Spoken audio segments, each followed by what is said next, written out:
No.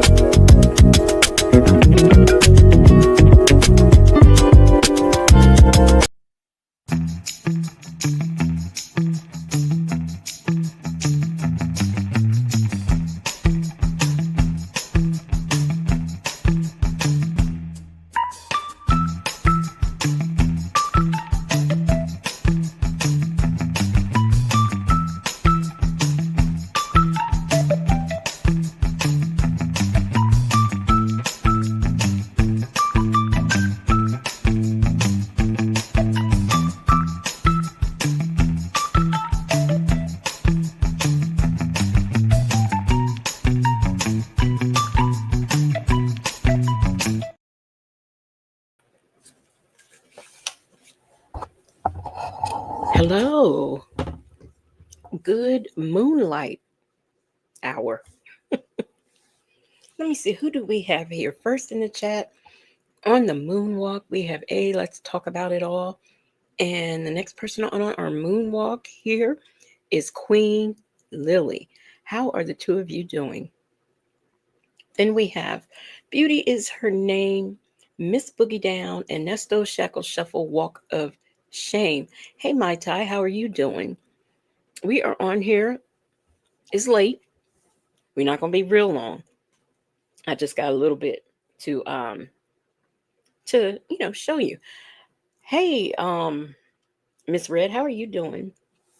So, well, for starters, this just came across my mind, so I'll have to redo my title, but please help me to understand something. Is it my understanding that everybody showed up to court except for Nesto? I mean, even Sonia was there, and I am doing wonderful, Mai Tai.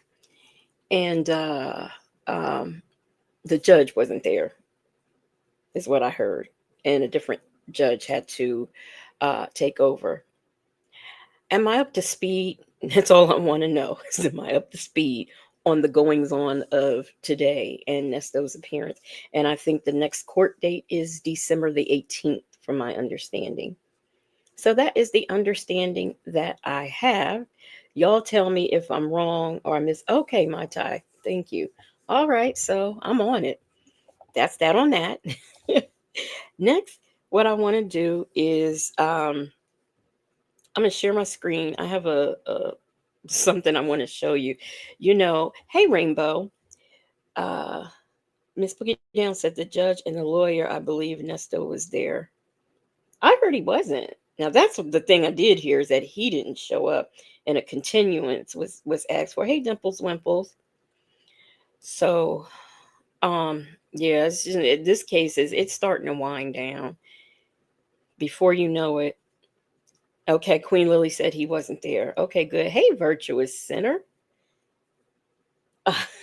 Virtuous Sinner said, "What did this broad do this time?" Well, I'm going to tell you, but first, I'm going to share my screen, and I want to do this story. As y'all know, I showed an episode of Balloon Pop on here, and Native was very, very vocal about the things that went on in that balloon pop.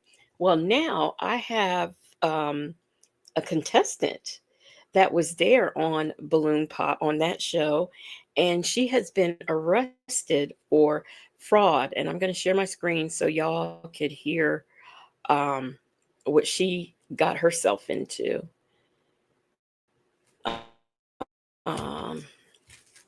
Go over there. You go over there. Look, the dog is looking at me like, go over where? She thinks I'm talking to her, and I'm not. I'm talking to y'all. But anyway, well, here we go. Y'all, I was getting this set up, right? And I was listening to something on my phone, and the next thing I know, I started hearing voices. Hey, Soul Power. I started hearing voices. I was like, oh, I hear them voices. Well, the video had started, even though I had it on pause. So we're going to go back to the beginning of that.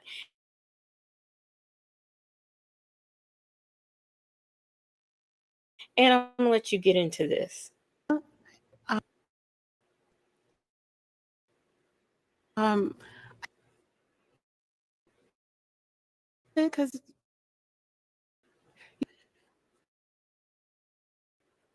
Oh, don't like do an that. extra Friday, like like big Don't do that. Don't do that.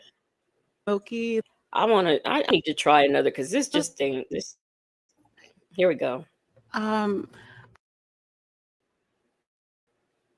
I popped it because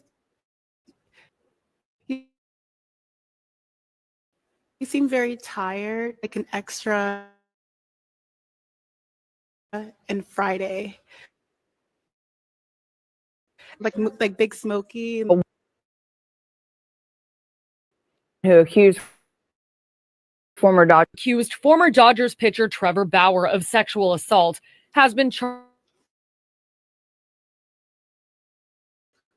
with accuses Darcy Adana Esmonu of fraud against Bauer and another man.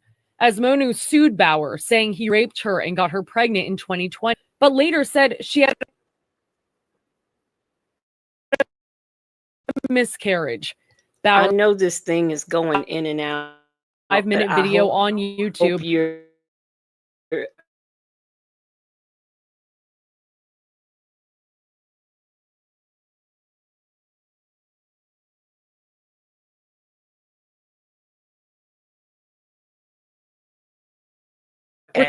anyway.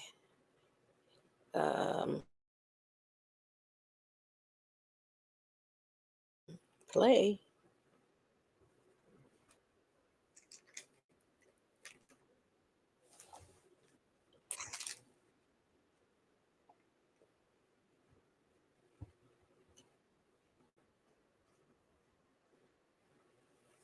Okay, this is getting that stuck together one time Wimples.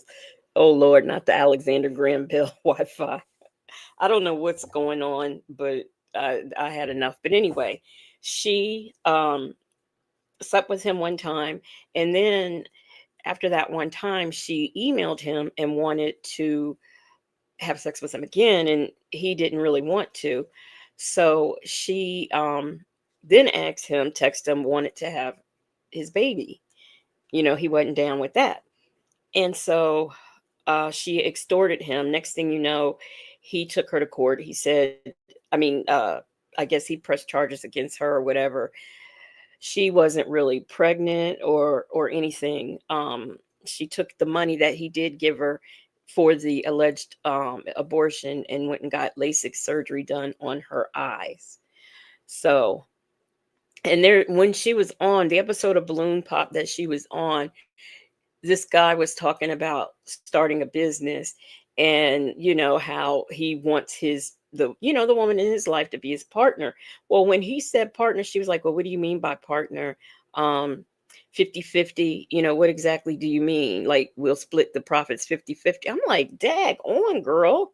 No, he's talking about a helpmate. I mean, if you're in his life, you're gonna reap the benefits, but I mean, come on. So yeah, but now the only problem I have with this baseball player is that he oh, for heaven's sakes, hold on, that he is accused of also doing this to another blonde haired blue eyed woman, and of course she um settled, and he's just angry that he is not able to play ball. I guess they still have him benched and everything because of all that is going on. Hey, Nay Love, how are you doing? Yeah, so that's what's going on with that. And I just didn't want to show the episode of Balloon Pop because, I mean, really, just that was a pretty boring episode, I can say. Other than her making these unrealistic, unrealistic demands on whatever woman she has in her life, it just whatever man she has in her life, it just wasn't all that interesting. So, but it is on YouTube, and her name is Darcy Adana Isumu, something strange like that. That's her name. So, anyhow, that's that on that. The next thing we are going to do is, there are some things going, hey, salty buzzard, and I'm free to be me. There are some things going on with Bible Lady. Now, it's all over the internet, probably in each and every sector, because Bible Lady's not liked in any of the sectors by many people. So, it's in the different sectors about how her, just the way she is, the way she's presenting at the trial and acting at the trial and all of that stuff. So, y'all know. Well, apparently, something else that is all over the internet is this. What is her name? Kayla? I think it's Kayla. Bumpus is married to one of the YSL people, right? Now, I don't know his name is, I don't know his YSL gang name, or excuse me, his YSL affiliation name, but I do know his first name is Shannon something. Okay. So, I happen to just, because I always look around at the stuff to see what's going on and what she got going on, right? So I did that, and I happened to be on the Twitter and saw some interesting stuff that I would like to read to you. And of course, okay, here we go. And I'm not going to say the people's names. I'm just going to read to you what they wrote. They put, at infamous Sylvia attempts to extort her own friend about a story already out. WWWD. What would Woody do? You took a sarcastic response and actually said $500. You sloppy heifer. You money hungry hippo. You have no morals or loyalty. You blame everyone but yourself.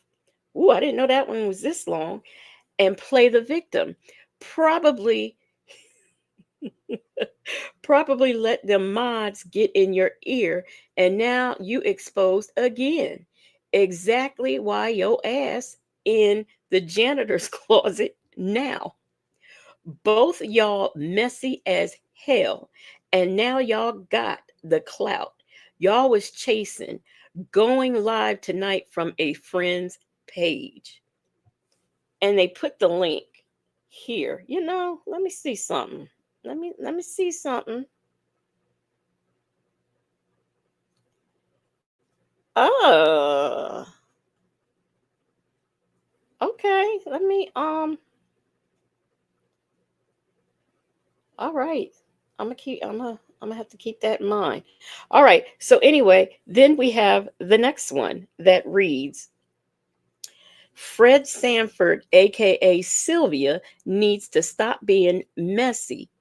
Anyone for any I think that anything for likes and comments, knowing this man is fighting for his life.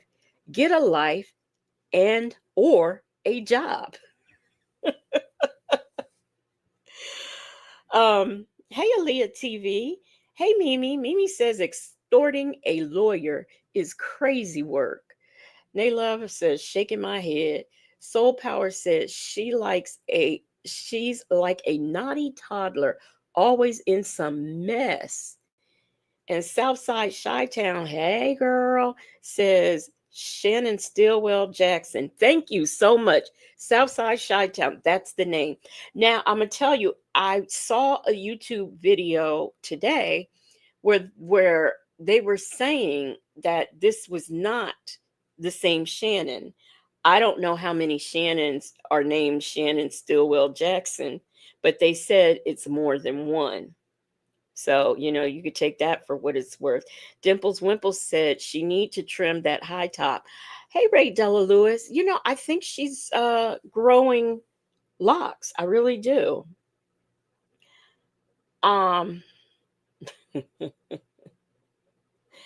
Here we go. At Infamous Sylvia, you are a vow. Now, I don't even know what this means. POS.IMO. I don't know what that means. Y'all can tell me in the chat if you do. She says, I know what you allegedly did to those foster children. How dare you and your alleged mail order husband from Africa? You created this disgusting situation for people to attack. At the PI princess, after you tried to extort her, maybe people need to know who and what you really are. At Straw Nicholas and at Mr. Dennis Byron, maybe you went to take a good look at Sylvia and her foster children. It will be worth it. She seems to really need attention. YSL trial. God don't like ugly, Sylvia, but you pray enough that you should know that. Okay, IMO is in my opinion. See, y'all, there y'all go. Salty Buzzard said, a piece of poo. Okay, so I'm learning some things. Southside Chi-Town said there is one in jail in Texas with the exact same name. Oh, okay. Dimples Wimple said Sylvia is starting to favor Sean Kingston. Hey, Chris Christmas. Chris Christmas says, but this would have been an easy fix if it was not true. Kayla didn't deny or confirm. I heard that too. That she did not deny or confirm whether or not she was married to him. Here's another oh, he just did a thing, an emoji. Here's another one. Miss Sylvia is nasty for that. His life is, they put in the line. I think they meant on the line. No integrity. She should be ashamed of herself. That I wondered why people would say shit about her, but I understand now. She got a dangerous spirit. Another one said, at Infamous Sylvia and at you somebody. How real is this? You are the only two people I trust. ATP. Don't know what that means. Then we have another one that says, hey, at the PI Princess, the crew was wondering something. They said you and Shannon got married. So we looked it up. You just want to be tied to anybody on this case, or you're working for the state still. You've been tied to a few people in a short amount of time. At Mr. Dennis Byron. Hey, Vic to the Veil. Vic to the Veil said Kayla should have just denied it if it wasn't true. She is a clout chaser, low key. If she didn't confirm or deny, I mean, if she's married to the man, she's married to him. If she's not, she's not. I don't understand the mystery other than clicks and views. Dimples Wimple says Kayla has no belly button like Aaron Hall. Okay, Dimples Wimples. ATP means at this point. See, I'm not good. Thank you, Beauty is her name. And I don't know if I spoke to you, but how you doing? Then somebody then attached one of her lives. I don't know what's going on in here. Oh, I wonder why they did that. That's interesting. So, Somebody said, "My heart is broken. Rest in peace, Sylvia. I'll always love you." uh, we have another one that says, "Excuse me, but let young pimpin' brag a minute. I'll say my skills are impeccable, but I'll pass on working for Fulton County. Hell no." So I guess they're talking about her, her ins and outs of everything. Victor DeVille said, "Dimples Wimples 504, Aaron Hall does not have a belly button. Did he lose it at a Diddy party or an R. Kelly party?" I don't know, but he's supposed to be involved with Diddy in assaulting a young girl. That came up in one of the lawsuits. We have another one that says, "Update YouTube trial blogger Sylvia, infamous Sylvia Tumasini, is still being detained in Fulton County at Atlanta Detention Center." Oh, so this must be old. How old is this? This is what? Wait a minute. This is 4 hours ago. What the hell? So anyway, the Fulton County in Atlanta Detention Center on 2 misdemeanor warrants, stalking and trespassing. Why is this on here now? And is waiting to be extradited to neighboring Clayton County. The circumstances of her arrest. And that's all it says. But that's interesting because that was just posted 4 hours ago. That's crazy. Then another one says, "I tried to tell y'all, don't believe anything that at infamous Sylvia tells y'all. That lady is a liar and a thief. She stole money from R. Kelly supporters, and she involved herself in his case, as well as looking up victims in cases. That lady is a scammer." Now, we've heard that before, haven't we? About her looking up victims. Hey, Juju D, looking up the victims in these cases. Hey, Very Cherry said, "Posted where and by whom?" I am on Twitter, where the people are reading infamous Sylvia for filth. Let's see. Here's another one. "I never followed Sylvia. She just wants money and gifts from people. She uses people like Kayla and Woody. I heard Kayla helped her when her Google account was subpoenaed from the courts, and she turned around and fished this. This is just trashy." As far as I know, she's still subpoenaed, so I don't know how she helped her, but okay. And we have another one that says, "Her and Sylvia is messy AF." Now I know what AF means.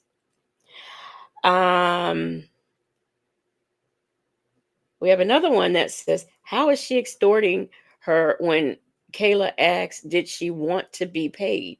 Sylvia didn't believe it when she was told and began to ask people, was it true? Sylvia didn't really have to ask her shit, but to blame Sylvia for Kayla is crazy." Well, I mean, they're saying it's a shame, but ain't nobody really blaming her. They are just like dishing the dirt as usual.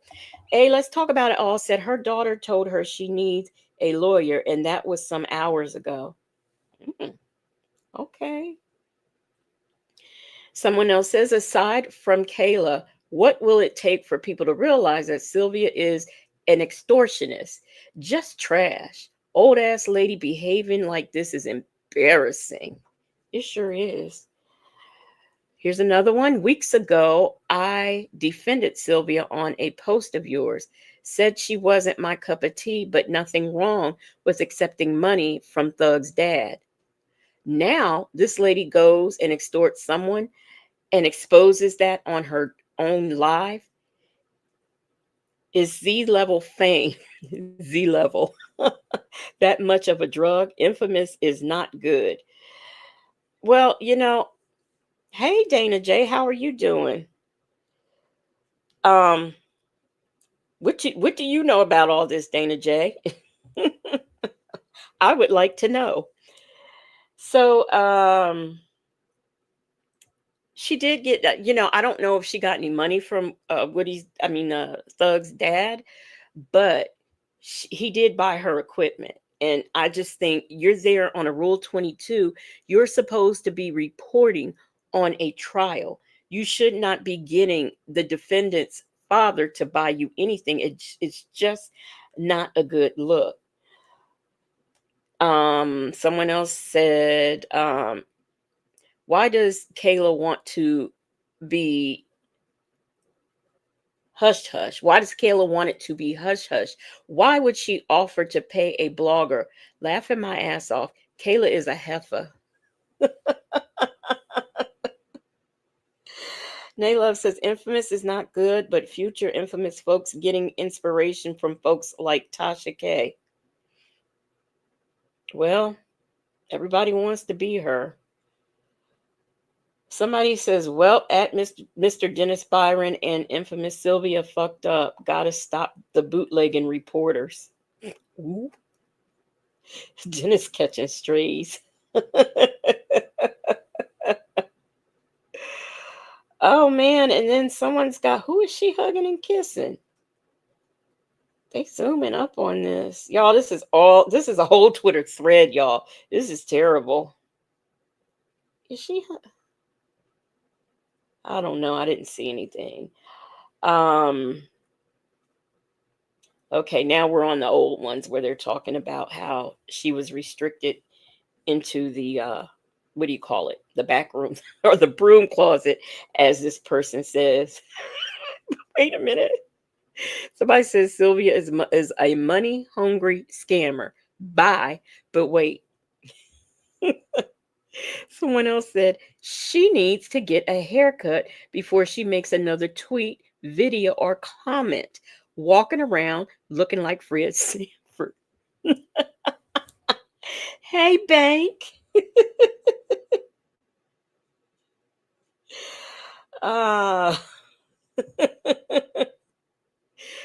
Someone else says, where can I find out about the foster kids? I'm clueless on this. This is getting more complicated by the minute. Someone else says, you do realize that Sylvia was the one that reported he was talking to Kayla / accident. She's messy at the downfall of others. End of story. Someone else says, do I need to pay you? To me, is offering. If Kayla wanted or had been wanting to drop nuggets, she could have been a woman and said it's herself instead of trying to pay people to keep quiet. Laughing my ass off. Hey, Nola Brown.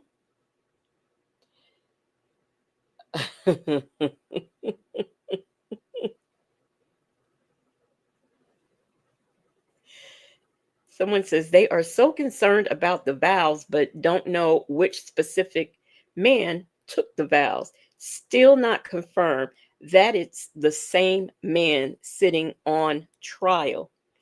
Official Dana J says she was being sarcastic, not offering. That's what somebody else had said, that she was being sarcastic. She wasn't really offering, but you know, all she hears is money, and she wants to, get some and play her little money song. Another one said Sylvia heard about it in the courtroom, then asked the ex-girlfriend who was there if it was true. They didn't know about it. Sylvia didn't know it first when others knew about it back in August. Laughing my ass off, someone from jail exposed it.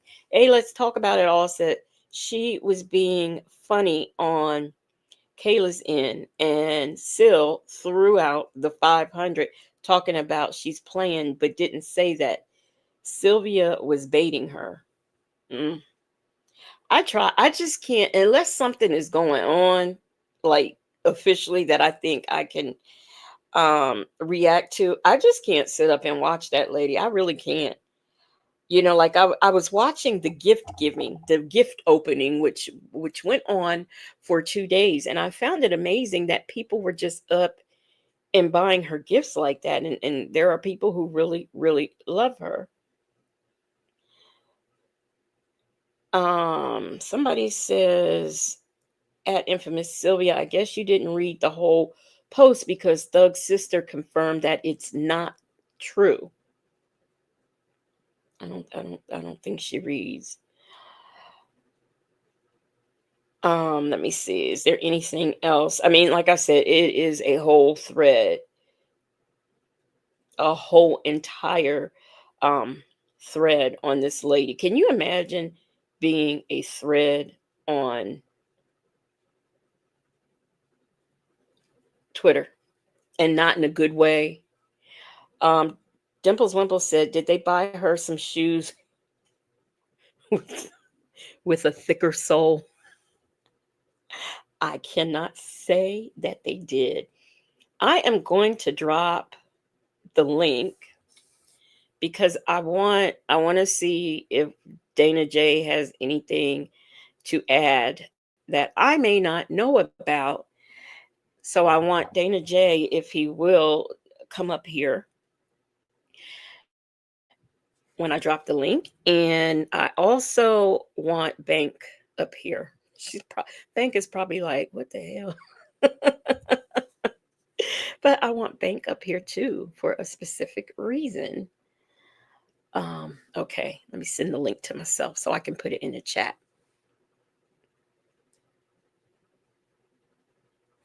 Where's my StreamYard? Where's my StreamYard? Oh, okay.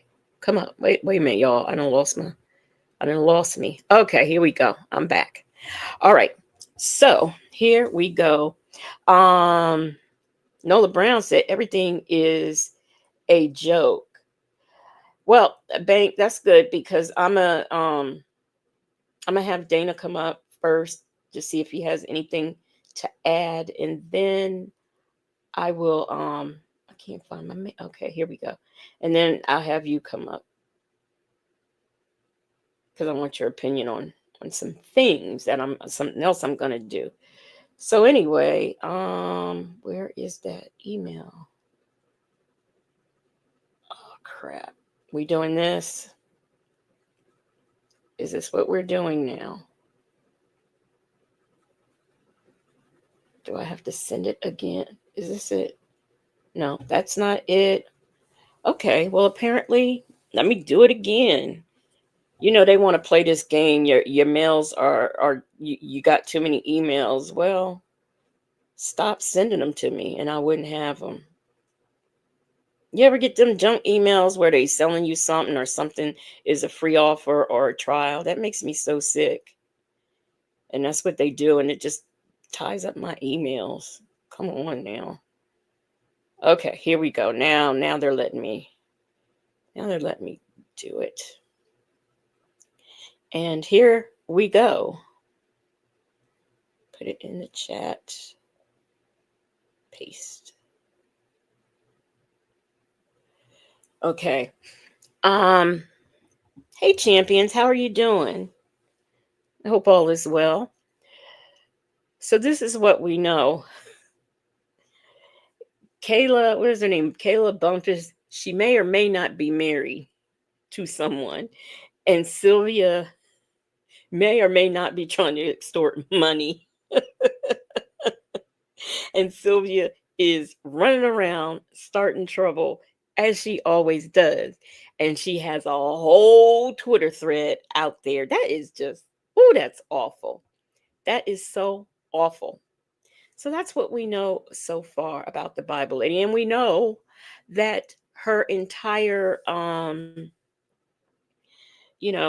she's got some people who just really, they love her so much that, they want to give her gifts and all kinds of things. So that's what we know. We are now going to move on into, I'm waiting for Bank to get settled, and we're going to move into something else that I want to do. And then I'm going to let y'all go. Can somebody tell me what tonight's video was about? Because I think she was live twice today, and I have no clue what she was talking about. And I just couldn't. when I tried. I really tried briefly, but I just could not with whatever she was talking about. She was also talking about a baby shower. Now, I don't know if that was a baby shower for someone in her chat or for her daughter. I couldn't get that. I found that to be interesting. Now, I was wanting to be nosy about that, but I just didn't. I just didn't. Okay, so let me get into what I want to do next. Because I think, is this YouTube? Yes, this is YouTube. So I want to do something on YouTube that I do from time to time. And what it is I want to show a what do you call it?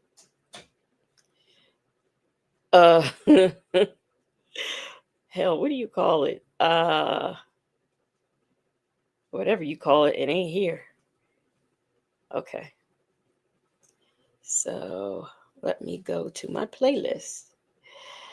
From Hey Sleepy Libra, how are you doing? Let me see what's recently added because it should be here. Let me see if it is here.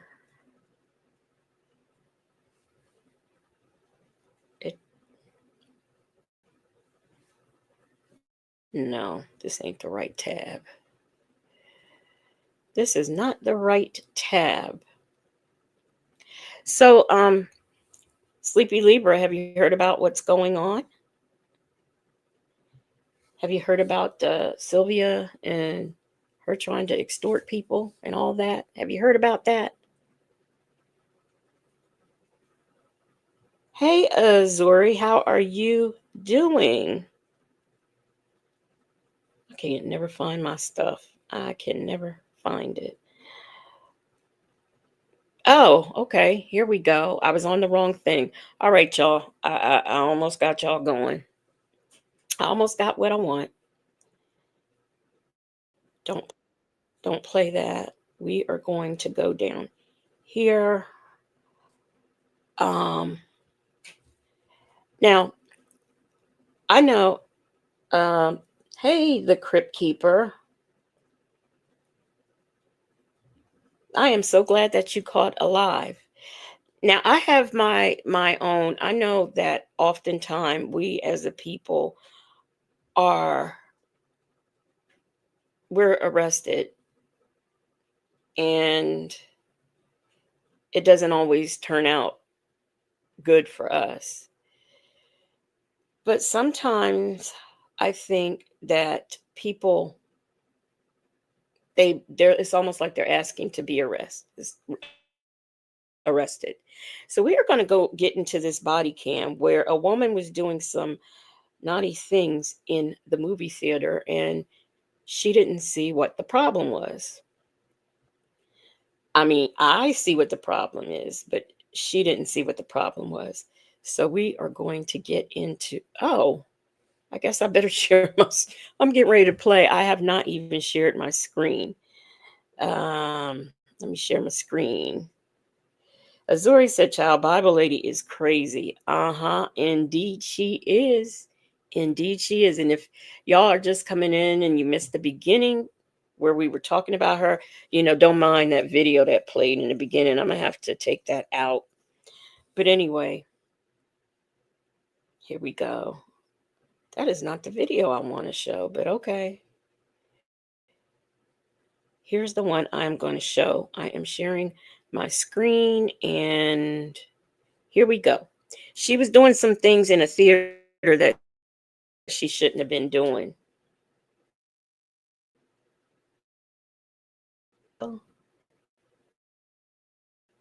Split my screen. When a woman is caught pleasing herself after hours in a movie theater, officers deal with much more than they bargained for.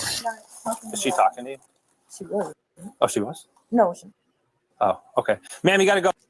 Oh, they don't want you here. You got to go. You got to go. You need an ambulance? Are you all right? What? It's not your house. Can I get an ambulance here for the female? She's just, I don't know, moaning. Ma'am, do you have a name? Can I get your name? Do you know where you are right now? Okay, do you know how you got here?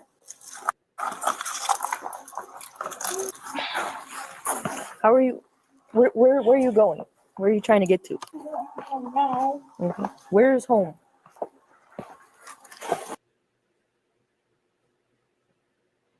Oops. Okay. Here's my thing. Do you have an idea? She Excuse me. I'm gonna go. Where's I'm home? to bother you Because right now guys. we need to make sure that you get the help you need. I'm She is in a movie theater and she's doing things that you should not do in a movie theater. So I think we could suffice to say that there is some. Hey, let's talk about it. I'll say what.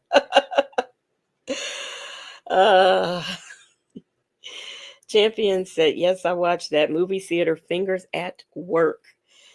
Yeah. So I think they might be trying to get her some help, but here again, we have no cooperation. So here we go.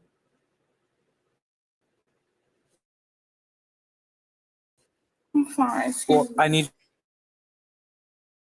you to tell to let you go because I need to make sure that you can take care of yourself. I'm very well careful. Please don't right touch now. me. Please don't touch me. I'm not trying to Please don't touch you. me. I'm not trying to touch you, but I'm going to go right here because we're going to wait until the If we can paramedics come. go, I don't need a paramedic. We just want you to talk to them I don't really need a quick, paramedic. just to make sure that you're okay. I'm about to, let me call the real police then. I am the real police.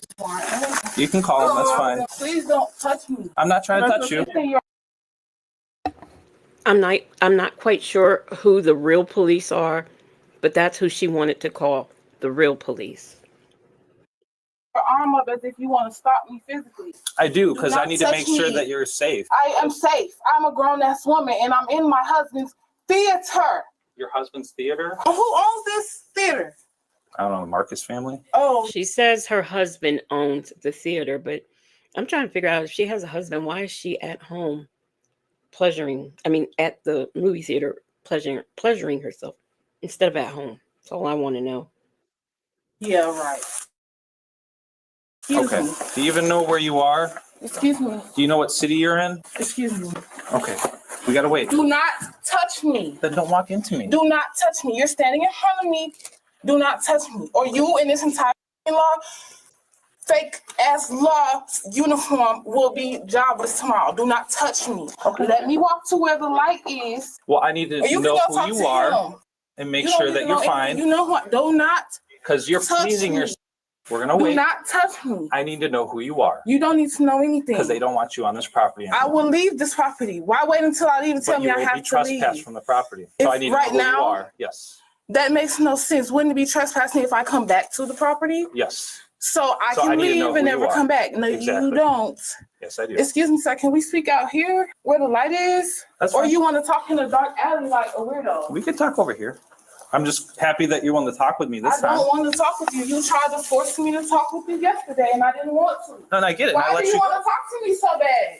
because now this is the second time we've been out here. Where were Okay. we yesterday? You hear the movie is done. Everyone has Where left. were we yesterday? We were over at the And Applebee's. what? So here, this same police officer had interaction with her yesterday for the same thing. I don't know why she wasn't trespassed yesterday, really. What was the Applebee's complaint? They Nothing complained at here. all. They complained here because you're doing the same exact thing. What am I doing? You're past the movie. Everyone's gone. It's Okay. done. You're here by Then I'll yourself. leave You're now. pleasing I'm yourself not here in the by movie myself, theater. and I'm not pleasing Okay. myself. Yes, you were. Who saw It's me all please on body myself? camera. I did. Oh, She did. so you're recording photography? Is that something So you you're do saying often? that you're recording No. to my body camera? No. Why are you recording me? The police have body cam footage, and she says that they are recording pornography. Okay. Hey, 50 Creole, 50 Californian. How are you doing? Without my permission? Because I have to deal with you. No, you don't have to do anything. You want to deal with me. That's why you harassed me I don't yesterday. want to deal with you. So go up there and talk to the person. I was Apparently, the police not only were called on her yesterday at the theater, but yesterday also at Applebee's. So I did. she gets around. And what did they say? They said they want you trespass. Who was I with? You're with management. No, I They wanted weren't. you No, I gone. weren't. Okay. I need your ID. I don't have an ID. Okay. I need your name. You don't need to know my name. I do, because you can go to jail if you don't. So here's Take me to the jail. here's the Take me options to here. jail. I Here's the wanna go to options jail. here. Arrest me. Okay. I need to make Arrest sure me. that So you're your able to hand care touches for the yourself. Beautiful ass bracelet that my I husband need to make got. sure that you're able to care for So yourself. arrest me. I Okay, wanna because go to last jail. time you wouldn't talk to me, I so want I to go didn't to know if jail. Take me to you jail. want to go to jail. What is your name? What is your name? Daniel who? It's just Danny. He's the manager. He's just Danny, but he got a job here. He does. So Danny, no last name, works I'm here. Alex. What's your name? So she don't want to give her name, but she wants everybody else's name. And if her husband owns the theater, why doesn't she know the employees? Hey, Queen Black. She said, what the hell? Hello, all. How are you doing tonight? Name. Don't worry, you know my name, don't you? I don't know you. That's what we need to. We just want to make sure that you're I'm okay. fine. I'm a If you're well-grown answering my woman saying questions that I'm appropriately, you fine. can leave out of here. So Won't be who's going arrested. to arrest me? Nothing's going to happen. What questions Okay. do you need to know? I said I I'm need to know fine your and I'm name. going home. I need to know your name so that I know that you know your name. What's your name? Am I? I'm asking you. I mean, I just told you my name. Can you tell me your name? I'm It's Alex. T. Stone. What is it? What's his name? What's your name? You talk This to is me. the person that So- called you, right? Yeah, So because he was what's his concerned that name? you were not acting normal and you weren't leaving What's the theater when it's normal? What is appropriate. normal? You were supposed to leave the theater when the movie's done. You were still there. They asked you nicely to leave. You didn't want to leave. So that's trespassing. When did they ask me nicely to leave? This is the first time hearing of this. I was Okay, well, I'm just informing you still, now. So I now was you still understand. marinating on the movie. That Now you seemed like it had understand something to why do with we're my life. here. Okay. I just enjoyed the movie. That's all. Now, hey, let's talk about it all. Says she's gone. Now, she was enjoying the movie after the movie. It's kind of a scary thought, but okay, considering what they caught her doing. Yes, Peppermint Patty, how are you doing? And they are being very patient with her, more patient than I would have been. Okay, we just want to make sure you're okay. I watched Scream. It's March 12th, Okay. past midnight. Okay. But my name, you know already, and What- I need to know his name so that he no longer is a manager here, and you as well. What's It's your here. husband's name? My husband's name is. Does that? Am I fake married? Okay. Is your husband here today? He is. But he's still in the movie theater. There's nobody in the theater. What? Okay, So you go home? maybe. Where do you live? I live close by enough to call a lift and make it home like I'm about to do when I did yesterday when he called a whole entourage. For what? Okay. Because see, if you don't answer the questions appropriately with the answers we expect, we kind of assume that So you're how kind of do you altered. just have expectations of a person? I don't know. You don't. She said her husband was in the theater. There's nobody in the theater. Name, you're just, I'm so-and-so. Whatever it is, your name, Said I'm aware mentally of the fine. situation, I'm what's okay. going on. What is the situation? You're trespassing in the movie theater, and we're just asking you politely to leave. but And I'm leaving. you keep giving us a circle thing. We I'm just want to make sure you're going to be okay. I If you just leave said out of I'm here leaving. and something happens, you run across Randall Road and get hit by a car because you're not Then you'll acting be rational. right here and ready to cross the street and See what I'm saying? We just want to make sure you're going to be okay. The sad part is I don't think she's on anything. I just think there's something wrong with her. Sleepy Leaper said, I promise you, it's something in the food, air, water, or something. Hey, let's talk about it all. Said, I told you she gone. Yeah. Okay. And you're I'm telling me fine. that your husband's here, but he is not. okay. Okay? Fine. So He that's probably- not normal. You're Okay. hallucinating somebody was here or somebody left and you didn't realize that. That's a big word. Okay, that's what we're trying to figure out. If everything's okay, Hallucinating or means what? why do you have to What be is so? hallucinating? What's it? What is hallucinating? What's the definition? You're thinking that something's there but it's not. And that's said what that I, you were well, in the can you theater with your hallucinate husband. when I leave out the door, please? You're saying that you were here with your husband and he is not. Who's not? Your husband, What? Who is he? whoever you said that you were with. You want to go to the hospital and figure something out? Do I look like I want to go to the hospital? I know you don't. You act like I it. don't Okay. need medical attention. When you in the hospital, don't you get That you're not to answering find out by questions yourself? appropriately. That's What is I'm saying. appropriate? Your name. Appropriate to I've asked you who? your name several times. You keep refusing. That's not Are you a appropriate. police officer? No, but I'm just trying to get Then I don't better have to tell you information. anything. I don't have to tell you my first name. I spoke. I told you my name. I told you what day it is. I told you what movie I saw. I told you what time the movie ended. And I told you that I was working, which is why I stayed a little bit longer. Before she wouldn't say a word. She was what? But anyway, I'm still trying to figure out what in the movie 50 Creole says she was marinating all right. What in the movie Scream got you pleasuring yourself afterwards? Let's talk about it all said stop playing with her and call the police. The police are there. That guy is that she was just talking to was EMT. You know, they're trying to get her to a hospital. You know, they're trying to be nicer than I would have been, but okay. Yesterday too, I tried talking to her Why? You know, Why? nicely, but combative at this point. We'll handle it on our end. All right. Sounds like Thanks, guys. it's for your end. Okay. Okay, so you guys want her to correct? Okay. ma'am, they want you trespassing the property, You so I can call do me need by your my name. business name. It's Sweet Tea. If Sweet Tea comes here again, then you can trespass me off the property. Until then, Sweet tea. Sweet Tea, as if Y'all, her name is Sweet Tea. Don't you forget it. it's the drink, working on call, harassing me. I'm not trying to harass you. It's just you're doing actions to get called What police on. actions? Okay, so you're here. This is your I'm done big talking. break. 702 on 2. Oh, now you're done talking. Name- You begged me to talk Do to you- you yesterday. Please. If you would just give me your name, this would be a lot. I just It would gave be you done my a lot name. quicker. No, you didn't. You said your name is Sweet Tea, which is a nickname. That's a record label name. Okay. And you said your address. I So it's gave you the everything address. but your name. So what is your name? And then I This can is get you what out it's of here. called. Like your government name that's on your ID. If you have your ID, that I would don't work have a lot my quicker. ID. Okay, then what's your name? Your I real just name. gave you What my is the name and I name gave you on my your- address. So if I ever come back here, you'll know. So what's next? You need my name? I was told not to give my government name because you already know it. I don't know your government name. That's why I'm asking. So if you gave me your name, this would expedite the process. So what is your government name? What's your government name? Dominic. Dominic? Yes. What's your last? I don't have to tell you that, but you have to tell me your name. Okay. Otherwise, we'll stand here. That's fine. We'll stand here. That's fine. We'll wait, and then if I can't find it, then you're coming with me Somebody that doesn't want me on the property, you sure want me here. Why? because I have to trespass you. If I come back here, this guy will remember. I promise you. I'm trying to tell you, I'd have had the taser gun out. Hey, the only whip. So, if I tell you my name, will you leave me alone? Yeah, that's the whole point. I just But need your you name. already know my name. Mm-mm. This is so funny. I'm gonna check the attached person on the call and then see if that happens. We just need your name, your Call actual. my ride first. Yeah, it's really not worth it when all we just need is your name. All they're asking is that you just don't come back here, and we just have to give you a piece of paper that says that. What's your name? This is your last name. If I could please, you would help me. If you don't tell me, you're being arrested. All right, wait, can you wait until my ride get here? No, you need to tell me right now. What's your name?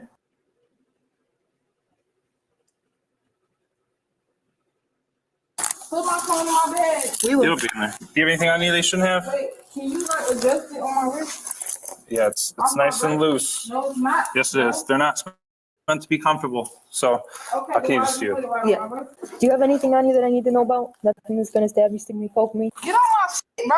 What's wrong with you? He's just making sure there's nothing in there. No, bro, he's going through my.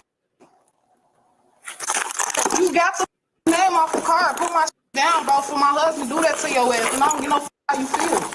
Well, if you would have told me your name, I wouldn't have. You ain't gotta go through my no more. You saw the name on the card. You weenie nut, booty ass.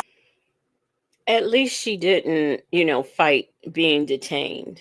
I'll give her that. She won't shut up, but at least she didn't fight. Get out my bro. Put my phone in my bag. It's going in there. Put it in there now. Don't tell me it's going in there. Put my in there. All right, we're gonna leave this here. We'll get it later. No, man, he better. All right, we're gonna go. I'm not going We're gonna nowhere. take you to your car. To my car. My- Let's go. Put it in there neatly. Don't be swimming my shit around, right? touch nothing that belongs on you. Bring my stuff Yep, with let's some go. respect. Hit Let's go. me with I'm not the gonna bag, hit you. bro. Let's Because go. I swear to God, Let's I'm go. telling you right now, Let's bro. go. I'm telling you right now. You hit me, bump me with that bag again, bro. Okay, he's off. Can we go to this car right here? Everything in my bag gotta be in there when I get back to it. And the thing of it is they are being so nice to her. Sleepy Libra said, wait, there was a rapper Sweet Tea out in the late 80s. Honey, that is not her. Salty Buzzard said, I wouldn't be touching her without gloves. Hey, let's talk about it all. It says, you not in a way to make demands. No, not at all. And that's what I mean, I just don't understand how you can act like that. And then, next thing you know, you want to holler brutality or something like that. I just think it's I don't know. It's terrible. It's just terrible. And they are being very nice to her. And where is this? Let me see. I can't really see the sticker on here. And the tape doesn't say, so I don't know. We're gonna stay on the sidewalk right here. We're just gonna go to the back door right here. For this one right here. His car, Yes, his car. you put me in. Don't let him put me in. Because I got it. gonna hit my stomach and I'm gonna have a problem. Okay, How go you ahead. in this shit? Sit down. Sit down. Sweet Tea, officially known as Talisha, was charged with resisting, obstructing. She is innocent until proven guilty in a court of law. Okay. I mean, she is innocent until proven guilty in a court of law. So, that's always good. Let me see. I have one more that I think I'm going to show. And then, let me see.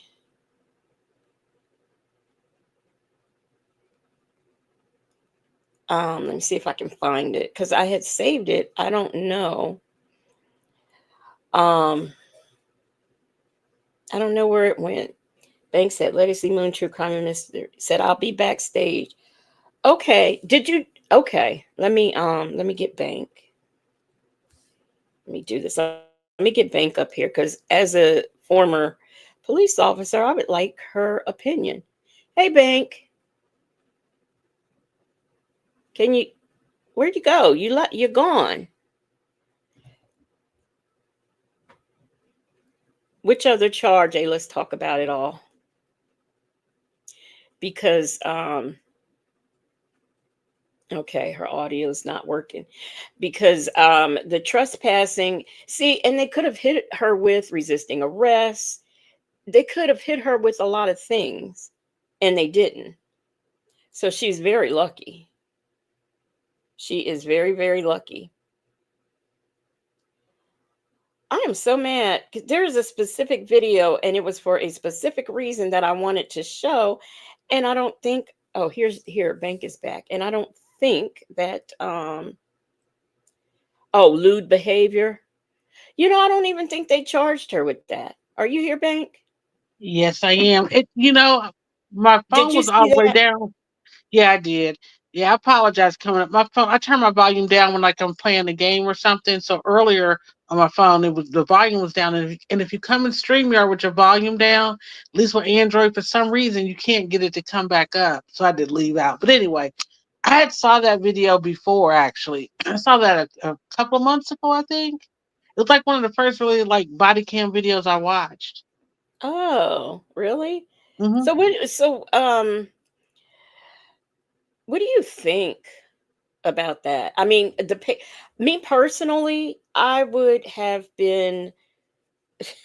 I'm all for, you should be respectful as police. Your goal shouldn't be to hurt people, especially we are leery as people of color of police. But I'm trying to tell you, I'd have just had to tase her and be on about my business. Well, I see, could not spend that much time mhm. talking to someone. But see, I that's just the irony. Now, if you didn't know, I was a police officer in the early 90s, sorry, late 90s, early 2000s. So there was no body cam. And now there was unrest, of course, Rodney King. But actually, while I was on the force in my city, we actually had the first quote unquote riot. I mean, like before, Milwaukee, all that other stuff. I mean, we did, it was like an uprising because of a young man being pow by the police. So I was in the middle of all of that. A lot has changed. If I was dealing with her when I was a police officer, oh no, we ain't calling no paramedics, and no, we're not negotiating. I asked you twice. I give you two chances to give me your information. After that, you're going to jail for obstructing. It's it. It would have been over with. That would not have been. I would have got her up out of that theater, and as soon as we got into that lobby and she was refusing, it would have been over. Today, with body cams and what we know about mental health and what the public wants to see, they've kind of, I won't say they overcorrected, but some of these officers, there's a couple of things going on. And I know I'm kind of long winded, but it's I want to okay. get this out before I forget. A couple of things are going on. Number one, they have learned how to use their soft skills. So tasing and all that, even though that is a tool, they're telling them to talk them down because, especially in mental health situations. Now, I see the same tactics being used with these drunk people out here, which to me, I wouldn't even bother. Now they're getting everybody medically checked out. It's CYA, that whole thing, cover your, you know Yeah. what. So everybody's getting medically checked out, even though the paramedics have no business being there. There's actually people who are having medical crisis that they do need. And again, in my city right now, currently, because even though I left law enforcement 20 plus years ago, I mean, as an officer, I still was on the other side of the radio. So in my city, we have brownouts. So they don't have enough staff on fire. They've dropped the age. It used to be 21, now it's 18. A firefighter could be a person could be a firefighter at the age of 18. They're stretched, but that's because the demand for services went up because of people like this lady in the theater. It's part of it. Now, the last thing that is not changing, I see it when I watch these body cam videos, is some of these officers are lazy. They don't want to do the arrest because it's paperwork, and they also know that they'll probably have to go to court. Now, some of them like to go to court because you get paid that overtime, but others just don't. They don't want to be stuck down to jail.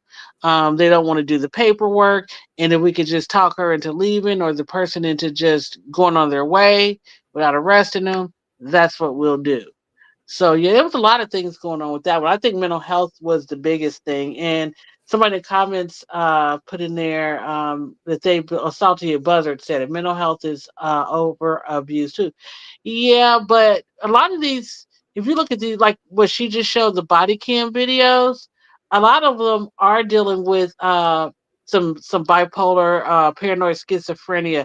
The alcoholism part, to me, I have a very low tolerance for that.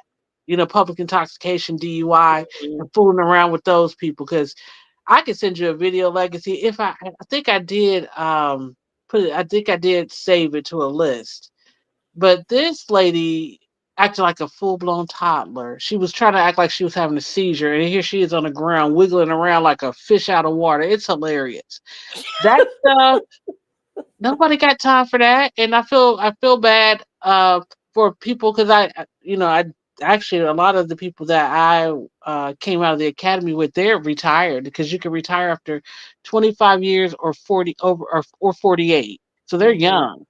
So all of them are retired, but you didn't have to. I'm not saying that it was better back then because every time is relative, but and I do believe there is a purpose for the body cams. I don't want them to get rid of. I don't have anything against it.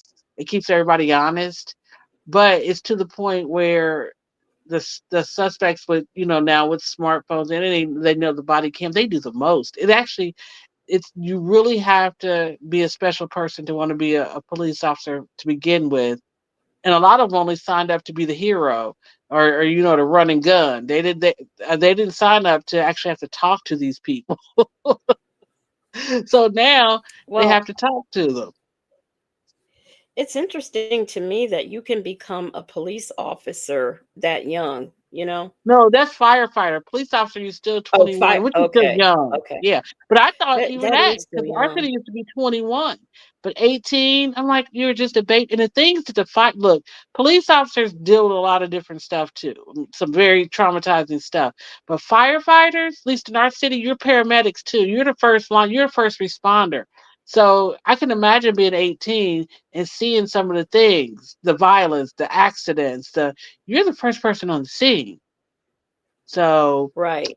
at 18, 21 is young though too, even for policing. And actually, we stopped capping the age. We used to, you couldn't be 36, no older than 36 and a half by the time you graduated the academy. They got rid of that.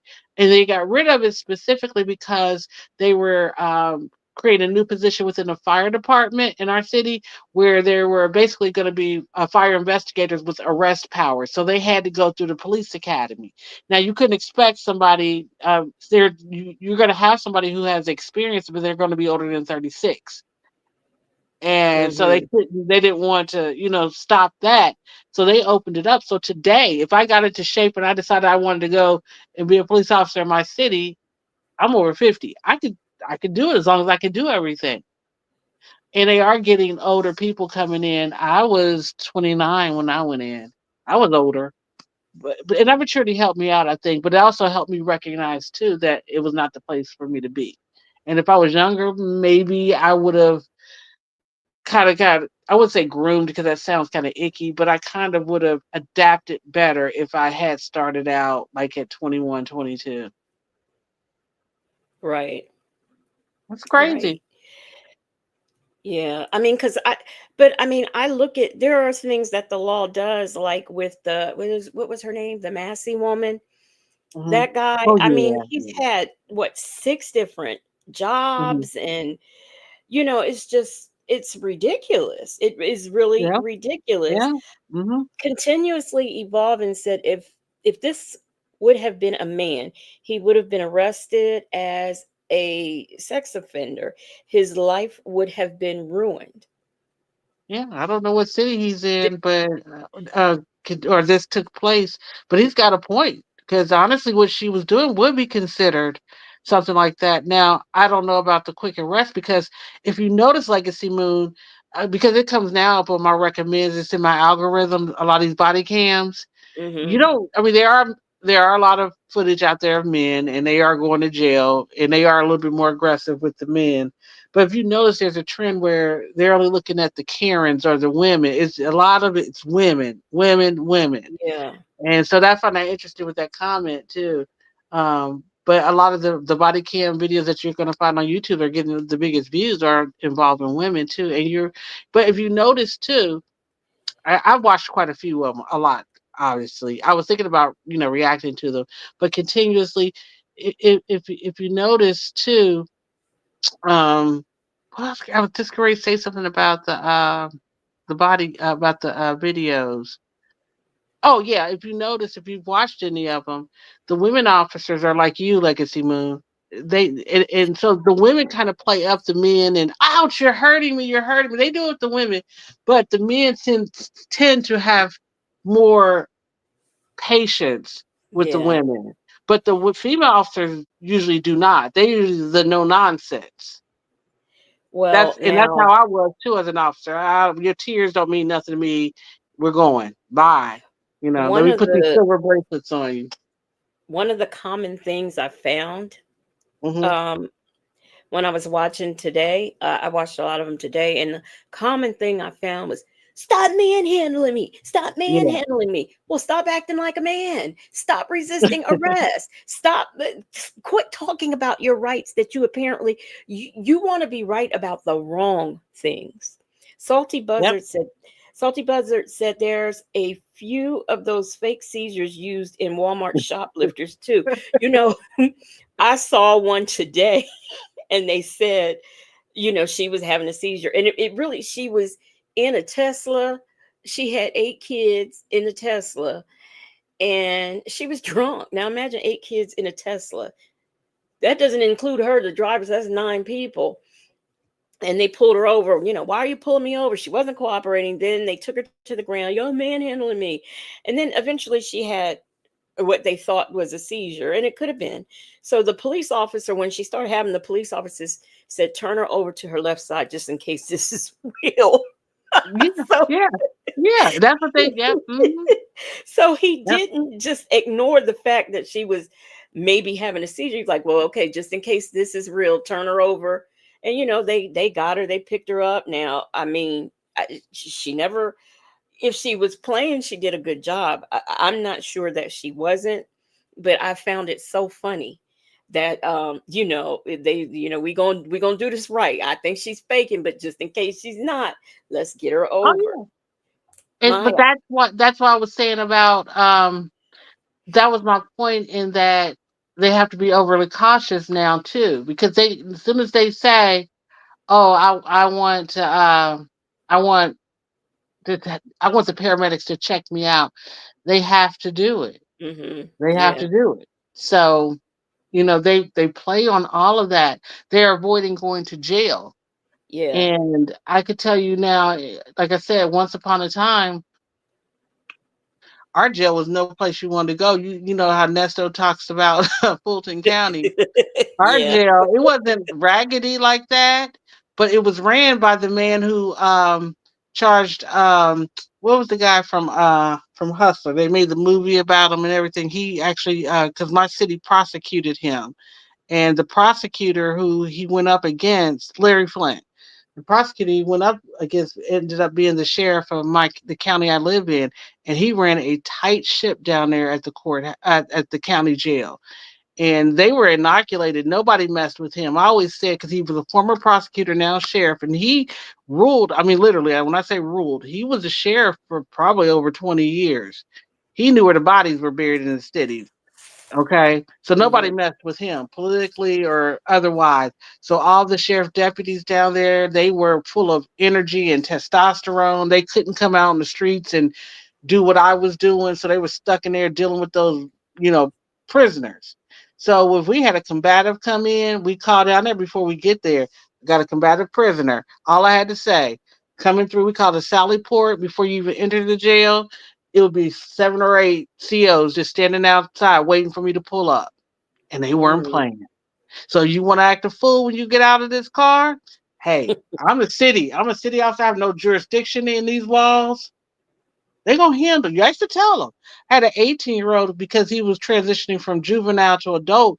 All his stuff that he was doing before, he was a juvenile. Well, he's got in trouble now after he turned 18. He ain't never been down. He had never been to our justice center. I told him, I said, and he had flipped out on us. I said, if you act like you did before I put you in this car, I said, they're gonna wear you out and ain't nobody gonna hear about it. It ain't Mhm. nothing anybody's gonna do. I said, they are just waiting for somebody like you to come through. Now, And so, my Tony 72 said Pee Wee Herman was arrested for doing the mhm, same thing. Yes, in a movie mhm. theater. And Sleepy Libra said, and I'm still waiting on the cops to just let someone go because they scream, "Get off me!" or "Don't touch me." I'll be waiting for that one too. Because they do That always they do works. Yeah. that. They Hmm. always do that. And that is so funny to me. Get off me, don't touch me. Yeah. Yeah. And Now they this think those handcuffs are supposed to be comfortable. Real quick, they're not. They're not meant. They were not made for comfortable. These hurt. Yeah, they do hurt. That's yeah. why I avoid them. That's why I've never only time I was in them because we had to learn how to, that was part of our training. Hmm. But anyway, I'm sorry. Go ahead. Yeah. Yeah. Now I have another one. This is the last one we're gonna do, and then we'll get on out of here. I'm torn. I have two women who acted a fool. One, just all she had to do was cooperate and get a ticket and go on about her business. And then another one was involved in a hit and run. Hmm. I just don't know which one. I mean, they are both very interesting. Ray Della Lewis says some of those body cam videos are a trip. The criminals feel so entitled. Yes. When did that happen? When did it happen? Because the police now they're because it's not even that you could lose your job. They can sue you. They can sue you civilly, and it can ruin your whole career and your life. And now with the body cam, they have to show that, hey, I went through all the steps before it got here. And let me just tell you that we didn't have body cam, but we had in-car cameras. And the saying was that if the camera is reviewed, the supervisors will find something that you did wrong. It's going to be a write-up. So if that happens, it's like automatic write-up. So there's a lot of other things that are going on. That it looks to me sometimes I'm frustrated. It's like, make a decision, take her to jail or take him to jail. What are you doing? Why are we having this conversation? But they do it. Another one that I've been seeing a trend of is, I want your sergeant down here. I want your sergeant down. Everybody wants the sergeant. I was like, I'm getting sorry that they know this. You know what? We had a front end saying to them, if my sergeant wasn't already here when the run came out and showed up on scene, and we have to call them to the scene, you're going to jail. You're going to jail. Seriously. You're going to jail. And I think one police officer said that too. I do believe he said that. So let me go. Let me see. Let me go with the hit and run, because she was interesting. So we'll go with her. Come on, YouTube, play. Oh, and you, by the way, Legacy, while you're waiting for it to play, do you know that you do know that StreamYard went up on their price, right? No. Now, if you bought it for a year, you're okay. But if you're month to month, I think it started October 1st. I didn't catch it. Then I need to know, because get out! Get out! Is this the right one? Yeah. Stop resisting. Okay. When a routine traffic stop escalates to a young mother being tased, and how everything could have gone so terribly wrong. Put it in park. Okay, shoot me. You're about to get tased. Put the car in fire. Put the car in fire. Help me! Help me! Please stop. Kill me, please. Even more incomprehensible is that the reason for this hysterical reaction actually stems from a brutal killing that took place nearly 30 miles away. You're about to encounter some of the most insane and unhinged body cam footage we've ever seen as this shocking incident plays out. On the morning of September 22nd, 2021, Officer Bailey with the Pearland Police Department, located in Texas, was patrolling the section of road in front of a local elementary school, setting out traffic cones and monitoring the flow of vehicles. At around 8:24 a.m. I hit the wrong one, but that's okay. Y'all, we in Texas. Okay, so that's where we are. Queen Black said they gave Pee Wee a star. Yeah, they did. They gave him a star. You know, he was always questionable to me anyway. But here we go. Yeah, his LiDAR picks up a car coming up at a dangerous speed of 48 miles per hour. And he steps. Now, this woman she's in a school zone. Now, where I live, it's usually 15 to 25. I think this was maybe 30 something, and she was going 48. So she's going almost 50. Peppermint Patty said a young Asian lady was unalive recently near my town having a mental episode. Her brother called 911 for an ambulance and help. It's a big thing now. Body cam was shown on the news. And that's the thing. If I am a family member and I call you, the police, because I need help with my mentally ill relative, there should not be, they shouldn't be unalived. And that happens a lot. Hey, Trust in My Destiny, how you doing? That happens a lot where they are unalived, and all they wanted was help. And I think that that's terrible. Hey, Obsessed with the Mess. Okay. Here we go. Into the road in an attempt to slow the car down and speak with the driver. It's likely the officer was just going to issue a warning and send the driver on her way, but then this happens. Tell me what the is going on so I can go. Y'all already killed my brother. I'm not finna do this. Now she starts off, y'all already killed my brother. I'm not finna do this with you. They ain't all they're trying to do is just give her a warning, not even a ticket, a warning. Pull over. What's going Pull over. We'll talk. on? Are you telling everybody else to pull over? Are you telling everybody else to pull over? Pull. All right. In response to the young driver's irate reaction and subsequent flight, Where in America, Bank, you tell me, where the police could ask you to pull over and you're still slow riding, talking about you ain't pulling nobody else over. You ain't pulling nobody else over. I mean, Well, I she's am lucky shot. risk management has always been big for me, probably since I was a toddler. My mom probably made me that way. I'm not trying to engage her. I don't want her to leave, but that would have been a call immediately for let's get some cars down here because she's acting erratic. Yeah. Oh, it gets worse. It gets worse. Yeah, I know. Can tell. Officer Bailey jumps on his patrol motorcycle and pursues her. Unfortunately for this young woman, she's about to learn the hard way that driving nearly 50 miles per hour in an active school zone is, in fact, against the law. I mean, that's common sense. I don't know if I learned it in driver's ed. I don't know where I learned it, or if I just learned it because all of the school zones I've ever driven in have always been, 20, like I said, between 15 and 25. I don't know, but apparently she thought it was okay to be doing almost 50.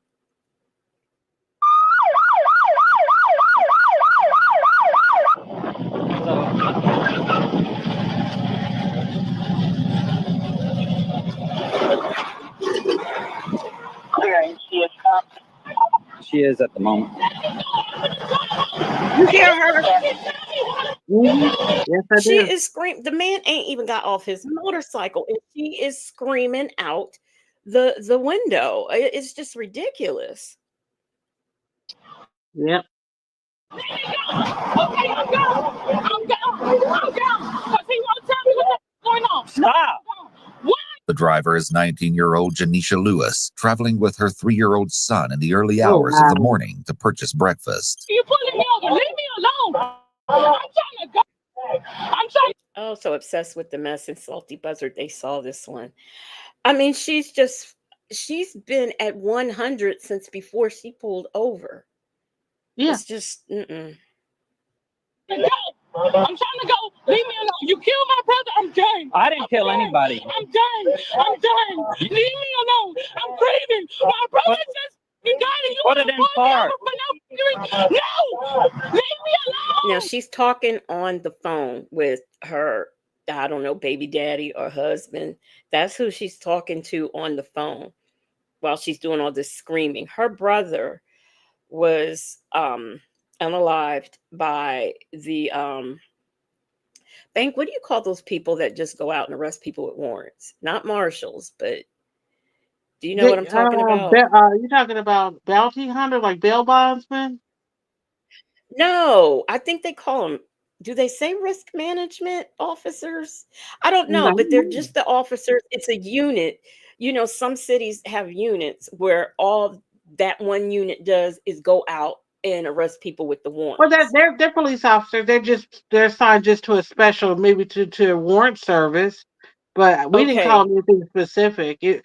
Unless it was like a felony SWAT call up. But other than that, we we didn't we and still don't we don't do a special assignment unless they are like high risk, like violent felonies. Well, he was, but you will Yeah, see it would have been a SWAT call up for us. he had just been killed 2 days before. Ah, 2 days, yeah, 2 days before this happened. I'm uh-huh, not saying this to excuse her behavior. I'm saying it because when you see why he mhm, was unalived, then you will, the police didn't do anything.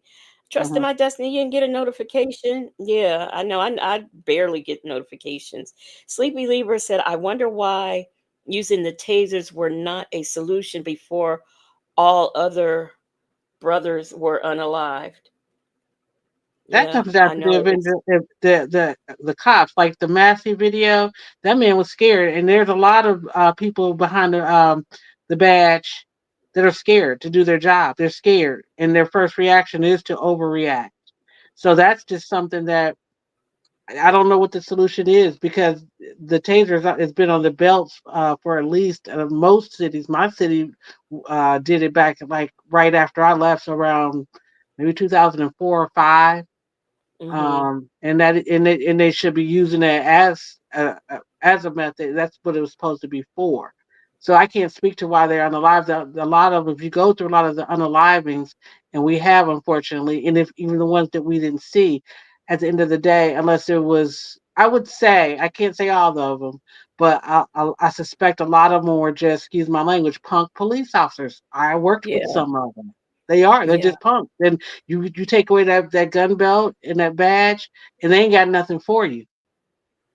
And when they actually Right. have to do something, and their first reaction is, the magical Negro. How can your hands be cuffed Mm-hmm. behind your back, but yet you're able to shoot yourself? I'm sorry, Right. unalive yourself. You get what I'm saying? So I Yeah. didn't go under any illusions going into it, and that's why I do encourage people, young people, to this day, if they are interested in law enforcement and you're black and female or black and male or any other ethnic background, go into it because at least back when I was on, I did like I would say 10 years ago, I started to see a tide where the support, because we had strong support on my force, there was no need for me to feel like I had to be a bro. I didn't feel the pressure to have to get along and go along with the majority in the force because our numbers wasn't even that strong, but our resistance was. If you get Mm-hmm. what I'm saying, it was called the Yeah. Sentinels. We had our own union. It was called the Sentinels because we needed that extra layer of protection. And you could depend on people in your district we were in, other officers that look like me to have your back for real. Mm-hmm. Nowadays, everybody wants to fit in and they didn't basically they'll turn their back on their brothers and sisters. Mm-hmm. It Yeah. is more prevalent now. But I'm sorry, I didn't mean to break in Oh, and oh, start that's okay. rambling. Hey, Go Roro. Go Roro said the fugitive unit. That sounds like something I've heard before, where the Mm. officers that just go get people with warrants or look for Usually people with those are warrants. U.S. Marshals, though. If they're out of state and if they usually are fugitives, that's what they, at least that's what they do here. Like I said, if we know of somebody who is wanted, and it could be a felony, a warrant service. It's just like you said, it's a special division. Yeah, so there's special officers that are assigned to just do warrant service all day or pickups, but they may be called specialists, but they're Uh-huh. still in my city. They don't have anything different. But if it's a violent felony, because we lost two officers trying to serve a felony warrant that way. Our protocol in our city is if they're a violent felony, domestic or whatever, if it was a weapon involved or serious bodily harm or they are a serious threat to police, they have a SWAT call up. They SWAT team coming to get you, point blank. Period. Well, I know when I worked for probation and parole, we were all considered parole Mm-hmm. officers, but Mm-hmm. we had, like, I was pretrial, Mm-hmm. and then you had some that did supervised custody. Then you had some that just did home confinement, which was a level 4, and then you just had some who just did level 3s. And then you had someone who did level 1, and then other ones that did level 2 probations. That's how it was broken up at Mm-hmm. but the title, everybody's title was the same. Mm-hmm. But when you say you want the pre-sentence officer, then I'd get the call Mm-hmm. like that. Mm-hmm. So, well, we're going to see some more. Let's look at some more of how this went wrong and did not have to. Hey, play. Come on now. Hey, you want to with me early this morning and I didn't do nothing. Get away from me. Put it in park. Put it in park. You're fixing to have a whole lot of problems. Okay, shoot me. Put it in park. Okay, shoot me.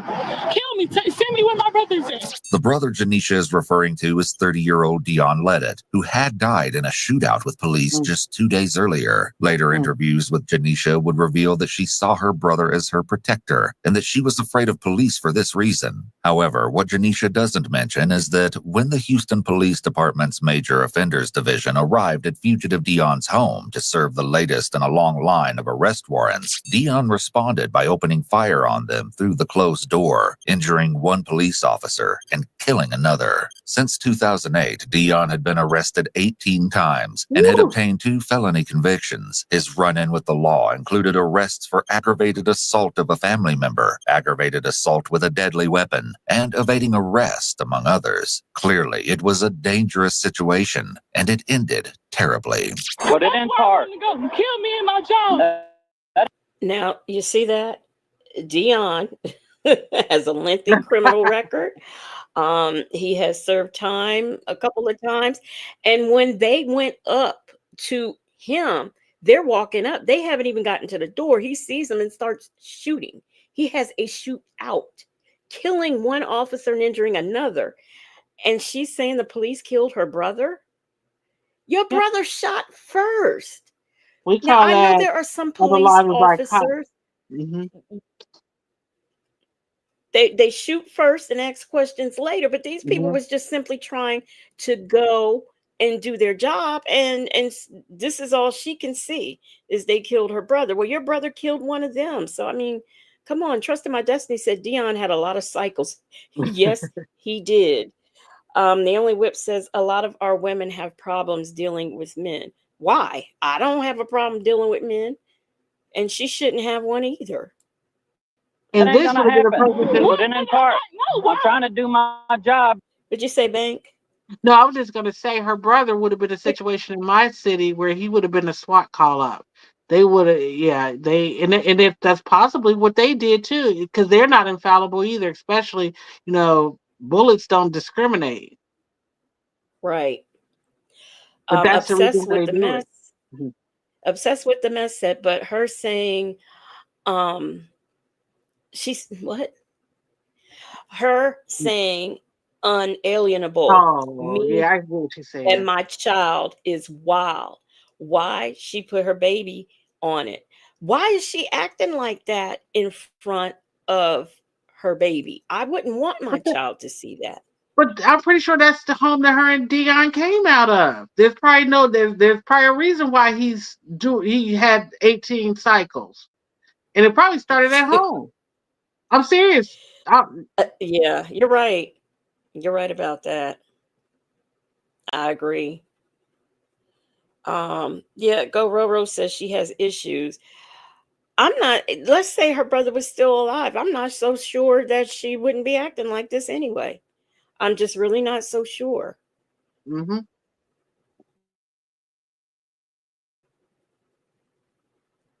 You're making it difficult. You're way out of control, okay? Okay, let me go. I'm Officer Bailey. Officer Bailey, Playing Police Department. Why you stop me? For speeding in a school zone. I was speeding. How many miles were I going? 48 and a 30. Man, get the car in park. No! Put the car in. Park. Man, get the... Put the car in park. Can open my door? This is against my rights. Look. The officer is taking appropriate. See, look, she want to talk about her rights. This is against my rights. You can't open my door. Yes, they can if you won't cooperate. Trust in My Destiny says she appears to have mental health issues. I don't know. Or anger management issues. I mean, all mental health issues, I wish they're not uncontrollable. People can self-manage. To me, there's a difference between certain, I'm not a psychologist, but what I'm saying is that not all mental health issues stop you from knowing how to act.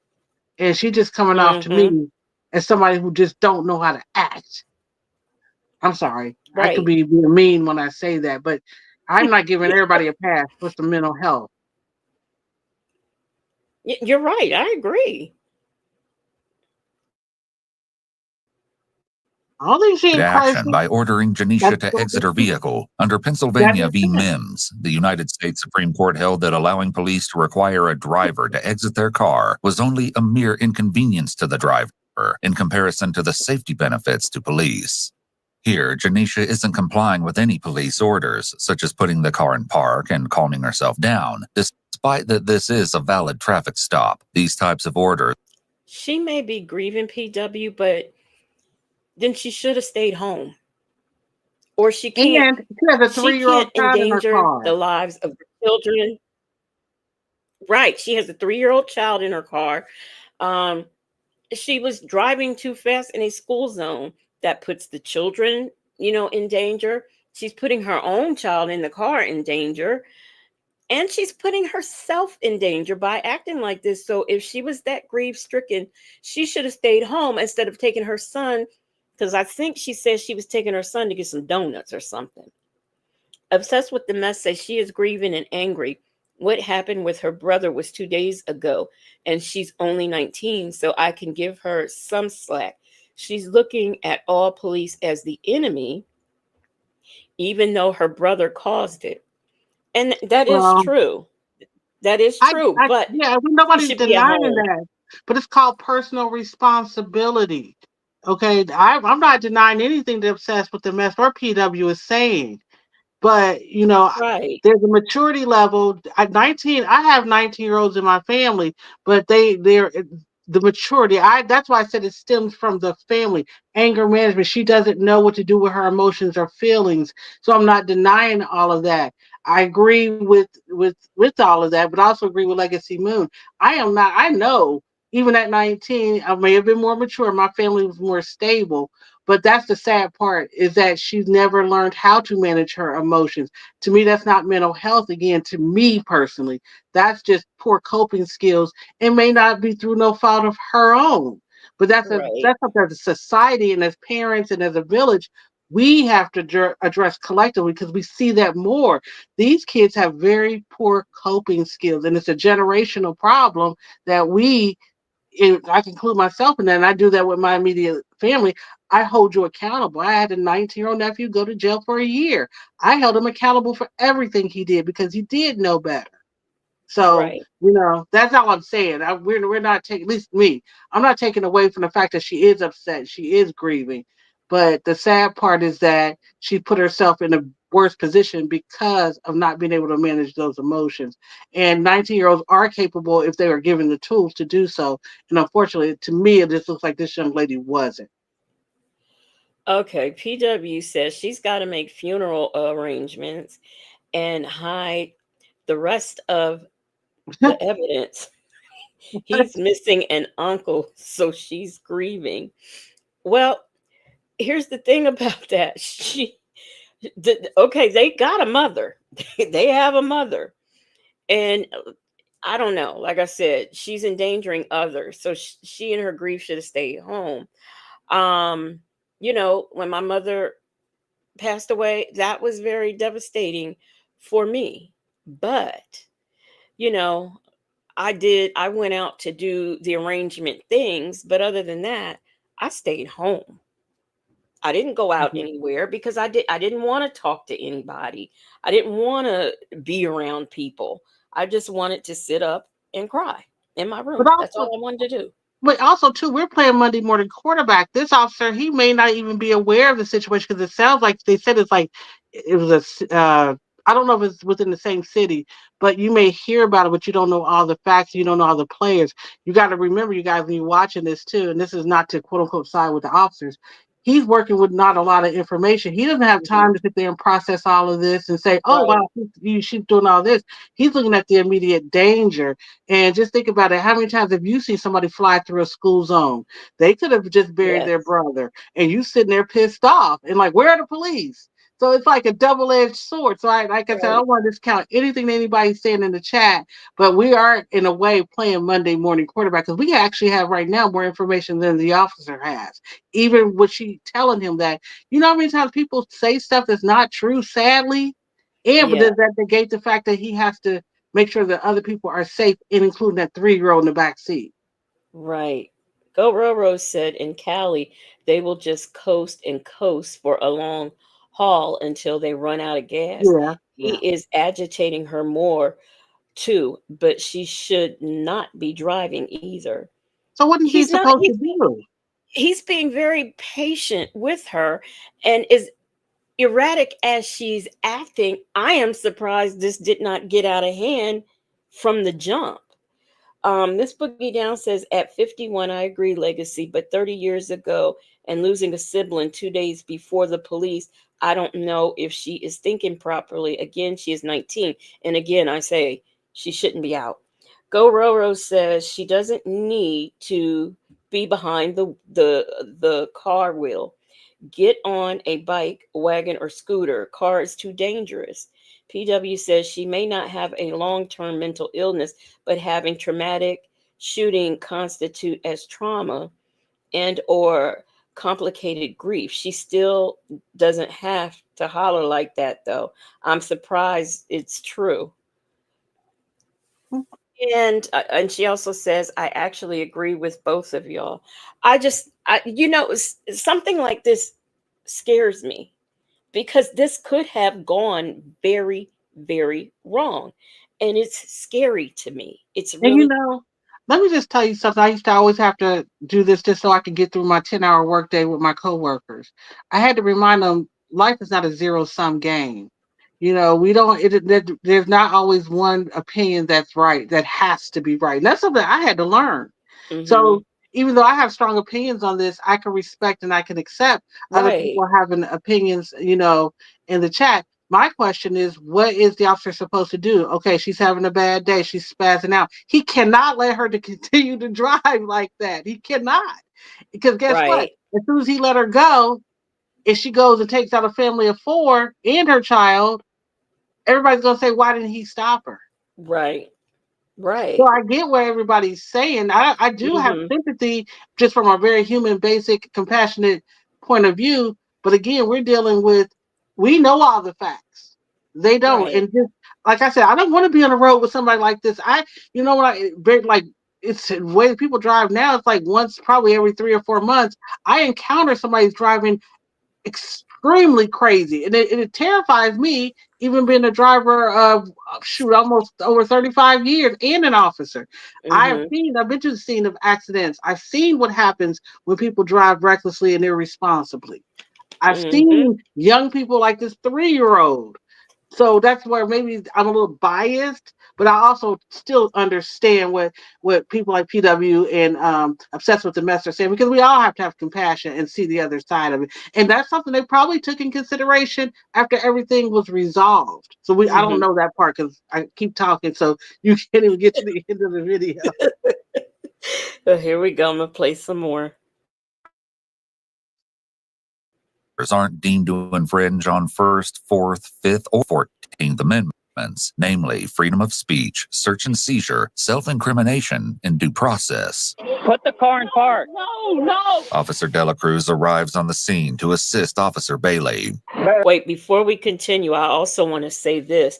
This behavior is dangerous for her own child. Let's say she did drive on or whatever. As erratic as she is being, I don't feel that her child is safe in the car. I really don't. I'm about to break the window out, man. Drive out. Put the car. You're fixing to put the car in park. You stop. Put the car in park. Put the car in park. Stop. If they hit me, I'm gonna leave me out. Now, Officer, what do you say, Perez, Fuentes, whatever his name is, who came up, he wasn't for all this, and you'll see that in a moment. Homer is Homero Ortiz, Janisha's longtime boyfriend and the father of the 3-year-old child still strapped in the back seat of the car. Homer has been on the phone with Janisha the entire time. In fact, he's the one who convinced her to stop in the first place. No, you're not taking my kids. You're about to get tased. Put the car in park. Now, mind you, she is hollering at the police and her Homer, her baby daddy. What the f are you doing? Homer, tell him to stop. She's telling Homer to tell them to stop. Make them stop. Homer is somewhere else on the phone. He can't help her. Unlock the car. Unlock the car. You're about to get that. Put the car in park. Yeah, nobody's trying to kill you. See, this officer right here that my cursor is on, he is not for the play. He is not for all of the patience in talking. PW said I wouldn't want them to look my brother up to can make it worse for her. No, her child ain't safe. Yeah, knowing that that's his the unalived brother. If the police had known ahead of time that she was a sister, that might have made it worse for her. I mean, because look what happened when they tried to get the brother. I mean, you know how some police think. But watch this officer right here, because he's not playing. You're about to get tased. Take that seatbelt off. Take the seatbelt off. Take the seatbelt off. Janisha repeats this phrase several times throughout this altercation, but never elaborates on exactly what that right is. I did. Take the seatbelt off. No. Listen to me, ma'am. Put the car in park. It's unclear at this point what Janisha's strategy is, but it should be noted that no matter how loudly you scream at police, they're not likely to just go away. You're distressing my baby. I'm suing you. They're distressing her baby, not her. They are. I barely passed the fucking light. Listen, put the car in park. No. You. Put the car in park. You need to get out. Get out of the car. I'm not getting out. You. Get out of the car. I'm not getting out the car. You need to get out of the car. No. You're about to get tased. You need to take that seatbelt off. You're me for sitting in my car with a seatbelt on? You need it. You need it. Call your deputy. I need to you're under arrest. You need to get out. I'm under arrest. You're under arrest. You're under arrest.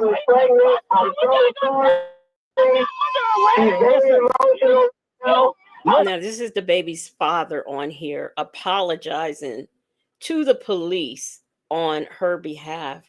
Peppermint Patty said that poor child is nervous, must be. Oh my God. Yes.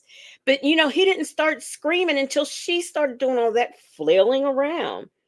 And let's talk about it all. You're right. She is making it impossible. Trust in my destiny said, Moonlighters, please hit the like button. Thank you. Yes, please ring my bell. According to Texas law, it's a crime to willfully refuse to obey the lawful order of a police officer, and Janisha has already done so twice. First, she refused to yield when the officer tried to stop her. This offense is often referred to as failure to yield, or a similar variation, depending on the state in which it occurs. Second, she refused to get out of the vehicle, another failure to obey a lawful order. In addition, since the officer has grounds to arrest Janisha and likely intends to do just that, she's also now added obstruction charges and possibly resisting arrest charges as well. And Janisha only makes it worse for herself when she starts jerking her arm to the back seat. Hey, don't reach in the back. Don't you reach in the back. Get out of the car. Get out of the car. Do not reach in the back. You're about to get tased. Hey, let's talk about it all. Says she needs help. She's quite unstable. Now, they still standing there arguing with her until she reached in the back in the car, which I think is a danger. How about you, Bank? What do you think? Oh yeah, most definitely. Or reaching in the back of the car like that. Right. That, I mean, even before, the social media and all that other stuff, even before I was an officer as a young person, I knew, unfortunately, make sure the officer can always see your hands. That's just something that any child, to me, walking out the door that, gets into a car, your parents kind of tell you that, at least they used to. Mm-hmm. And it's sad, though, because for us, the rules are different. Right. They are. They're very different. And, because of what has gone on with the police, I think that a lot of people, especially I'll say the younger parents, may not teach the same kind of things that we learn. Like, the police pull you over, obey them. Then as I got older, I was like, I'm black. I really got to obey. I really got to make sure they see my hands and make sure I don't have anything. Hey, Let me Nana, tell she you. says she's concerned about her child now. Yes. And y'all, I'm going to just say this. I know this is not, I know we come on here and kiki and laugh, about things at times, but to me, this is a teachable tool. And also to show that not all, because like I said, I can't say that if I was the police officer, I can't say she wouldn't have been tased 10 minutes ago. I can't say that. But I have to give these officers credit for, I mean, it wasn't until she reached that they tased her. And they must have had the taser on low, because you see that did not calm her down. I'm used to seeing people get tased and they like Well, fall to the ground shaking. it's You two know, prongs. If the two prongs don't make it, they have to both go in. If they don't both go in, it's not as effective. oh, I okay. don't know if you saw, it was like dangling. Looks to me like one of the prongs was dangling. There's actually two prongs that come out. Yeah, I think let me see, because I think they're getting ready Then to you could tase her dry again. tase too. Then you could dry tase too. So What's dry tase? you just put it up to the body and hit. And there's a feature. Basically, you can lock the taser, the prongs from shooting out, and they just get the charge. Oh, okay. I didn't know that. But Peppermint Patty said, and don't use the advice Sonya gave to Tomas. No, because what happened? She went and put her hand in that back seat and they tased her. Then that Mhm. exactly what Sonya told her child to do. See, we got a little kiki here. Thank you so much, Peppermint Patty. Yeah, the only whip was, I guess we were too boring. We were too serious for him, so he departed. Bye. Yeah, he said it was too dry. Well, okay. Can't You're about to get tased again. Get out of the car. Get out of the car. Her child is right there, and she's telling her boyfriend, they tasing me. My child is hysterical. I think I would want to calm down, so my child could calm down. Get out of the car. You're under arrest. No. Wait a minute. Bust out that window. Stop. I'm pregnant, please. Stop. Please, I'm pregnant. You're about to get tased.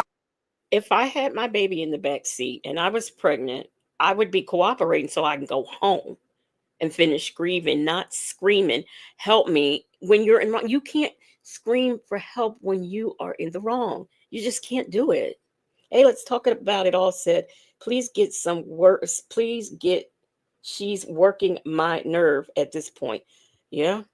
I'm telling you, as a police officer, this would have been handled different if it were me. Nobody's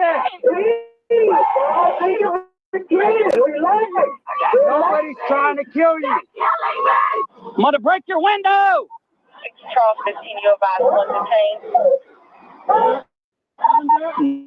No, she's refusing to get out of the car. We need another unit. Get out of the car. They should have been called for You're another not getting unit. out. You're I don't know under what took them so long. Charles 15, 13. Okay, ma'am. What'd you say, Bank? I said they should have been called for another unit. I don't understand what took them so long. Yeah. Yeah. And see now they messing up your nice automobile. Because you won't get out the car. Stop reaching around. In my life. But let my baby listen to me. Don't do this to me in front of my son. No. Get out. We're going to get you out. No. Either you're going to get out by yourself or we're going to get you out. You're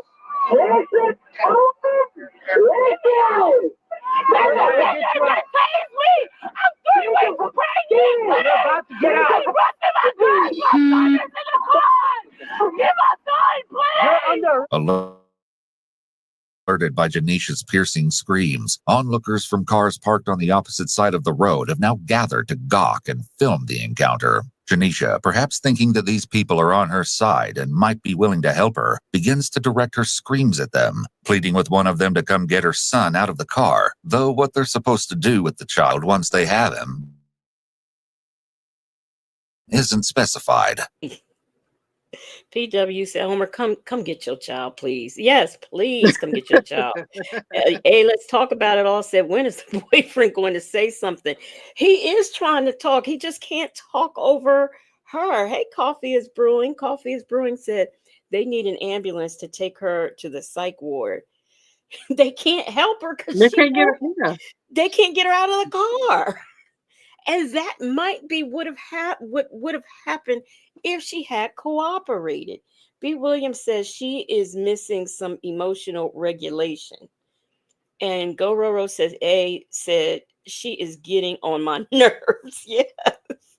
It was hard for me to watch this, but I wanted to see how it ended, and I can't see where any wrong was done on the police's behalf. Her nearly 50 verbal warnings, have no choice but to force her to comply. Come get my son!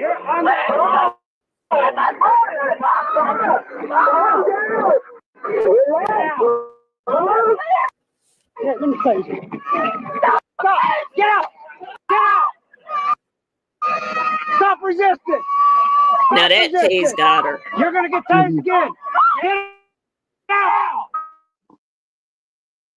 Get out! I bet she isn't pregnant. That's a go-to excuse. Well, the only reason why I believe her is because Homer, he said she was pregnant. So that's why I believe her. Miss Boogie Down said, I'm in tears with the man narrating this. He is freaking hilarious. Well, this Tay's worked because it knocked her behind out. Sure did. Get on the ground! Get down! Get down! Put your hands behind your back! Put your hands behind your back! Please grab my child, please! She's telling these perfect strangers to come and get her child. She don't know them. She don't know them folk. But also, too, not just a 3-year-old. If she is 3 weeks pregnant, how many weeks you're putting your unborn child at risk? Huh? I'm sorry, but she's also putting her unborn child at risk too with all of this mess. Yeah, she's I'm pregnant. I'm pregnant. We'll cooperate so you can. Well, at this point, it's too late to go home. Cooperate so you can go to jail. They will get you up. You go to jail. The folks will check you out there. Just at this point, it's a done deal. We're not trying to do that. Despite her continued shrieks, none of the onlookers who are filming her are willing to interfere with the arrest to grab her 3-year-old from the back seat of the car that's surrounded by police. Please! Please! Please! Please come get my baby! Please come get my I'll tell you something else that is annoying, and y'all might do it. And if I hurt somebody's feelings, I'm sorry, but these young people going out in their pajamas is just downright ridiculous. PW says sister girl needs a nap. She probably haven't slept since her brother passed. Yeah, she probably hasn't. Coffee's Bruin said, I know her throat hurt with all that hooting and hollering. Go Roro said she left no other option, just yelling like Lil Rod did on that thug case.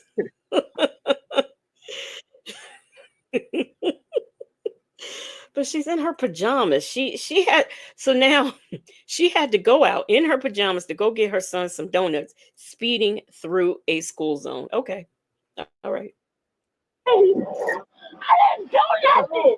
Officer Bailey pulls her to her feet as she continues yelling and guides her over to one of the additional police cars that have since pulled up. Get my baby! No! Are you gonna talk to my husband? Yeah, so give me a minute. Go talk to to him. Go talk to him. And I can't. We're dealing with you right now. I'll sit right here until my husband comes. Y'all can't put me back there. Y'all have to wait till he comes. I don't have to wait. Y'all have to. I don't have to do anything. Meanwhile, So I don't know why she thinks that they have to wait to do anything with her until her husband calls. And Ed, let's talk about it all. My throat is hurting from this, and I'm not the one screaming. And just remember, this is hurting. and see a lot of people Officer don't. Dela Cruz takes the opportunity to speak with Homer, who still. Yeah. No, I was just gonna Look at the say, little Tase thing hanging out of the car. But also too, got to remember the officer's day is not over. And I remember days like this. Once you clear this one, they're gonna send you another one. And in the summertime, we ran like my whole 8-hour shift. That's all we did was try to put out fires for 8 hours, no breaks. I had to literally build a relationship with my dispatcher and say, "Hey, give me 5 minutes because I need to go take care of business, just to go use the restroom." I mean, you could barely breathe. We call it chasing the radio. So these guys are not even done for the day after even dealing with her. No, and I would definitely have a headache after her. Trying to talk to her through the car's Bluetooth speaker function. Stop yelling, okay? Can you hear me on the phone? I can hear you. Okay, listen to me. Let's try to catch your breath, okay? Where are you familiar with Pearland? Hello? Hold on. Got EMS somewhere? Yeah. No, take me nowhere to my husband again. Hey. Relax. Talk to my husband. Relax. Talk to my husband. You're not listening. They can't talk to your husband because you won't shut up. Miss Boogie Down, thank you so much for the sticker. She says, Legacy, this was the best. I needed this laugh. Well, you are so welcome. I'm glad that you are here and enjoying it. Peppermint Patty said, I was going to need a month vacation after this. Oh, for heaven's sake. Hey, my husband's on the phone, please. Mama, you have to Mama, get on the back of my car. Mama, I told you to calm down. Oh my gosh, Mama. Business service. Hey, look, stop trying to talk to her, okay? Right now she's under arrest. Look, I'm out here. Is this your son? Yes, sir, that's my son. Okay. Are you? Hold on, man. Hold on. Are you familiar with Pearland? Though the officer grabs Janisha's phone and starts using it, this likely isn't a violation of her Fourth Amendment rights. There's no search of the phone, and while this may classify as a seizure, we must consider whether or not it's an unreasonable seizure. In this case, having the child's father on the phone when the mother is being arrested, and then using that pre-established conversation to secure the child and provide for his welfare, would likely be seen as a reasonable act with minimal or no implication of the Fourth Amendment. There's likely an officer's safety argument here as well. So, does this mean that the police didn't go through Nesto's phone and call all those people until they found someone who could say something bad about him? Is that what we're? You should be his boss lady. You should be his boss lady. I'm just saying, just trying to work it out in my head. But I want to also show this because to me I just think it's an educational tool. I mean, I think young people should look at these videos with their parents and be told, this is not what you want to do. And sometimes we cooperate with the police and it does not turn out right. I understand. But I just think that these videos can be used as a tool. Because this behavior. I just wanted to say real quick. That one of the things I used to hate, and it crossed all socioeconomic racial lines. When parents would come up to me, like say I was doing an off-duty detail, like we call them off-duty detail at a grocery store. They will walk up their kids up to us like, tell my son that you will arrest him if he does anything bad. I'm like, no, I'm not going to tell your kid that. I'm not going to scare your kid. I'm not his enemy. So it Right. starts at a young age. Parents will bring their kids up to police officers and tell the police officer to tell their child that they're coming to get them. So they build this fear in their kids at a very young age. That's what when women used to come in the office and they used to bring their children, they'll say, "You stop being bad, or this lady will call the police on you." I said, "No, I won't. No, I won't.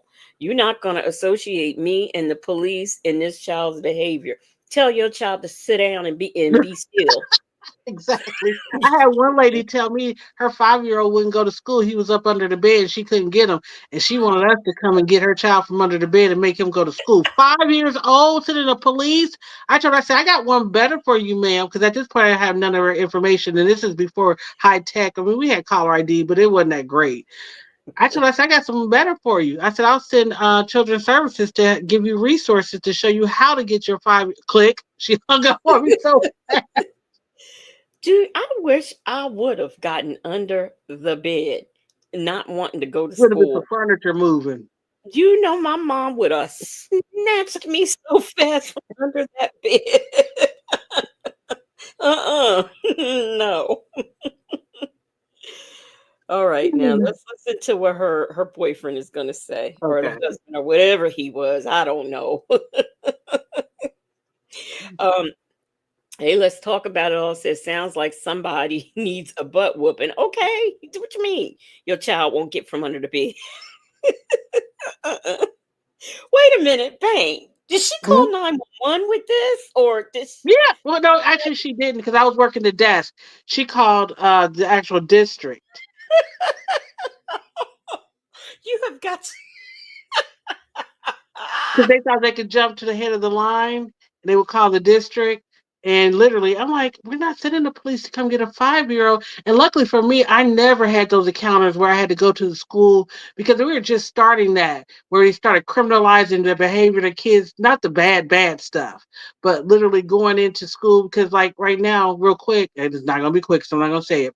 My 6-year-old great niece, she has autism and she has ADHD that goes with it. And she's a strong little girl. I mean, it's like WWE in here sometimes. And it's mainly just trying to keep her from hurting herself when she throws a tantrum. But literally, they would call the police, and some schools were calling the police for behaviors like that and putting handcuffs on 6 and 7-year-old children. I Yeah, never was in that position because I couldn't have done it. I wouldn't have done it. yeah. Well, in the schools like that, I mean, I think that the teachers there are taught, or should be taught, how to deal with those issues and to call the police. The police are called way too much to a lot of schools that are schools, special schools for children with special needs. It's a slippery slope because, of course, a couple of months ago, the one that was the vice principal got a freaking eye knocked out trying Yeah. to calm down the students. So I get it. Like it's almost Well, like police and being a teacher now. You darned if you do, you darned if you don't.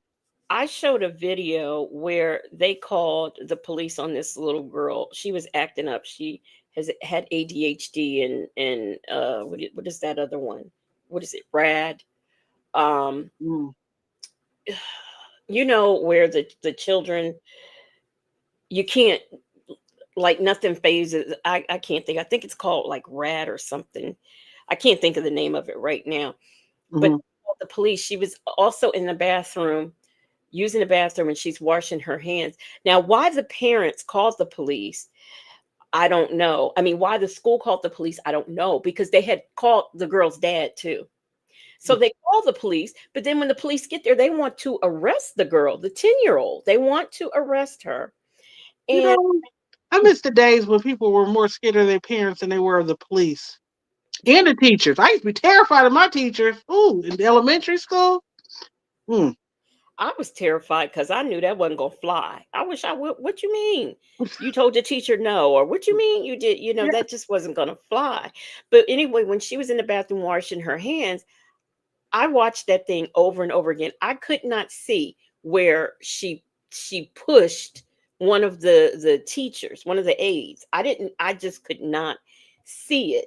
And Meanwhile, the police is trying to convince every teacher that interacted with her to press charges. So, the police talked these women into pressing charges. The Wow. one woman whose wrist she supposedly hit that was real hard. The next day, she's got a bruised wrist. She's got a brace on. She had to take a day off work. And I'm like, I kept rewinding it because I wanted to see where this little 10-year-old hurt this woman because I just did not see it. And I was looking right at it. And they arrested her. Well, of course, the dad, he got on it. He called, he called everybody in charge. Mhm. The police and everything. And of course, she wasn't charged with anything only because he raised a fuss about it. But if he had been one of those parents who's not that involved with their child, what would have happened to that little girl? Right. That's what I And, wonder. and because of lack of resources and training and education, it's sad now that schools and even universities, they think that they have the right to decide what is prosecutable or not. Yeah. And that not love put in the chat what RAD is, reactive Yeah, attachment disorder. reactive Okay. attachment disorder. Yeah. But you know what? I did say red, but that's not what I meant. What is the one something defiant disorder? Oppositional defiant. Oppositional defiant. My That's brother it. was that. He was oppositional defiant. And of course, you're talking about, back in the 60s, 70s, didn't have a diagnosis for it. But that's what he was. He was oppositionally defiant and grew up to be that way as an adult, unfortunately. But anyway, yeah. Right. Hey, Sunshine. Sunshine said she gave me a headache with all that screaming. I need some Tylenol. Take her to the crazy house, cray cray. Yes, but they couldn't even do that because she wouldn't calm down. B. Williams says calling the police on your 5-year-old is very traumatizing for a baby. It should be she should have been arrested, but that's not abuse of the 911 system, so you couldn't get her for that. But first of all, I'd have just laughed. But you're right. Yeah, well, what we'll do is call DCYF, and they can give you some techniques. Yeah, that's exactly what I would have done. Cause And she didn't call back ever again. Learn They her don't want lesson. those people. They don't want those people in their life. No, they don't. They do not. She's more afraid of them than she was calling the police with that foolishness. And that's what that was. Foolishness. Okay, let me see what's going on with her now. Let's see. Well, where the officer would want to establish the nature of the conversation to see if the mother had asked others to show up to the area and potentially threaten the officers. However, this is a much weaker argument under these particular circumstances, since it was evident the father of the little boy was trying to get Janisha to calm down and listen to officers. Officer Dela Cruz explains to Homer where they are located and gets some basic information from him. Now listen As to Homer asks Homer. the officer if it's all right if he sends other family members to the scene to collect his son. He explains that they can get there much faster than he can. As they're wrapping up their conversation, Homer offers something on Janisha's behalf, a heartfelt apology. Do they? Hey man, listen to me. You don't have anything to apologize for, man. You didn't do anything wrong. So. She just lost her brother. He passed away. She just found out she was married yesterday, and she's been going through so much there. I'm so sorry. At this point, Officer Dela Cruz turns his attention to the small pair of eyes peeking at him from the back seat. Now watch how she acts. How old are you, man? Baby boy, hello, Mission 3. You're 3 years old?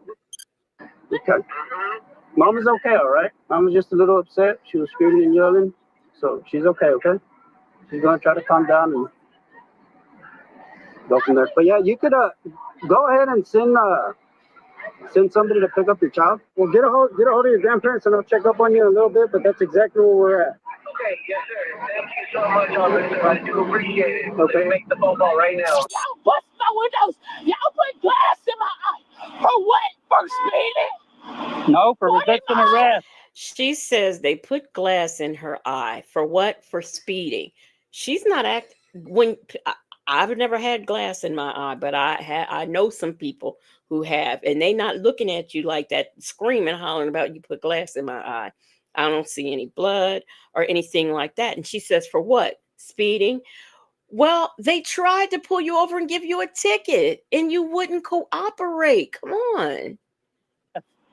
Why you busted my window? Sure did. Everything's on camera. Yes, it is. Right I here. didn't resist nothing. You told me, and I said I wasn't getting out of the car. That's And resistance. the person And that's busted my resistance. windows.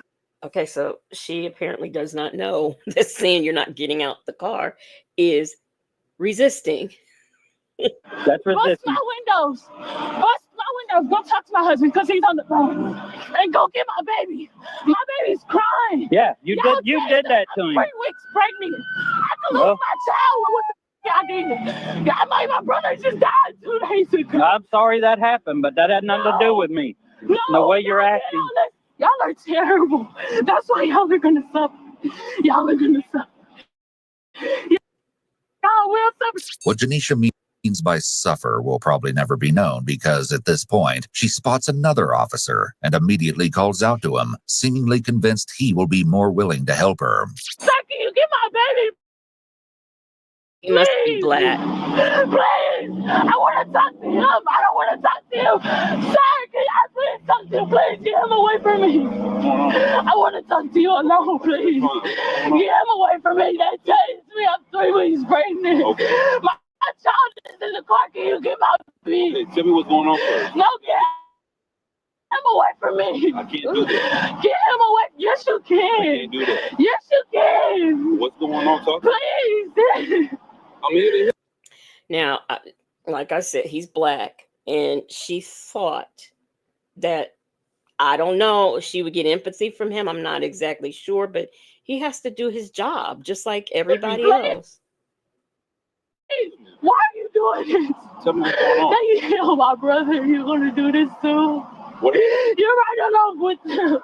You're not telling me anything. You're right along with them. What's going on? Nothing. I was going to get donuts with my son. Okay. Like, what the? Okay. And then your officers don't know what the they're doing. Because just because, even though my window was raised down, he decided to go bust my other window and get glass in my eye. And he raised the voltage on the taser. I'm 3 weeks pregnant. You think I want to be double tased? He raised the voltage on the taser because he tased you once, and that was not enough to make you get out the car. And now she's upset with this officer. She thought, because he was black, he would sympathize with her, and because he's still trying to even just get her to explain what's going on, you're just like them. You're just like them. It's ridiculous. Twice.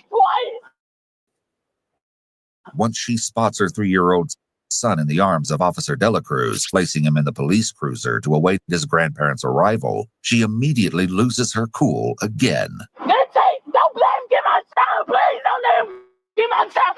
Don't let him get my child. Don't let him get my child. We're trying not to let them see all this. No! Don't let him get my child. Put him in my car. No. Put him in my car. He's in his car. He's fine. Don't let him touch my baby. Don't let him touch my baby. You won't let me. I have a right over my child.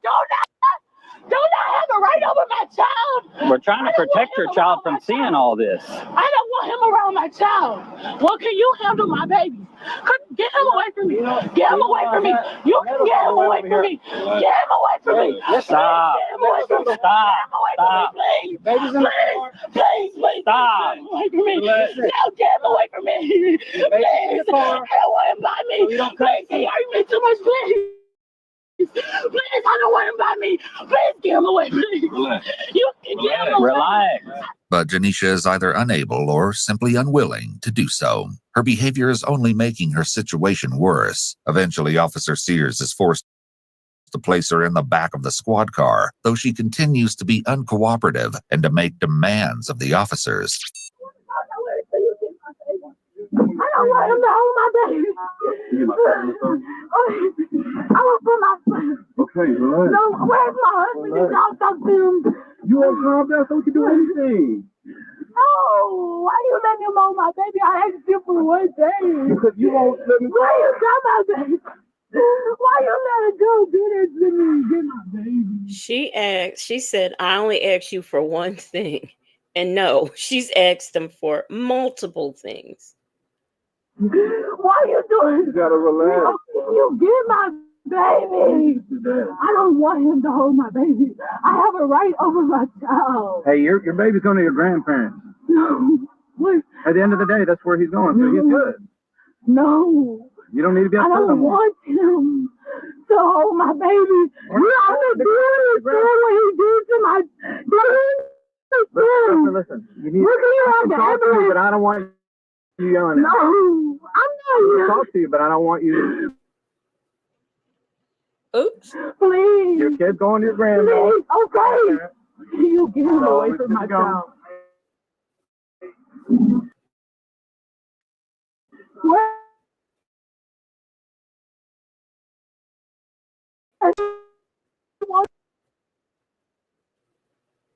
Him around. Y'all could keep him around him. I wish I would die. I can't sit back and see you telling me my baby is away from me. I don't want to sit back and see you get my baby to another. How did let you get him to any police officer around him? If you sit back in the car. You're lying. But you won't sit back in the car.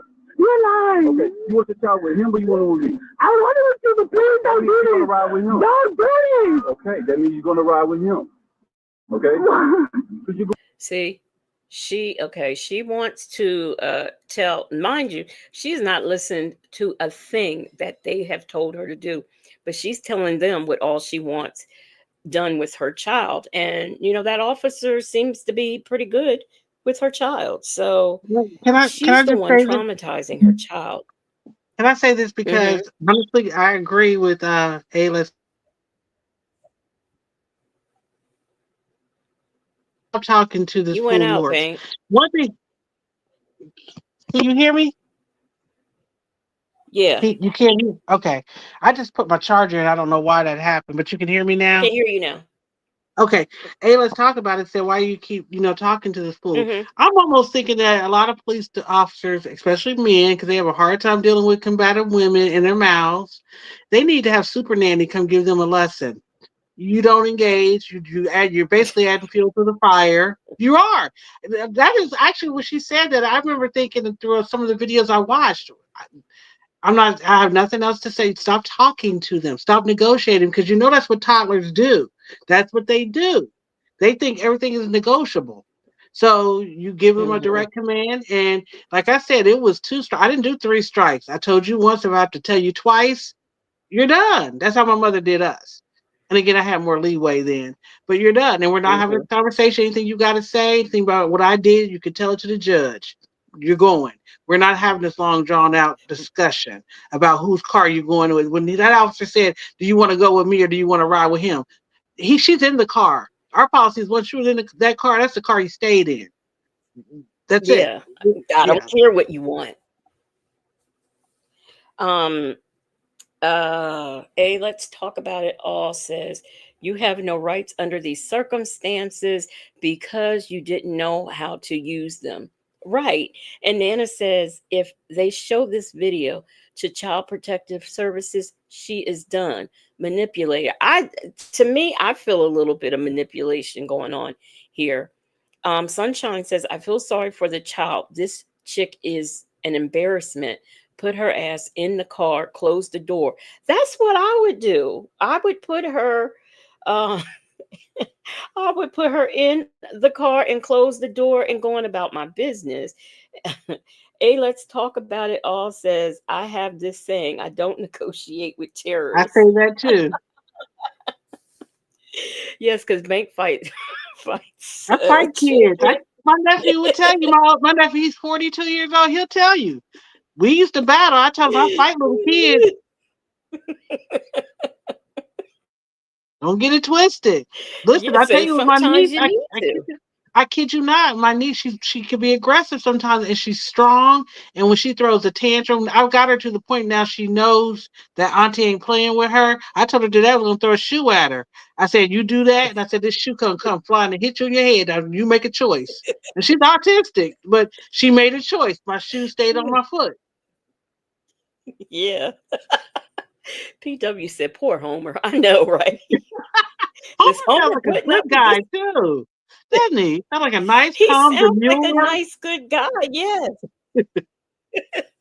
and mindful. Yeah, So maybe I gotta see her on a better day because yeah, yeah. this just And ain't hopefully she it. did have some Yeah. better days. That's really seriously, yeah. Yeah, I hope so too. Well, we are almost done with it. Here we go.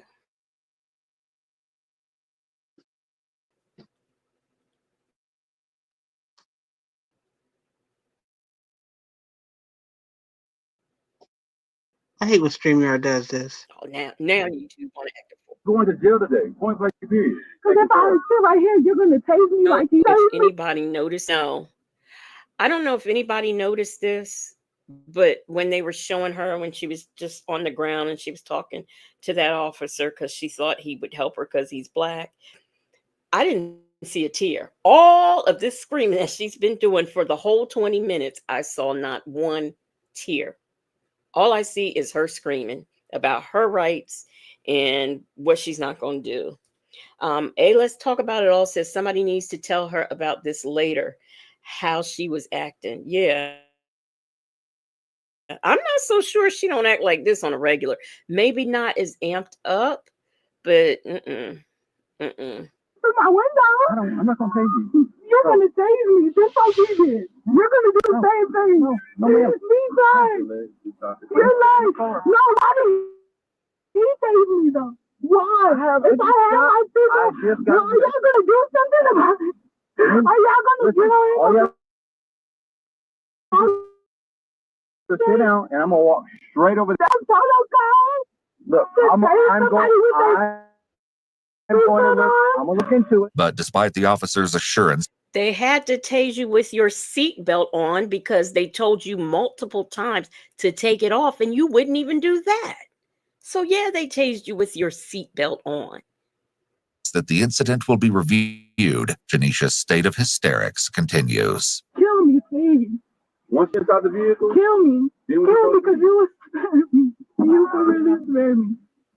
so you didn't get the officer driver's license ID or nothing? They didn't tell me nothing. Oh, Well, you're gonna give Officer now Pierce that since you. she says they didn't tell her nothing. She did not refuse to not give anything because they didn't tell her nothing. It's Y'all hear wait a that? minute. And I'm trying to let's figure out talk how about long. it. All Homer is apparently at somewhere too far away to get to her, so that's why he's got to call his parents to go get the poor baby. Okay, And so she's lucky they're going to stay on the scene. what legacy? I'm trying to If figure out it, why he asking. Look, can you hear me? Why is he asking her? Look, before he even pulled up, everybody knows their radio traffic, and everybody's seen situations like that, and how hyped up she was. Did he really think they had her ID for him to be asking her stupid questions? That pisses me off. Don't come here acting like this is your first rodeo. I would be offended. Listen, later I would be like, how you gonna ask Nate for all that Love, crazy stuff? Nate Love says this is a situation where a different gender would have been able to de-escalate more efficiently. Let me tell you something about that. I'm not so sure. I watch these police videos, and these women are wild. These women are wild. Oh, don't manhandle it. But and you know what happened? There's another one where somebody was being kicked out of Walmart. They were being very nice to her. They just wanted her to leave. Well, she got to acting a fool. Well, they thought that perhaps a female officer would be more effective. So that female officer came on scene and she was talking. That girl was still doing all her flailing around and screaming and hollering. And she said, you know what, I'm done. She walked away. And I don't blame her. These young girls today, they are built different. Stop manhandling me. Well, stop acting like a man. And they won't manhandle you. That's And they have to be cautious. These men are a lot stronger than these women, and they can really put a hurting on them, really. And I think a lot of it is because they don't like when they're wrestling to get their hands behind their back. First of all, wiry women are some of the strongest women. But also, if a man really uses all of it, I've seen these officers in some of these videos where they had to use their man strength. and boy, did it look like it hurt. I'm like, where's the ambulance? But they try to be, they're not, they have to be a little bit, I won't say gentler because it sounds weird, but you don't really want to hurt. They don't want to hurt her. They could have, look, I watched one video the other day. They basically just threw like a bullet. I mean, they literally just dumped through him, through the car, like through the back seat. And that's what they could have done to her. They could have. I saw one where continuously Evolving said idiot. I saw one where she bit the officer, and I don't think he was doing this to be rough or just, I think it was a reaction. He hit her in the face. Mm-hmm. Okay, well, you hit me in my face. I'm suing. You hit me. You hit me. He said, you bit me. He was like, yeah, I hit you, but you bit me. She kicked another officer in the face. I mean, just why y'all manhandling me? You kicked me in the face. You know, you bit. I think she bit two officers. She bit one in the hand. She bit another one in the leg, and she kicked another one in the face. But she felt like she was being manhandled. PW said women have to be extra careful that time of the month. Some stuff we just don't deal with easily. And I'm going to tell you, I was one of those people, to the point where when it came time, I had to be medicated a week before, the week of, and a week after, because they said I had premenstrual something, they called it. And I was just so, and I was angry, and I knew I was angry, and I felt like I was angry, but I had nothing to be angry about. So they would I would have to take like 3 weeks out of the month, I would have to take Prozac, starting the week before, the week during, and the week after. So, I mean, that is real. That is a real thing. You know, fortunately, I don't know if I well, I was a grown woman, so I can't say I grew out of it. I think what was beneficial for me is that I didn't have one every month. I took those. I was on that seasonal where you only had one I think every 3 months or something like that. So I was taking stuff like that, you know, Yeah, I to remember keep season now. Yeah. Hey, it real helped me quick stay though, under control. real quick, I was thinking about Nala's comment about, you know, if it was a different gender, it would have been escalated more efficiently. But I will say, because I want to say she's right too, in a way, because I know with the way I'm built and the way I'm set up, and there was times where I did have to do it. You literally have to go into, for me, it was that auntie voice or the big sis voice, or the, you know, it just, and I don't think these men have the language for that, because I'd have been like, you need to cut this out. You acting like a toddler. I would have told her exactly what she was doing. I would have put it to her plain English. You look like a fool here. Everybody here filming you, flailing around, and while you got your 3-year-old hollering, you ought to be ashamed of yourself. You gonna watch this. And I'm gonna make sure you watch this video footage whenever, you know, when things calm down. Because honestly, I had to threaten a guy whose father just passed. He passed at home, but we had to wait for the coroner to come and clear the scene before we could let anybody into the bedroom. This man, like 6'4", 260 pounds, was coming at me like he was just gonna run through me. And I told him, "You take one more step." I said, I'm gonna let loose every bit of mace I have in this can on you." And then afterwards, I told him, I said, "I understand that you was upset." I said, "But, you know, I had to do what I have to do, and I didn't want to do that to you. Believe me, that's the last thing I want to do." But playing footsies with these people, this is what happens when they're overcorrected. In other words, these officers are scared. And like I said, I see both sides of the argument. But yes, the real talk would have done her good. You look like a fool here. Now, I would have told, let her just sit there and scream and make noise. Let's start handling the business at hand. Let's get her purse. We'll find out who she is. We'll start the paperwork. Just let her sit here and flail around and act a fool. She'll tire herself out and take a nap. I mean, you know, like they got her in the car, close the daggone door, quit talking to her. Just stop. Exactly. That's Like my somebody said, she's thing. getting Just stop. tired. Just let her put her in the car, let her do all of that mess. If she damaged the police car, it's another charge and whatever. But just let her tire Hmm. herself out. But another thing, and I don't think she was on any kind of substances, but possibly they don't know. They're probably going to have, I don't know how long this video is, but there are a lot of cardiac arrests that could happen when people work themselves up like this too. That was another danger, Hmm. you know. Yeah. So Yeah. Yeah, we're just about done. Hey, let's talk about it all set like we do the kids. She'll go to sleep. Yeah, eventually, yeah. Okay, here we go. Have a good rapport going with him. You're going to give him your information. Your grandparents, the kids' grandparents are coming. So You don't want to talk to me. I don't want to talk to you. so you gonna give me a choice. I will give you my information, but tell me that one There thing. is no but. We're not right here. Okay, well, I'll just be right Okay, here. so check this out. If you don't want to do that, what I'm going to do is I'm going to place you. I'm trying to get you to jail. Your son is right now, he's okay. I can go check on his brother. Can you check on my son? Can you check on my son? Checked on. I can't No, check on his brother. my baby in my stomach, please. Don't do that. Please. My baby in my stomach, please. Don't do that. Sit back. Good night, sleepy Libra. You know, now she's so worried about the baby in the stomach. She won't calm down, but she's worried. Okay, yeah, we're almost done, y'all. This is it. Why are you doing this? Are you going to tell me what's going on now that the door is shut? Are we going to put it? No. Are you going to tell me? Tell me. Tell me. Because now I might lose my child. Please. Please tell me what you have done there. Please. Don't do this. you weren't thinking about that You're going to earlier. make me hate this police even more. I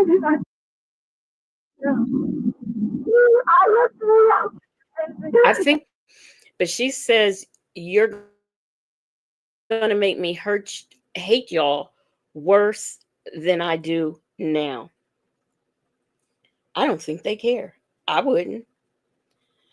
I just wouldn't. Hey, let's talk about it. All said he about to learn today to stop talking to her. And PW said, I'm good. I was working and y'all helped me make it home. I am so glad. But you know something else about now, you see the brother, he kind of got, after a while of all this talking and whatnot, he was kind of like, okay, look, no, we're not doing this, pretty much, is what he was like. So we got probably about 3 more minutes, I think. Hey, let's talk about it all. Yeah, I wouldn't care at this point either.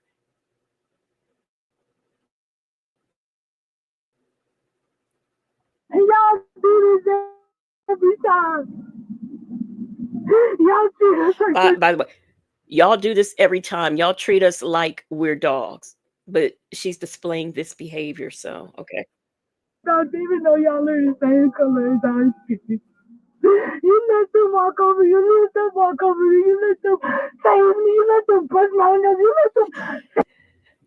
You let them walk all over you. You let them walk all over me. You let them tase me. You let them break my window. That man wasn't even there. What is she talking about? He wasn't even there. Me as a thing. This continues for the duration of the ride to the station. Are they gonna do it? No, they're just gonna arrest me and say I was violent and I did this and I did that. Is somebody gonna guarantee me a new house if I lose my baby? Are y'all gonna give me a new baby, please? This is going to show you how erratic she is. Are y'all going to give me a new baby if I lose this baby? This is what she's saying to them. Continuously evolving, said she would be bacon by now, acting like a 2-year-old. He needs to leave her stupid arse. Yes, and take his child with him because she needs more help than I think. He sounds like she probably runs all over Homer too. Poor Homer. After her transport, Janisha Lewis was booked at the City of Pearland jail. She was charged with evading resisting arrest and entered a subsequent plea of not guilty and was released on a $26,000 bond. The onlookers who'd been filming the altercation posted limited clips online where they gained initial attention for seemingly depicting excessive use of force, though the NAACP investigated and concluded that the Pearland police had followed protocols. When being interviewed after release, she commented to a waiting news crew that not pulling over for the police was the wrong thing to do. Based on court records, it appears that Janisha took a plea deal and agreed to plead guilty to a misdemeanor of resisting arrest in exchange for the felony charge of evading arrest having been dismissed. Which I don't think is fair, but okay. And she should have stopped.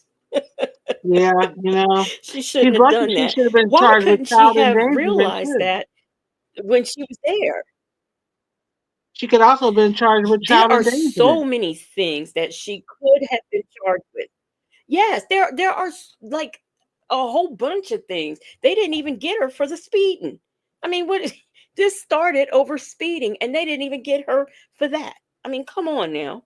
So she's lucky. She is very lucky that she came out the way that she did.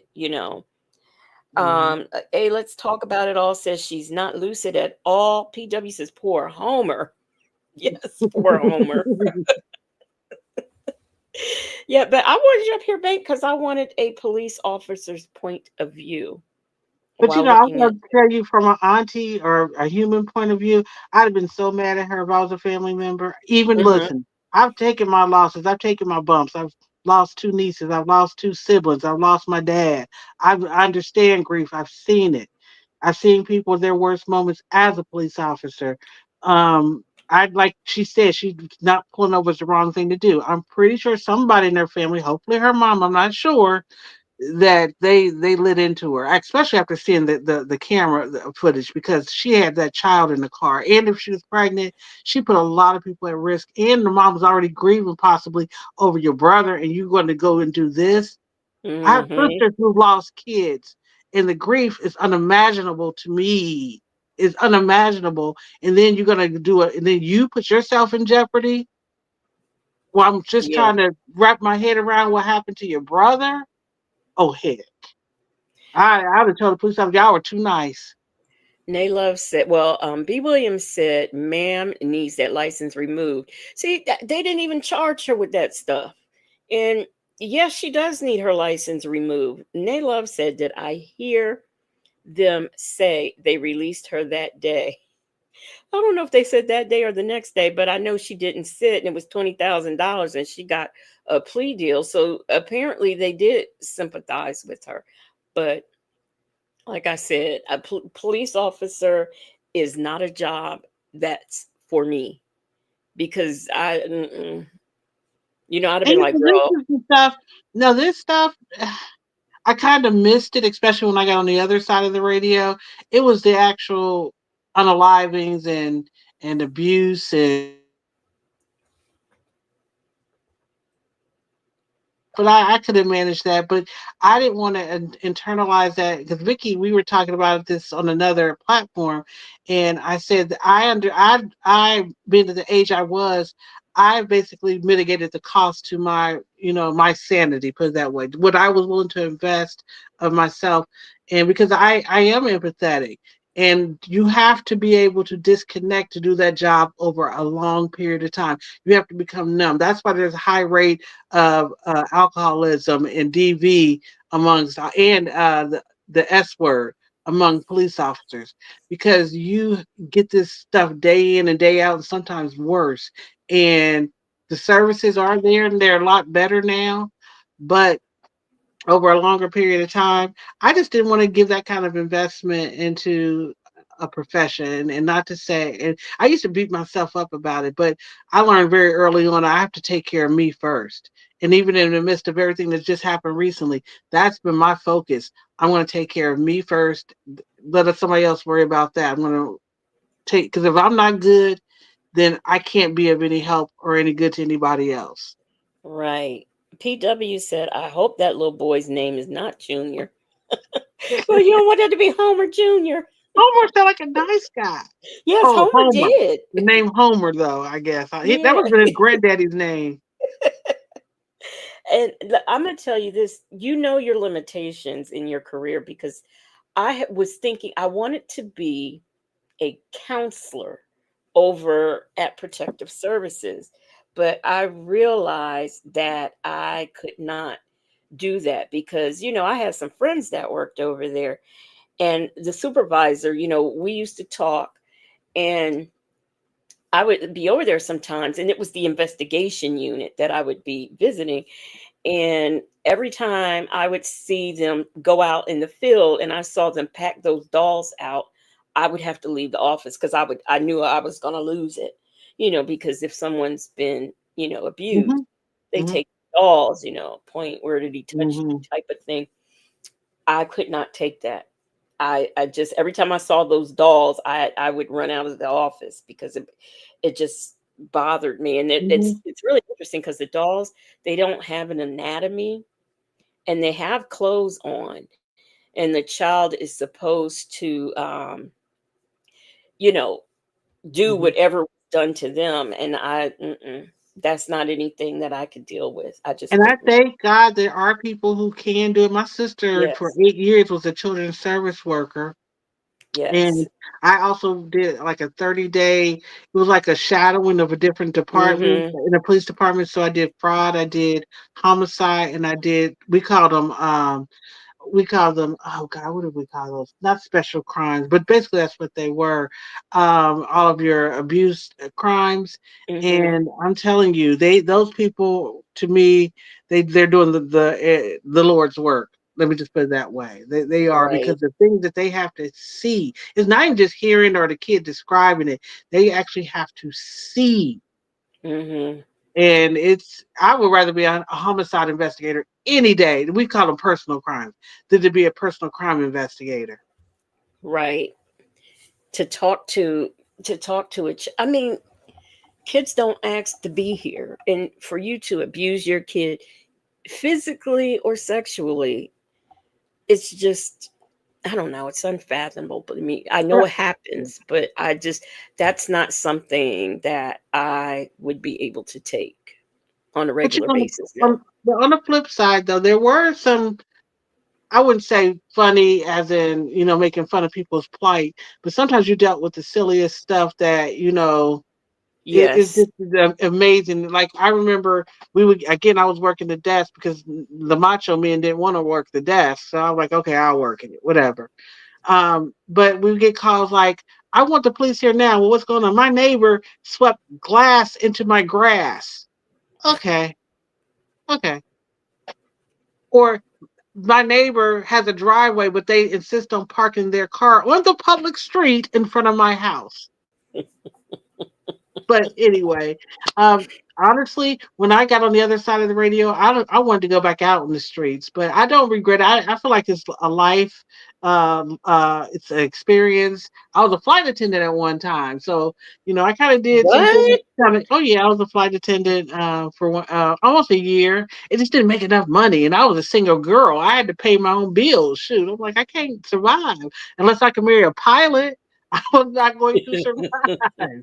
But yeah, I did that. That's why I said, my adventure coming up, I'm planning next year, to kind of not fully expatriate, but spend significant amount of time in Southeast Asia. It's real, and it's something that's in line with my character. So people who really know me, they will not be surprised. They were surprised when I decided to go for 30 days last year.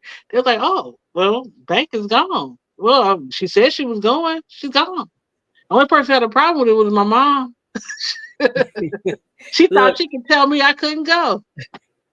PW said them same people voted for Trump. And let me tell you, with him being in office, I might be joining Bank over there wherever she decides to go. You going back to Thailand? Look, wherever, I might be joining.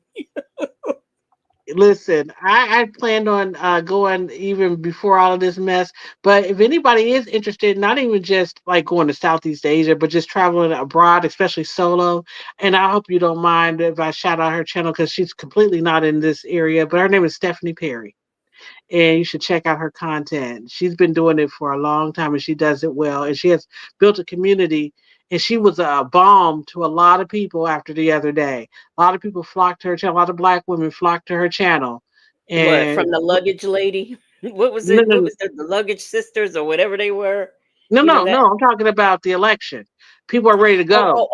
After the people ready to They're ready to go. go, and they Oh, want to know how. And she's been doing it. She's been traveling the world for probably over almost 10 years, and she's been to just about almost every country.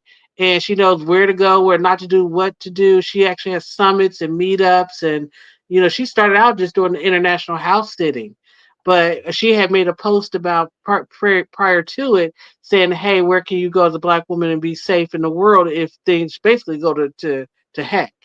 And so a mm-hmm. lot of people watched that live, but that was on Saturday. But come Wednesday, oh my God, that video took on a life of its own because women were in there typing What's her away. name? Stephanie Perry, beautiful, beautiful woman. She has this natural afro. It's just, she's very. If you watch her video Legacy, you will connect. A lot of ladies in here will connect, even if you're not talking about escaping or anything. They have a lot of resources. She Hmm. has a lot of resources. Okay, and she's single. Yeah, she's single. She's actually around our age. Um, Oh, okay. Yeah, I see that. yeah, yeah.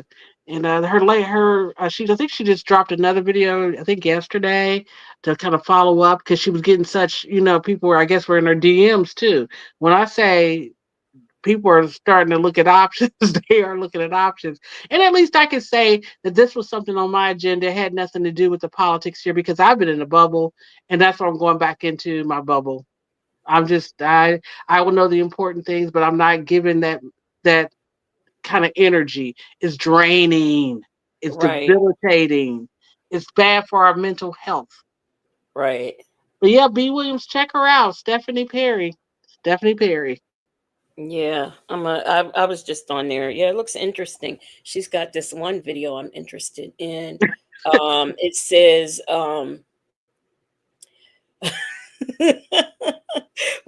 two of them really. Where to go when these white people act a fool, Yeah.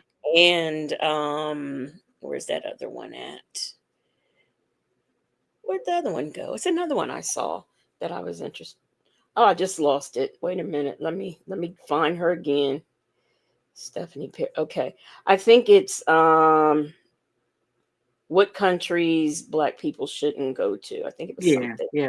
Yeah, she's like a that. wealth of information. She is a wealth of information. You know, she's lived in Australia, she's lived in Malaysia.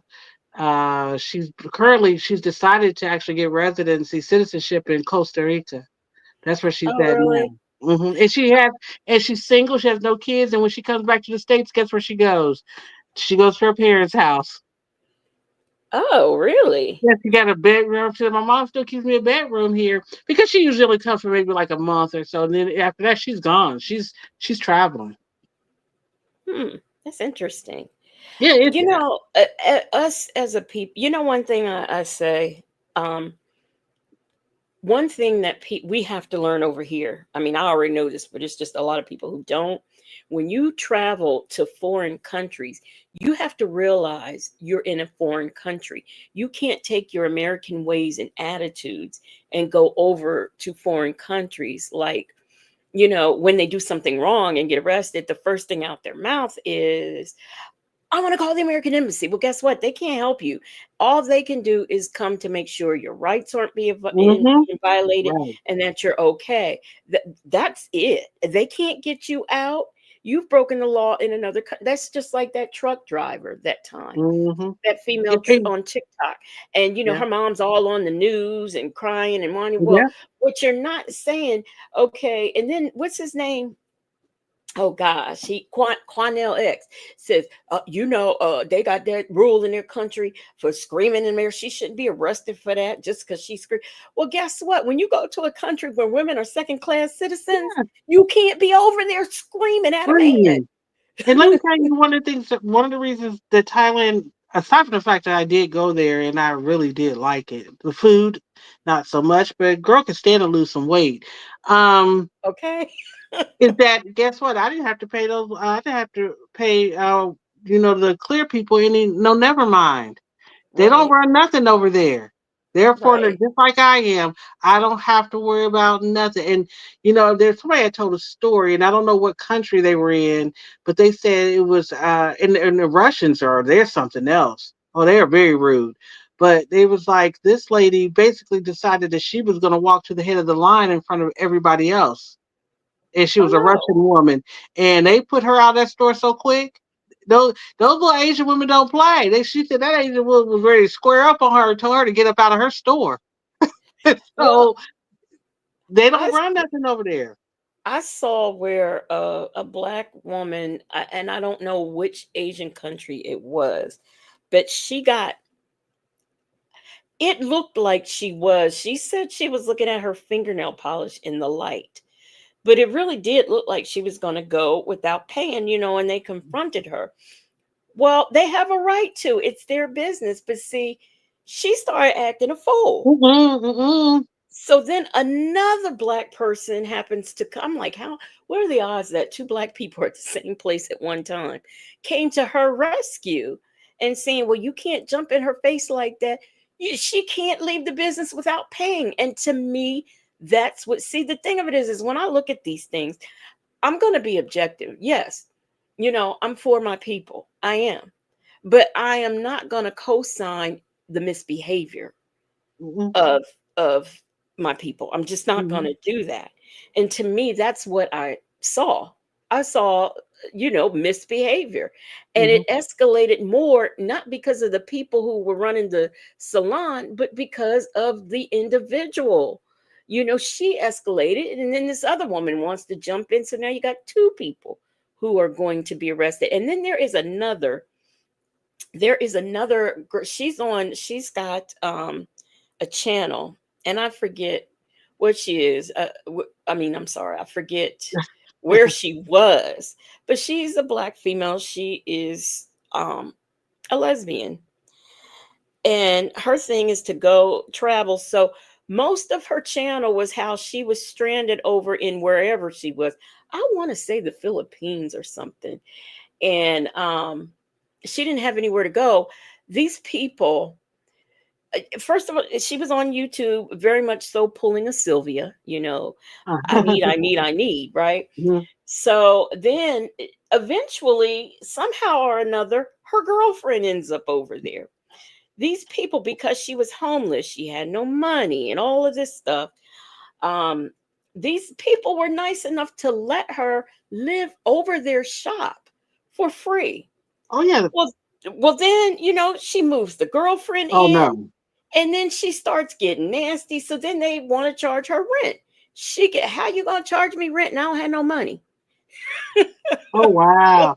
But Who? did you?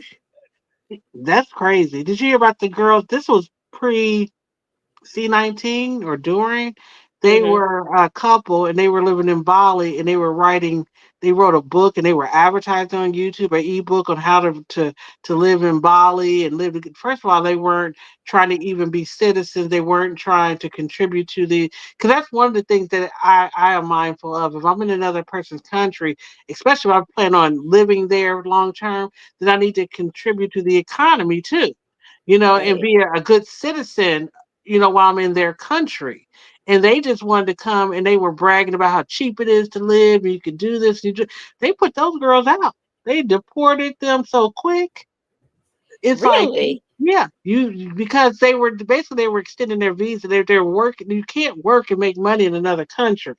You can't do that. And not only were they going to probably get in trouble, they're going to get in trouble for that because you can't go on a tourist visa and then you're running a business. So that's how they really got them. And also too, they were being Bali has been inundated, especially by like Australia and Australians, and now with this influencer culture, you got people always going to Bali. Now they said Bali is, you don't even want to go to Bali anymore. It's a mess. They say we go to the beaches. They got videos here on YouTube. It's filthy, it's littered up because people are not taking their trash with them. Really? That's It's really terrible. It's real horrible. So they've gotten really strict. And in a minute, like Thailand, they make it's really strict. The most that you can do is 60 days under a tourist visa. If you want to stay longer, you got to get an educational visa or working visa, or you got to buy. They have like nomad visas for 5 years. Now you can retire at 50, but you got to meet certain requirements. But it's very tough to get citizenship there. There are people that have been married to their Thai wives or husbands for 10 plus years, and they've gotten like conditional citizenship. So Bali, was that's in Indonesia. Indonesia might, be looking to crack down on, the requirements. So people making it bad for other people. And this social media thing. B. Williams says the Bali couple was a mess there Hmm. with no visa and started selling courses on Yeah. how to move there. Hmm. Hmm. Yeah. Yep, exactly. BW, you know what I'm talking about. I mean, how could you? There, I wouldn't mind getting in these travel groups, but Mhm. I'm kind of a loner, so But that's what it I is. It's still solo because I'm sorry, the way Stephanie does it. So she'll let us say if she has a Exodus summit in South Africa, in Johannesburg or wherever Cape Town. You're responsible for getting there and making your own arrangements, and you could do and make sure you have because the event may only be one day. And she tells you make sure you already have all your excursions and things that you want to do. Now, if you click with somebody and you want to hang out with them, that's fine, but you're basically responsible as a solo travel to get there, accommodate yourself, and entertain yourself outside of the Mhm. summit. I like that because I'm a loner too. I don't want to have to do group things if I don't want to. If I want to lay in bed all day on my day of vacation, I'm going to do that. And I did that when I was there in Thailand. I'm like, oh, it's hot. And, I want to just sit. I want to just kind of just hang out, in the hotel room today or whatever. But I didn't feel that, Well, that pressure of, oh, I got to go do this. I got to go do that. BW said I want to blog my travels, but the influencers ruined it. And you had a lot of people who called their themselves influencers slash travel Agent. agencies, and Hmm. they just made it worse because I'm scared to even Hmm. bother with Hmm. any of those types of things because so many people have been. There is this one chick on Instagram. I have to find her, but she did a lot of trips to Dubai and everything, and she was just ripping people off Oh or yeah, yeah. not. That Or Miriam something chick. yes, yes. She's a nut. She She's in the Middle East hanging out with those Taliban people. is she. Yeah. Oh, yeah, she was a mess and taking people's money and not getting back, or they get over there and the accommodations aren't what she said they were going to be. Because if I ever, first of all, if you want to visit beautiful places, there are countries in Africa that are Mm-hmm. beautiful. What is that? The one place that they say, I can't think of the name. Gosh, I hate when I have these migraines because I can't never think of nothing. Um, it's where I think it's got the pretty waters or the pretty cliffs or the hot springs or something. But anyway, Mm-hmm. it's over there in Africa. But there are so many places that are beautiful to go in Africa. Why do y'all as black people want to keep running over to Dubai where they have rules and regulations that you don't want to follow? I Mm-hmm. mean, come on. Mm-hmm. Mm-hmm. There are certain places you can't go without covering your head. If you're not willing to do that, then Dubai is not the place for you. And I Yeah. personally wouldn't become. I don't know why black people want to go to Dubai and the what is it, the Maldives, The Maldives. Yeah. and I have not heard anything good about that. Now the No, pictures me are either. Me beautiful. either. The Mm-mm. pictures are absolutely beautiful, but I have not heard um a good experience from anybody, and that is black and white. And schooling over there. guess where black people are going, and they're having a way better time than they thought. Places like Croatia and Serbia. One of my ex coworkers Serbian, and he was like, if you ever want to go, if you ever want to go, he says I have a condo you can stay at, and he's selling it. And I watch videos of black women who went there, and they're like, I would have never expected that I would have been greeted with such friendliness, and the people are lovely and everything. Now I still wouldn't want to live there per se because I'm going to Asia, but it'd be a nice place. I'm interested in visiting places like that. I honestly want to go because let me tell you, besides this whole Thailand thing, my other obsession, and people might think it's crazy, I want to go see, even though it's environmentally sad and it says a lot about climate change. I want to go to see the calving of the icebergs. I want to actually go to the Arctic Circle on a cruise to go and Mhm. see all of that stuff, which is to me is like, I hate winter, I hate cold, but I find that so beautiful and fascinating. Now you're sounding like my sister. Yeah, that's her thing. I want to take a cruise to Alaska, and I want to. Mm. Yeah. B. Williams says Serbia is on her list. Norway was a really good time Oh, for you've you. been to Norway? Oh, wow. Yeah. See, that's what I'm saying. It's not just now with Africa, I worked with the guy who was from Ghana, and I was telling him about it was a video I had watched, and we were talking about it, and what it was is this one is a black woman who her husband, he was here in the United States, he's Ghanaian, and when they split up, he took her son back to Ghana with him. It wasn't agreed. It was just Hmm. basically, well, he took him and she thought it was just for a visit, and he refuses to return them. So she's like, so I have to be with my child. So now I'm here living in Ghana and I don't want to be here. She's like, and she's having a hard time assimilating. I kind of get it because was being forced because she doesn't want to be apart from her son. But she said the Yeah. biggest problem though that she finds is that even with our African brothers and sisters, some of them in some of the countries, not all of them, she said, but she find in particular in Ghana is that they have a problem with Black American women. They think we Hmm. all got attitudes, the stereotype that follow us. They think we Yeah. all want to turn up, or they think that we're promiscuous. And so she says she's constantly angry because these labels are being put on her and the men are not respectful of her. She feels like she's unprotected in the country and she really has no recourse or resources to get her son out of there. So she feels stuck and she is really unhappy. So I thought about Hmm. that when we were talking about the Bali thing, and that's another, and being mindful, like you said, going to other places.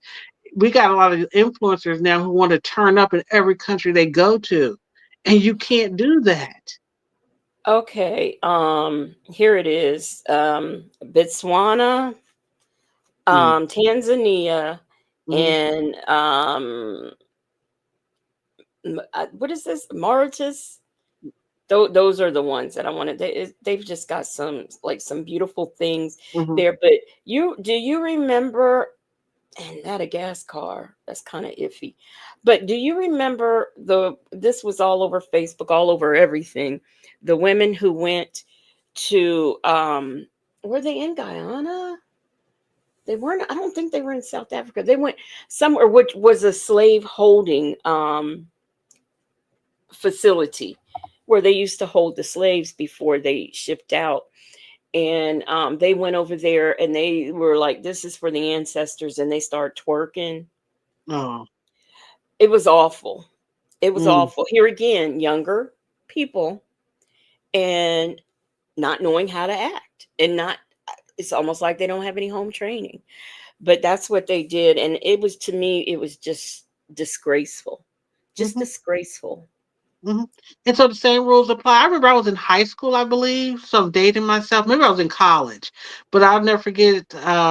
In Asia was such a foreign. I mean, I knew about China and Vietnam because one of my very very good friends in high school, she was half Vietnamese and half black. Girl was brilliant. She went to Stanford on a full scholarship, and she only had to do 3.5 years. But she had to be an adult very early because her mom didn't speak English very well. So she was actually doing tax forms in the fifth and sixth grade. Hmm. Seriously. Yeah. Seriously, and I Oh, I never believe understood it. it until I got older. And I'm like, wait a minute, the Vietnam. You know what? I didn't realize how close it was to her. Being here in the United States. But anyway, to make a long story short, I didn't have a big overview of Asia. And remember, I think it was in Korea. There were American boys. They did something wrong, and the punishment was caning, and they were all up Uh-huh. in arms here in the United Oh States. yeah. Oh, that's And I'm like, awful. hey, that's like you go into somebody's house, you break their rules, house rules. When in Rome, do as. That's Hmm. what I Hmm. always say. I I never really the Asian countries it's never really like sparked my attention. Now I'm used to um being around people who are half Hmm. any Chinese, Hmm. Japanese, Thai, Hmm. whatever. Hmm. Because being growing up, military, Hmm. so it was nothing for me to see that. And then one of my sisters, is part Filipino. Uh-huh. That would probably be like if I were to go somewhere. Hmm. She's Philippines. always, yeah, she's always talking about coming here and visiting and stuff. And I'm Oh, thinking, well, I kind of, you got to hook up in the Philippines. I might want to well, go visit. she lives in the States Oh, okay. now, but she's talking about coming here. No, how about we go to the Philippines? Don't you want to go home? So we go Oh, there, and yeah. I have somebody with me that I'm comfortable with, Hmm. and I can see the sights and everything. She could show me where she grew up and all that. I would like that. Yeah, that sounds like a good time. And I had ran into a lady. They were so sweet. It was sisters, and they were traveling with their family, and they were in Thailand, but they were headed to. I think they were headed to Korea next after they left Thailand. They were Hmm. just doing the Asian swing, but they were rich. They were Filipino, and they've been in the United States for over 20 years. And she was like, that was her first time going back to the Philippines in over 20 years. And she was like, her home, it's not even there anymore. It's developed or whatever, Yeah. but it was nice for her to go home. And I want to go to Japan too. If you stick to the big cities, especially like in like Japan, they always say like Tokyo is really nice. Even going to Hong Kong is. It's just that when you sometimes in parts of Asia, like they have a very bad habit in Korea, and they say particularly in Korea and in China. You went out. One thing, can you hear me now? Yeah. Okay, yeah, the staring problem. But one young man clarified he was a Caucasian young man. He said they stared at me. He said and he wasn't even talking about an experience like as a black person. Oh, like well, they stared at me too. He was just talking about his experience. He said they have no chill there. They will stare at you because you are a foreigner, and that's the thing I like Hmm. about Asia. They don't care. If you're not Chinese, if you are not Korean, if you're not Thai, you are a foreigner. It's not even about like where you're from. Like, oh, you're like me. They didn't ask me, or they weren't even shocked to see my brown skin when I was in Thailand. Heck, some of them were my complexion. Some of them Hmm. there were my complexion, but I was American. They were like, "You came all the way from America?" They were shocked. I was like, "Well, I thought a lot of Americans came to Thailand." I said, "Am I doing something here that's like off the beaten path?" My Like really. father, he was stationed there, Hmm. and obviously the Philippines and somewhere else, but the pictures are really beautiful. Hmm. The beaches, Hmm. the different sites, they're really, really beautiful. And I wouldn't mind seeing those. I really wouldn't. But it's so hard to travel because I'm just not a trusting I'm not a trusting person. I mean, I've gone on vacations with Hmm. people I know Hmm. Right. and had a horrible experience. So it's Yeah. just left me like I think if I were to take a trip, it Hmm. would be by myself because I Start just small. My first solo trip was to Atlanta in 1993 or 94. No, no, it was after my father passed, so it had to be maybe 95. 95. I think the year after he passed, I remember nobody wanted to go or could go with me. I booked my plane ticket. I think I was 23 years old. I booked my ticket and I was gone. B. Williams says people stare at me in the U.S. Well, you're beautiful. At least your picture, you look very beautiful in your picture. That's you. Yeah, I don't know if anybody. I always kind of keep my head, to where I'm not really looking at anybody because there's Unwanted too many attention. around. That's Yeah, sad too, because that I learned at a young age. I wanted to be friendly and nice and speak, especially to young men, but then they will follow me throughout the whole mall. I'm like, okay, I just said hi. I didn't say let's get married. I just said hi, and I stopped saying hi because I just didn't want to be bothered. I mean, have you ever seen? Um, have you ever had somebody who likes you, a guy, and he speaks? Well, I just would always act like I didn't hear Hmm. because I just thought that, if I smile and say hi, he'll get the wrong idea. If I even say hi, he'll get the wrong idea. And it wasn't so much that, ooh, I don't like men. It was like, I don't really want something didn't feel right. Hmm. And another big problem I have is that I was stalked for 10 years. And to this day, I don't know who it Oh was. yeah, Now, yeah. this started in my junior year of high school Hmm. and went all the way into my 20s. I don't Wow. know who that was. To this day, I still don't know. That's That scary. does something to you. When somebody is Yes, calling your I believe house, it. leaving notes on your car, you get a new Mhm. car and the note is on your new car, Yeah, you I'll know, be unsettled too. Yes. so I'm just not comfortable with strange men. I'm just not. And it's because of that. So if somebody speaks to me, I gotta act like I can't hear, or I look down or look away because I don't want the attention because it's scary, especially if it's somebody that I went to school with. Because like I said, I don't know who was doing this. Hmm. I mean, they I would call get my that. house. They would call my house and ask, was I home? My mom, thinking nothing of it, would say, no, she's not here. Well, do you know where she's at? And she wouldn't answer and they click. And the bad part about it is that a male would do it or a female. So I'm assuming they might have had somebody get on the phone because it started off just being a male. And then, eventually sometimes they would have a female get on there and do it. And thank you, B. Williams. And so it scared me. And I spent years and I still to this day wonder who that is because Hmm. I don't know. Right. They could be a Facebook friend because Right. I don't know. I don't know. That I And could not even imagine. I think that that's a lot of my mistrust in men that I don't know or that I am Hmm. familiar with and I don't know if they were the one.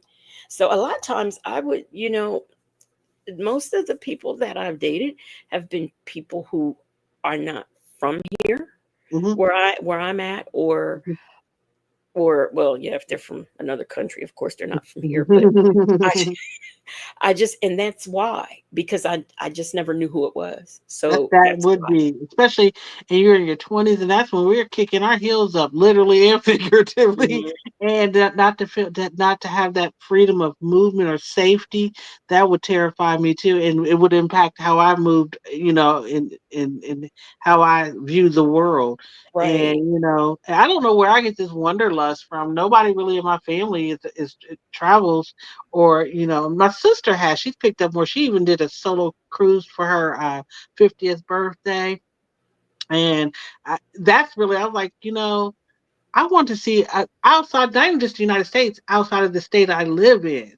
When you get outside of your comfort zone and see how other people live, to me, it's an experience, and I enjoy that. Mhm. So for me to go to a whole country with a different, when I say it's like night and day, right now it is 2:40. I'm Eastern time right now, but if I was in Thailand, it would be 2:45 in the afternoon. So you know, for me to sleep, because I don't sleep at night because working third shift pretty much all my life. Mhm. It was perfect for me. I was up every day like at 6 o'clock in the morning, like it wasn't nothing. you know, Yeah. and the safety, I felt very safe. I felt the people were very nice. And I'm not just talking about the people in the hotels because they're in the hospitality, but in general, people were, they didn't stare. And you'll see vlogs when people say that. I am very clearly a black woman. Ain't no ifs, ands, or buts about it, you know. And I Hmm. didn't get the stares. I didn't get people not wanting to help me or anything like that. I didn't feel uncomfortable. Now, like I said, I was only there for 30 days. Who knows if I maybe longer. But even here in the United States, the thing is that I still have to, I feel like a foreigner in my own country because I have to read the room. You know, any place Hmm. I go new. That's just been ingrained in us and we've accepted as normal. But think about it. We've learned that at a very young age. I had to explain that to one of my coworkers. I said, I have to, when I go into a room and I am the only minority in there, the only black person, I have to quickly be able to assess the situation if I'm going to be safe. And I can do it in a millisecond because I've had to do it all my life. Hmm.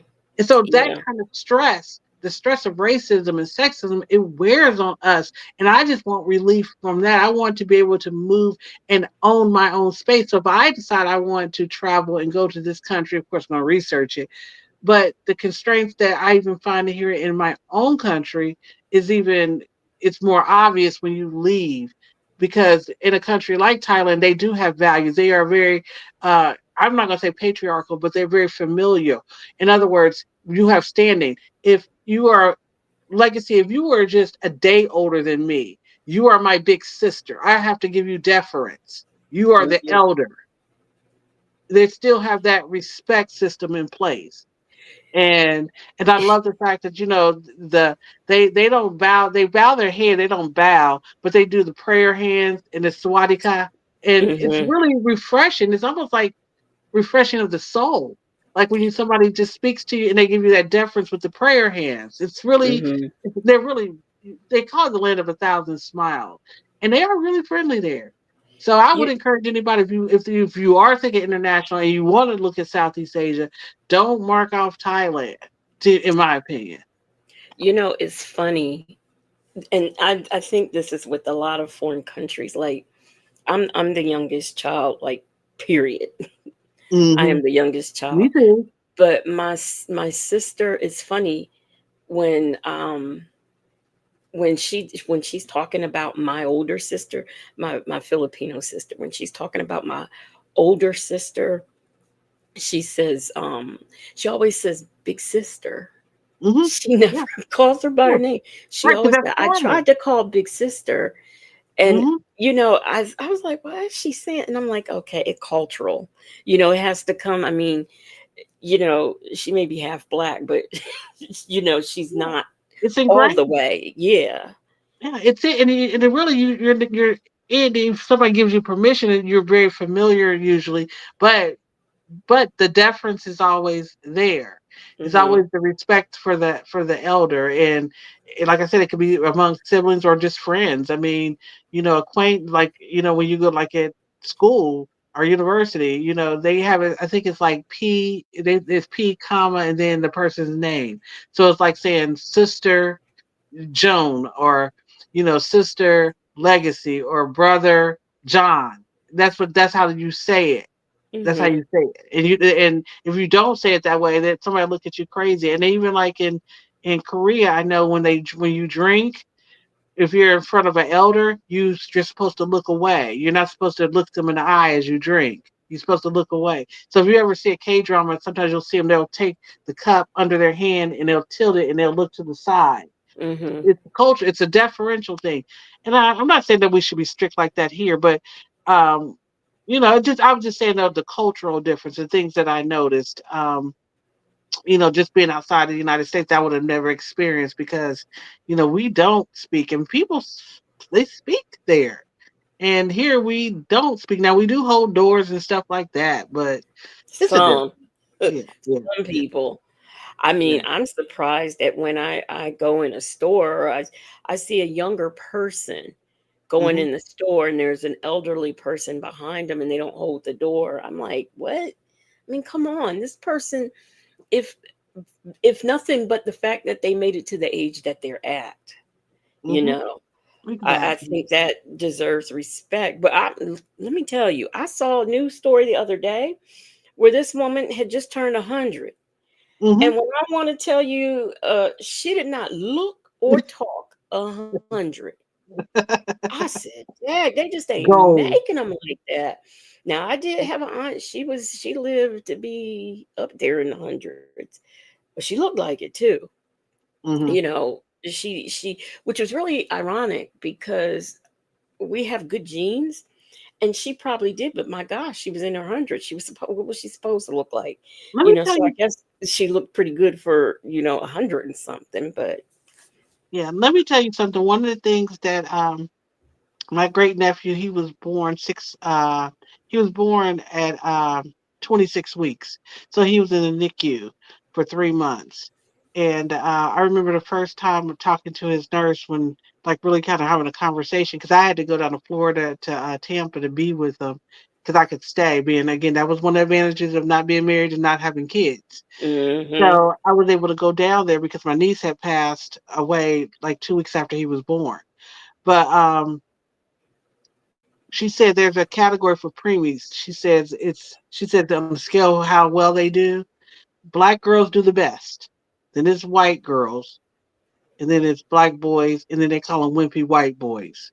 They said white boys don't do as well. And the irony is that there was a baby that was in the incubator next to my nephew. He was born 2 days before him, same 26 weeks, and he wasn't doing as well as my nephew. He survived. He even got to leave the hospital, but he was having lung problems.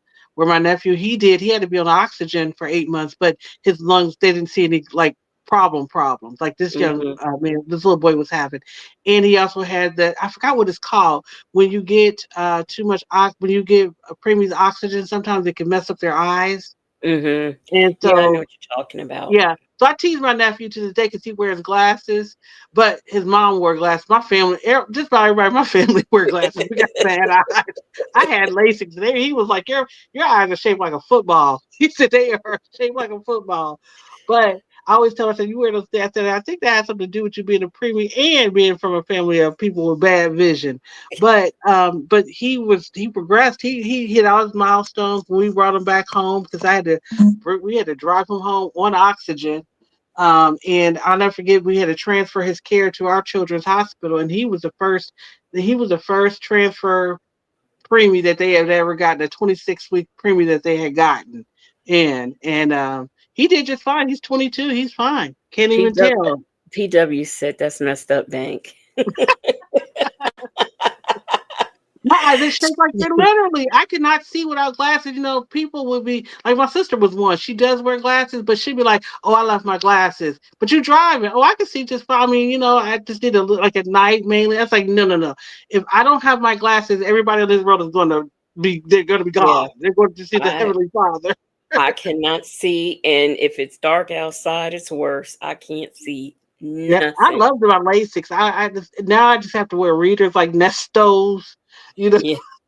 Well, that's my problem. It's bad enough I can't see distance, and now, I need readers, and I haven't been to the eye doctor in 10 years because Mhm. he said, you need bifocals.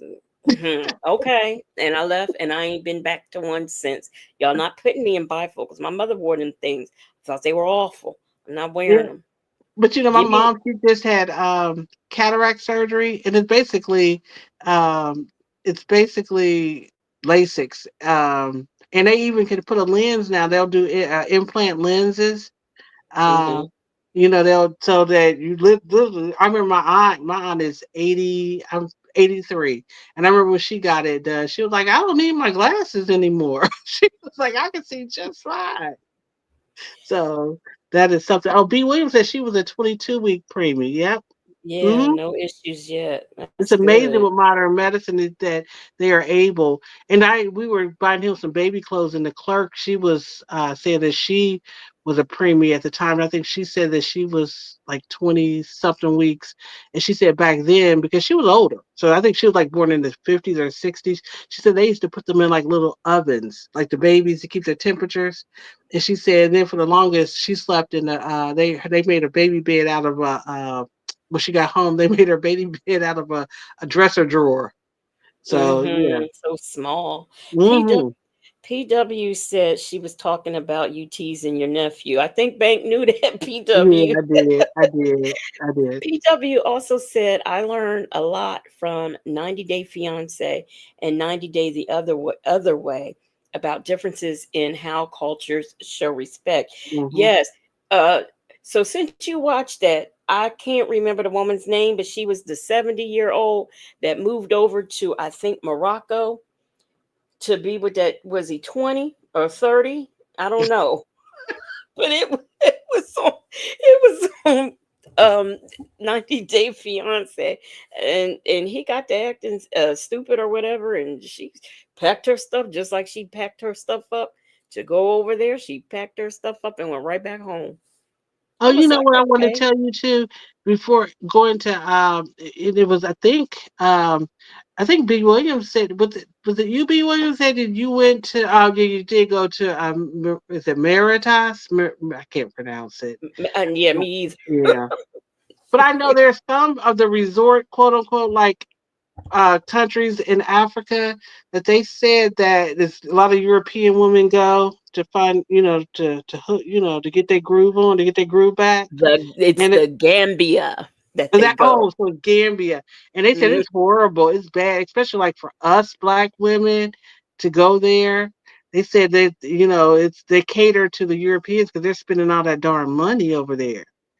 But also those men Um, are, but they said what's happening is too, those men are leaving like they have a problem. I don't know if it's Gambia, but they said they have a problem with the women, the actual women in the country, like their boyfriends or husbands are like yes, almost literally abandoning them because yes, mhm. they are.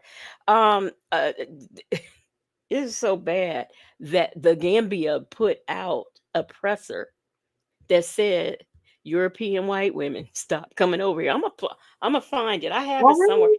Hey, Pen Pal 50. Yes, yes, I have. I'm gonna pull it up one day. Maybe tomorrow I'll play it. Right, I'll play it just before me and Native get into our thing. But yeah, yeah, it says don't come over. Don't come Are you over gonna hang here. out? Hopefully he does some music. I was kind of hoping he would have did it, the other night, kind of as a bomb. But I get it. He did it But Wednesday. Were you I there? You what were in was there it? Wednesday. No, I was not. I didn't see. I kept checking to see if he was gonna put up a link. Not this past Wednesday. Yeah, yeah, he went live I and then missed he it. I'm said mad. then he told everybody to go over there and he stayed on there a long time. He did Quincy Jones Oh, see, because Quincy Jones, he just passed and right. I Native really listen. likes him, so he did everything. It was all Listen. Quincy Jones produced music or Quincy Jones Mhm. playing. Let me Yeah. tell you, I love music, and I'm thinking, I'm afraid to even start up my station here because I'm going to be lost in the music because I can talk about it, and just have a nice, I almost like just want to kind of just, and I thought about it, under the radar, just playing music and talking about different, what it means to me or just grooving. I Hmm. love it. I like the setup of that, the way, especially the way he's doing it too. So hopefully he does it tomorrow too. So if he does, hopefully you'll be there. Were you able to hook up the music? Oh yeah. I'm on there. Yeah. He'll be doing it. I think at probably 8. He'll be doing it tomorrow. And then we'll be over here. Okay. Okay. So And yeah, I'll be here. I'm gonna try to he's definitely gonna do it. That's he has set it up where he is going to do that every Wednesday. Wednesday is going to be like a chill day, and then Friday because it's Friday. and just a side note, thank So you yeah, just for tonight for having me up. Literally, because I like doing that body cam. I really like even bouncing off of you, but you reminded me I kind of did it and I'm like, nah, I don't know if those people will go for it because listen, there's only so much I could do with this Nesto stuff mhm. right now But because yeah, it yeah. and I have to start transitioning and doing stuff that's not, I wouldn't say it's easy for me because it's not because there's a lot of explanation to go and I thought myself maybe I'll be too wordy or maybe I'll come off as one way versus another, but I think it's really one I said just as educational, but it's also, to be quite honest, there's a little bit of satisfaction in those videos when you see people actually go to jail. You know what I Yeah. mean? So, Yeah, yeah. Well, that's what I had said this week. I wasn't gonna do any Nesto related content because it's only so much. I mean, it's just at this point it's getting old, hmm and not everybody might not like. I know everybody didn't like watching the body cam tonight, and that's okay. hmm That's okay. But I'm sure I will be doing other things, but I it's time to transition into hmm other things. Like I know I did some news stories on, I think I went live Tuesday and did news stories. I forgot what I did Monday, but yes, I'm I see just what you're trying to saying. I think I did a Nesto call on Monday, and then Tuesday I did some um crime stories that early. I think I might have went live Wednesday, but I can't remember. But I'm Mhm. just trying to do other things because I tell you what really did it for me, um that call that Native and I did over 2 Fridays. And I was just I that was it for me. I said I can't do this anymore. B. Williams said your commentary is so good as a former officer. I was just answering her in the chat. Thank you. But also too, the audience I built over there. This is technical stuff, so I'm not gonna. Hopefully, I hope I won't bore anybody. But the way YouTube is set up and the way my audience is built, they like to listen. So what I think for that channel, what I'm going to do, because I did a couple of them. I don't know if you watched one of them or not, but I did little documentaries. In other words, because I understand too, because there's things I do like washing when I wash dishes or I'm doing some kind of tab, I'm editing. I like to just listen. I don't want to Mhm. have to watch the screen. I just want to be able to listen. Right. So people like to listen on their way to work. They like to listen while they're at work, and their eyes can't be on the screen. So I'm thinking about just maybe delving into little known or even well known true crime and kind of Well, doing a rundown. I like Mhm. what you were doing before. Yeah, that's what I'm saying. I'm thinking I'm going to get back to doing that because I'm Yeah. more about quality and not content, and I'm not chasing the YouTube algorithm. I'm Right. in it where I'm at, but I think I'll be able to get my audience to be interested in stuff like that too, because Mhm. because the Nesto is true crime, and like Well, when you could tell stories like Kimba Smith, a lot of people never heard of her. They didn't know her mhm. story. It impacted me because Yeah, we're the same age. I remember the contemporary. I remember it as it was happening. I do too. hmm I remember when that happened. I think she's older than me, but I remember that. hmm I I I like well, I mean, I started off and I wasn't doing too bad as far as I'm concerned when I started out. Right, I right. didn't necessarily cover the Nesto stuff. I don't know what made me, and it seemed like every other day that's what I was doing. But the thing of it is there's other true crime. Well, here's the hmm problem. A lot of my subscribers, they want black true crime. So Yeah, yeah. I'm like, okay, but you don't see a lot of coverage on that. All we're gonna get is a news story, and hmm that's it. Right, and it's So, so hard. Yeah. like I did Tuesday, I got the news stories, and I was able to do commentary, but it's not going to always be like that where I know I have to do the news story and then look some stuff up and come back. So I mean, me personally, I just like true crime, period. But if hmm people only want to see y- you know black true crime, then that's what I'll try to do. But there are going to be time, and when I put up for the request, where people can request what hmm cases they want me to cover, they weren't all just black cases. Yeah. So I mean, there's one going on now that I was looking at and getting stuff together where the babysitter left the baby in the car, hmm and she is Caucasian, and so is the mother, but I noticed the baby is biracial, so I'm like, well, maybe that'll fly. Yeah, I get. That's what I said. That's where it kind of pigeonholes you, and sometimes to even break away from that. Like, for example, I did fairly, actually, it's still one of my highest watch. I think it is the highest watch video when I did a letter from Stephanie for Wade Wilson, Stephanie from Germany. Mhm. And but the problem is that wasn't sustained. I knew that. Then I tried to dabble with some other stuff, and the numbers didn't, so it didn't bother me. But at the time, the transcripts were still there for me to do for Yeah. Nesto, so I focused in on that. But it's almost like if you want to get away from like the black crime, just doing that strictly, you have to almost literally build out another channel so your Mhm. audience from the day one knows that you're going to cover a wide variety of stories. And you just basically, I hate to say it, you will. But the good thing is that the people like me, who I would go where, okay, well, if I'm interested in all. I like the fraud stuff. I really like the fraud stuff. I really do. Because Yeah. I worked for a company that the president and owner of the company was actually on American Greed. His story was on American Greed. Really? I Oh love that yeah. show too. I love that Yeah. show. So I really, and that's like even with that whole travel thing with this lady, I almost want to pick up on that because I like travel, but it's an ongoing story now too. But it's still, like you said, it's not a lot of meat on those bones yet. Yeah. It's something you gotta. Well, here's what I'm going. I am going. Well, they say you shouldn't let people know what you're going to do, but Mm, put it this way: I'm gonna do something on that lady, the baggage lady, mhm, the mhm, luggage lady, mhm. and I'm gonna have something, but it's gonna be a little bit more in depth than what has been done already. I'll just say that.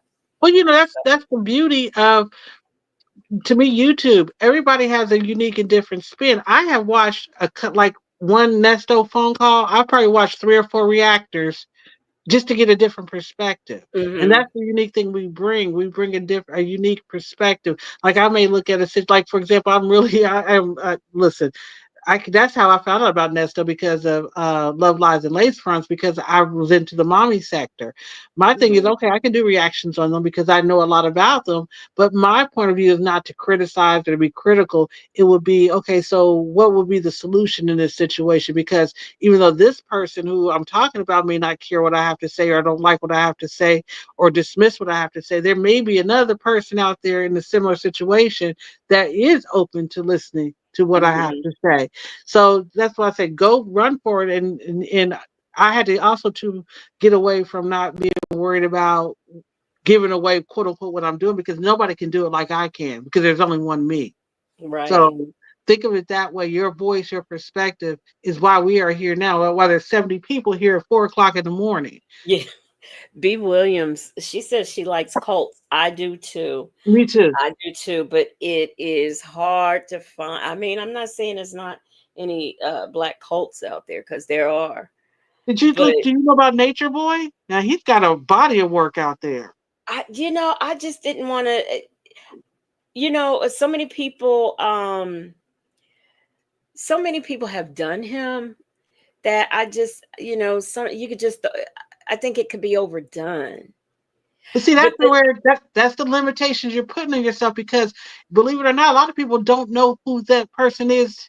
We know, and because our algorithm feeds us other stuff that other people are Mhm. doing, but there's an audience out there who don't know. There's probably people in this chat like I don't know who's that. So they can hear the story from you with your unique spin. The only thing that I would be side eyeing, and I have thought about it, is that they are a bunch of cuckoos and wackos. So You know you got to what's be funny? Nay Love, who was in the chat earlier, careful. she is the one who got me looking at that, and I'm talking years ago. Yeah. Oh, it So was crazy. Ooh. yeah, so back before, where was he at? Was he in Costa Rica? I don't Yeah. know. He wa- He he was was somewhere. he was in wasn't he in what's it was it He is it it's not Ghana, it's the other the one where what's his name when I thought he was down there he's where been Jim to Jones went. several. Guyana. Yeah. He's been to several places. He's been put out of several countries. Hmm. I'm talking, oh wow. So I know they love about has it been 10 years or so. Hmm. So maybe that long ago is when I started watching him. And it just got cuckoo and more cuckoo and more cuckoo. Hey, I mean, I remember the yeah. woman who passed away. Mm-hmm. She went over there. I think he told her not to take her medication or something. And I think she did. She stopped taking it. I don't know if it was for her heart or Yeah, something. yeah, And something she crazy. died. Yeah, She died like 2 days later. Like, say for me, I have to take blood thinners and will for the mm-hmm. rest of my life. Mm-hmm. There is nobody out here that is going to talk me into not taking Sonya, them. Sonya will. Because guess what? I know if I don't take them Yeah, in a matter of a couple of weeks, I'm going to die. yeah. So I have to take my blood thinners, and there is nobody. I don't care who you say you talking to. You Mm-hmm. ain't talking to. And put it this way: if whoever is talking to you, telling you that I don't need to take my blood thinners anymore, they gonna have to talk to me. That Whoever man was a you're talking monster. to, When he locked up, he was in. I think he was in Atlanta. I think he was in DeKalb though. I think was yeah, it DeKalb? I'm not sure. I don't remember where he was. But it's funny. It's what I was going to say. Yeah, that is that was very it's not even just that, it was the whole STD thing too. It's Yeah, crazy. And the abuse, oh my God. It might be triggering, honestly, it's very disturbing. And I it's funny remember that that time he beat his babies. I've seen him beat his baby's mama. What's her name? I can't think of her name. I have seen him. Blossom or something, they got some weird names. Willow Yeah, Blossom, something like that. I have even seen where he had two women jump another woman. Yeah, And yeah. all those cult leaders, it's always starts out with they've got this wife. Then next thing you know, they gotta have another wife. Then next thing you know, they've got to start taking other people's their male members' wives. Hmm. You Hmm. know, like was it Yahweh ben Yahweh, where he had, was it him that had um he not only would take other people's wives, but he would have classes. I forgot what he called them. I don't know if he called them birthing class. I can't Oh remember what, Lord. where he would have a woman perform on another woman, and that was supposed to help childbirth or something or another. I Listen. mean, you know, just terrible.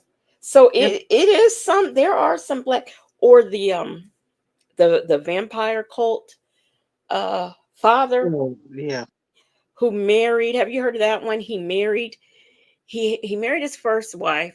Then he ended up marrying his wife's niece or Mm. something or another. But anyway, she was a child herself. And then he ended up abusing all of the girls and banning the boys, his boy children, from the house. Then he also, in addition to that, had babies with, so his daughters, his Sound like the nieces. judge. It It's was, like they got a book. It's like they get a book on how to run a cult. yeah, it was the van. He said he was, I think he was Jesus and a vampire.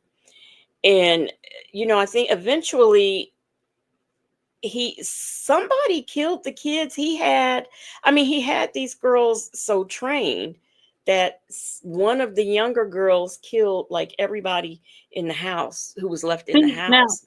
I had never heard of this, and see, you could cover stuff. Like I said, I get like that too. I think everybody's heard it. I'll look at a YouTube search, and you'll see 50, 11, videos on something, and you're thinking like, oh, it's been overdone. But when you get down into the content, and we discuss stuff, it's not just throwing up a video and we go live. So there is space even in the, what I tell his and I know you are pretty much doing headline current stuff, Mhm. but we're in the microwave where fast food, easy, they want it quick and easy. That's why TikTokers will do 1 minute videos on a news story. but you still got an audience, and that's an older, the Gen X boomers. We're the ones who are loyal. We'll come in here and we'll watch the quality. We're looking for quality. So you can do, because I watched one, and they're a pretty big channel. I can't even think the name of it. I wouldn't say it anyway, but if I could remember it, I wouldn't say it. But I looked at one of their videos on the topic, and I searched to see if anybody else was doing it, and I did. I found another a person who had did it. So I watched their video, and the date of their video was 6 months prior to the first video I watched. But let me tell you, Legacy, it was literally the same video. They just changed up a few words and rearranged a little order of the pictures. And a Well, lot of them are just doing copycat content, and they're getting under the radar because they're changing it up just enough for YouTube not to say that this is, reused content. So um, quality still counts. PW said, once your channel and chat get a hold of a topic, we make it into something else, like the Menendez brothers. Yeah, he's right. But it does. That does happen. That's like with the Nesto and PW. Thank you, because I was really like, should I put this? Should I do this? Do anybody really want to hear this? Like I say, I'm my worst enemy too. I'm not saying you are, but I am. I sit there and I'm like, do anybody want to hear this? Do anybody want to really listen to this? But that is my audience. So I was really surprised at the number of views that it got. I was like, yes, that's what my audience want. It's like literally I have to keep convincing myself this is what they want to hear. So I have some other ideas, PW, with those comments, because I want to do it from the perspective of revealing something, giving you more insight to, the inner workings of what's going on. So it's got to be. So I was thinking about doing a part 2 about Sonya, her love letter. There's some other things like other text messages that are very revealing and very revealing. And you're talking about doing stuff, Legacy Moon. I was thinking about picking out a couple of texts that maybe, because how look how long we've been on. I could Hmm. take one long Nesto text message, and I could probably turn to an hour and a half live, just Look, discussing that one bit of information. Because even I though think, we're burnt out on them, it's a very complex. Actually, it's a very complex. I wouldn't say case. I think the case is yeah. simple, but the thinking and the philosophy and the thought, we basically got the inner workings of a mind of a criminal, and I find it fascinating. Yeah, one night I picked out two of your videos to review, but and I think the first bit, I don't know, I think it was maybe a 20-minute or a 30-minute, I don't know, but that was the whole live. I never Mhm. got to the other ones. Because me, we got a gift for gab too, and that doesn't show that Yeah. much. And that's why I'm surprised that I haven't gone live too much. Because let me tell you, everybody that's chat can obviously tell. Once I get started, I'm like a car. Once I get warmed up, it's on. Um, PW, and I agree with this, says, I am so sick of these AI Yes. channels, and always get the details wrong. Always, always. And she said, I need to talk about that one, Bank. My mouth was open the whole time. He's so ridiculous. He is, and that's what. Legacy. I keep meaning to do this. I'll hit you up in IG, but I was going to get those to you. I don't have that. I don't have that problem. If you want to just have a hard copy of them. I'm fine with what you got. Okay. Well, I'm just saying I'm just not opposed to that. I That's not the appreciate it. deal. I Mm-hmm. appreciate it, though. Yep. And But in some of the things that I go back through them, like I'll scan them. I look keywords, or I'm just scanning through them. Like I said, mhm. I to the point I don't even have to look at the name. I can almost tell you who's talking. I know, so I know him so well. And there are certain things that he slips in. Like one of the ones I wanted to kind of talk about, since we didn't get court, bummer, is him trying to keep Sonya focused off of YouTube and on his case, and how he has to always constantly bring her back to the case. And Right, he doesn't see what we clearly see. She only gets upset and riled when we're talking about her, when it's right, about her. And that's well, we assume that he didn't. I think he gets it. He does get it. Like Nesto plays coy. I know he's not intellectually, smart, but he's savvy, especially when it comes to himself. Let me So tell you something. She could have had that channel. She could yeah. have. You know what I would have done? I would have started reviewing my own calls. I would have gone right over there to phone calls from prison, Hmm. just like we do reaction. She could have reacted to her own call. Amen. And guess what? All of us would have been over there.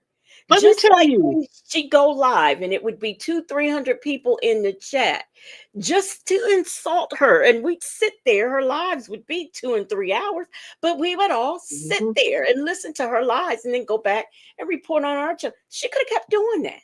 She could Yeah, have, she yeah, really could have made some money. yeah. She sure could have, but you know what? She's not focused. She's not business oriented or business minded. I mean, to be quite honest, I would let's just say in some in the fairy tale land that her and Nesto lives in. If he was Hmm. to get out of jail and start a YouTube channel, I'd be over there watching. I would too. And you know what? He might actually do something. I mean, you know, he probably will get a lot of subs. Nesto would probably make money on YouTube. Yes, he probably would. That's what I'm saying. Just use what you got. She could have done so Hmm. much. And like she was saying that she was telling him she made $100. I don't believe that because I know what all I had to do once I was Yeah, monetized and she all was of the not things that monetized. I had to do. I can't see her having the patience to do all the things that I did. Do you know how long it took the people to pay me? That's why I don't believe her. I don't believe she got a Oh, I hundred don't. dollars. I wholeheartedly don't believe it because number one, do you remember on the call when she broke it down to Nestor how you get paid on YouTube? She had it all wrong. I don't think she ever. She did have. She had the watch hour. She had the subs, but I don't think she ever hit that button to monetize. I don't think she did either. And even with me, I was monetized for a month before I bothered to even do the work, do the paperwork. So I Hmm. know she did not do it because that Monday has not come here yet. So she has not done it. She hasn't. I don't Yeah. believe her. Hey, PW said, yeah. right, Sonia's so unorganized and she wings too much. Nesto would have a topic and a folder with notes he can't read and didn't write himself. And see, Pen Pal 50 said, yes, we would have been over there. If Sonia had been reviewing her own calls, we would have been right Let me there tell you, listening. has she hooked it? Because she busy talking about that Melanie King. Melanie King. She could have ran her little bony tail over to the manosphere, and they would have ate it up. For Mm-hmm. the way she capes for men, and she's a Mm-hmm. pinky. They would have super chatted her into oblivion. Nesta wouldn't have seen none of it. She would have got some real Louis stuff. She would have got an RV and said deuce, and she would have found her a man on the internet. Yes, BW said, I mean, B. Williams, she's lazy and self sabotaging. She really is. She Mhm. really is. And she says Sonia is only in it for the infamy.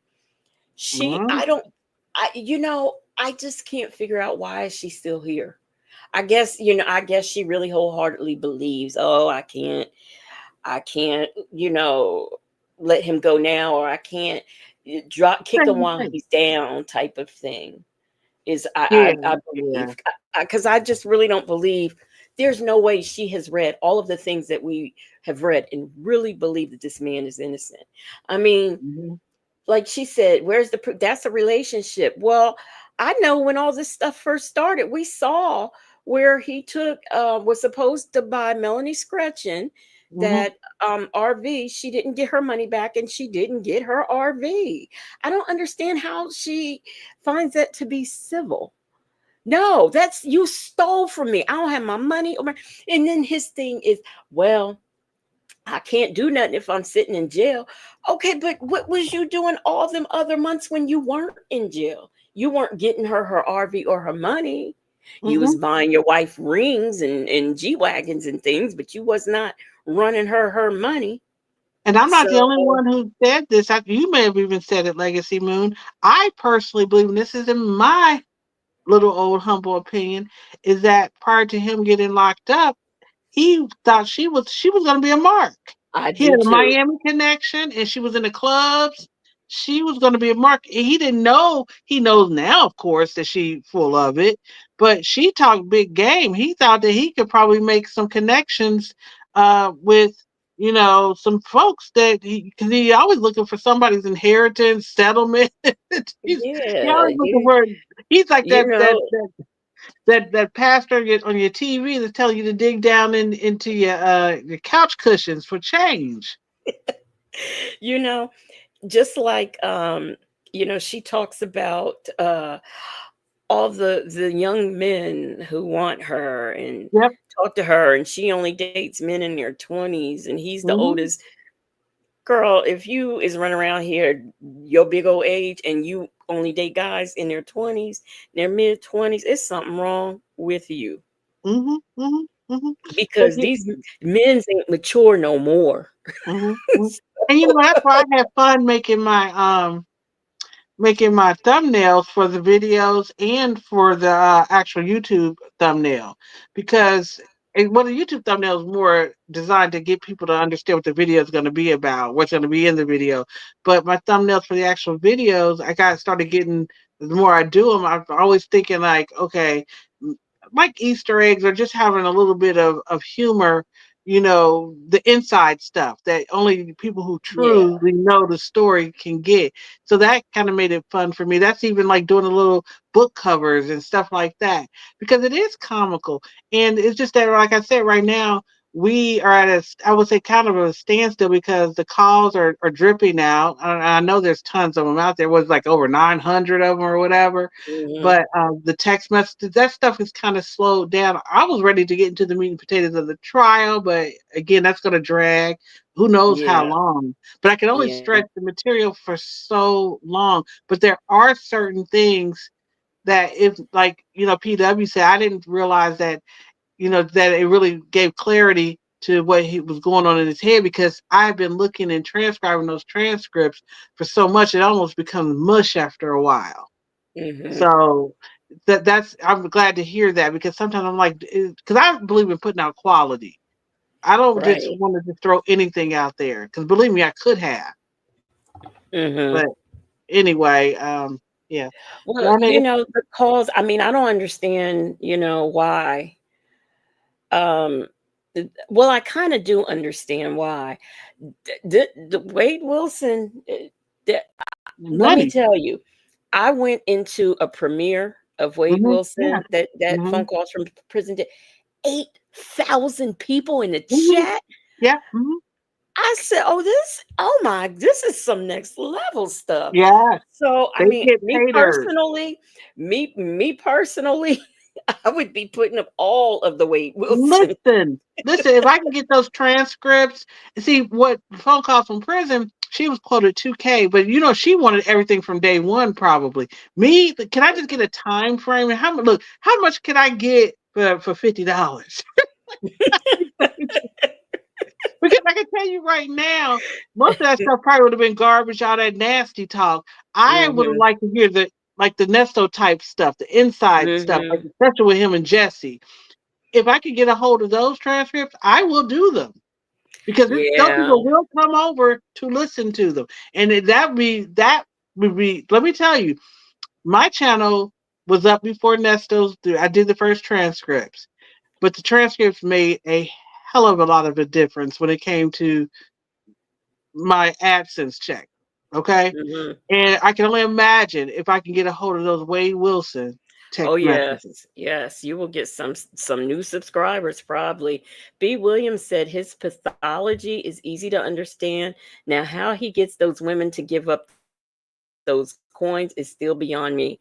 Child, I don't know. Woo. I tried to do Wade Wilson, but people weren't interested. And I will be honest, I could not stand listening to him. I Yeah, just couldn't. he's I mean, spastic. Nestor was bad enough, but I could not stand listening to Wade. And then I listened to the one, where he was running down to his mom that the Innocence Project was going to get him out of jail in a year. I don't. Let me tell you, he's too spastic for me. And even aside from all that gobbledygook talk, he's too 1 minute. I mean, the inflection in his voice is creepy. It's I don't have the ability to. I don't. It's not. I don't want to say relatable because I don't relate to Nestor in a sense, but I understand his perception of. I understand the perception of the world that he lives in. I don't Mhm. understand Wade Wilson's world. And maybe No, that's but the disconnect for me. I kind of listening to, because a friend told me, you got to listen to that Wade Wilson call. So I'm like, okay, with the mom. And oh Yeah, I my listened gosh, to it. that was just, I can understand. It gives me, I'm not saying, I can understand why he unalived people, but that gave me a look into his mind right there. I heard the letter, and I don't know if the rest of you have, but I heard the letter that the mom read in court, on his behalf, I that didn't hear that. Yeah. his adoptive mom. Hmm. Okay, between listening to that letter and also listening to her on her phone, I can see why he turned out the way that he did, because it's like no accountability. Hmm. And she, oh, that's a wonderful way. That's wonderful. You're gonna get out of jail. Way. Oh, that is Yeah. so Yeah. wonderful. I'm so happy for you. Hmm. I'm like, what about accountability? Hmm. Why are we denying that this? Okay, now all of a sudden he was set up when Hey. he confessed to his father, to the police, and on a jail call. Now all of a sudden he's set up. And one of his girlfriends said that he's been talking about that setup story for years. So he's had time to perfect it. I think his Yeah. sister said that. Hey, Miss Yeah. Buckeye, how are you doing? But see, a good resource is Law and Crime. They got their thumb on just about everything that's happening in this country. Mhm. Now I'll tell you one that's interesting to me, but I hadn't really heard a lot about is the one with the girl in Miami that unalived her boyfriend. She was the OnlyFans Somebody, model. yeah, somebody requested that, so I'm gonna do that. That You and the know, woman who mhm. young white girl who I guess she was high on something, and I think she hit somebody and unalived a couple of people, but she left the scene of the accident. I mean, it's just all over the place, really. I probably do that one too. Is that the one that phone calls from prison had the calls for?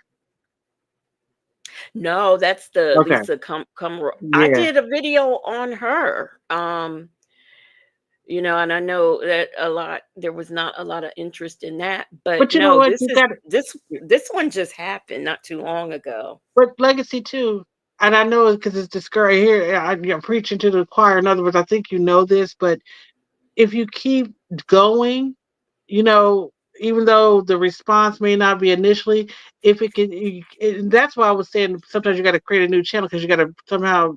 But I don't know if the algorithm identifies with ethnicity when you're talking about true crime. As long as you stay in true crime lane, and you can get, slowly but surely just kind of keep putting that stuff up there, people will find you and Hmm. you'll be able to get a more inclusive audience. And so you can start doing what you want because one thing I did learn when I was studying YouTube or how to successfully kind of maneuver the whole platform, I watched people like his name is Nick Niminen and all these people.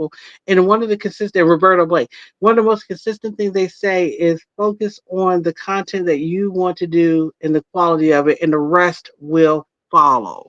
Now, Hmm. when you see some of these channels struggling, when I go through, it's like I'm not a professional, but I can almost tell, like they're all over the place. There's a lot of these young ladies coming out, even now older women my age, Gen Xers, who are trying to do like lifestyle channels or real raw channels, but they Hmm. don't understand how this works. So they'll be talking about their garden on one video, then the next video, I'm shopping at a Target, and the algorithm is like, well, what is your focus? What are you talking about? What are you trying to do here?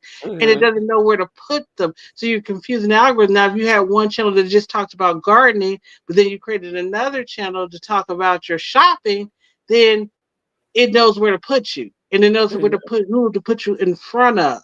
So if you stick into true crime, no matter what the orientation is, your older audience, the people who started with you, they may not be as interested. But even for me, my body cams, even some of my weight, I did get views. So Right. people, I can see if you got 0 views, but even if you only got 213 views, 213 people was interested in that, and you build upon it. Don't I call it chasing the algorithm. Just do your Hmm. content and do it to the best of your ability and then keep it focused. This channel is about true crime. When I come here, you do talk about true crime, no matter what the face looks like. Right. Miss Buckeye said, Courtney Clenny, I got a request for that. Yeah. So I am gonna do that. I mean, anything that anyone sent me a request on, I will cover, It doesn't matter. Mm. And Miss Um, Buckeye, I will. I'm going to start. I don't know.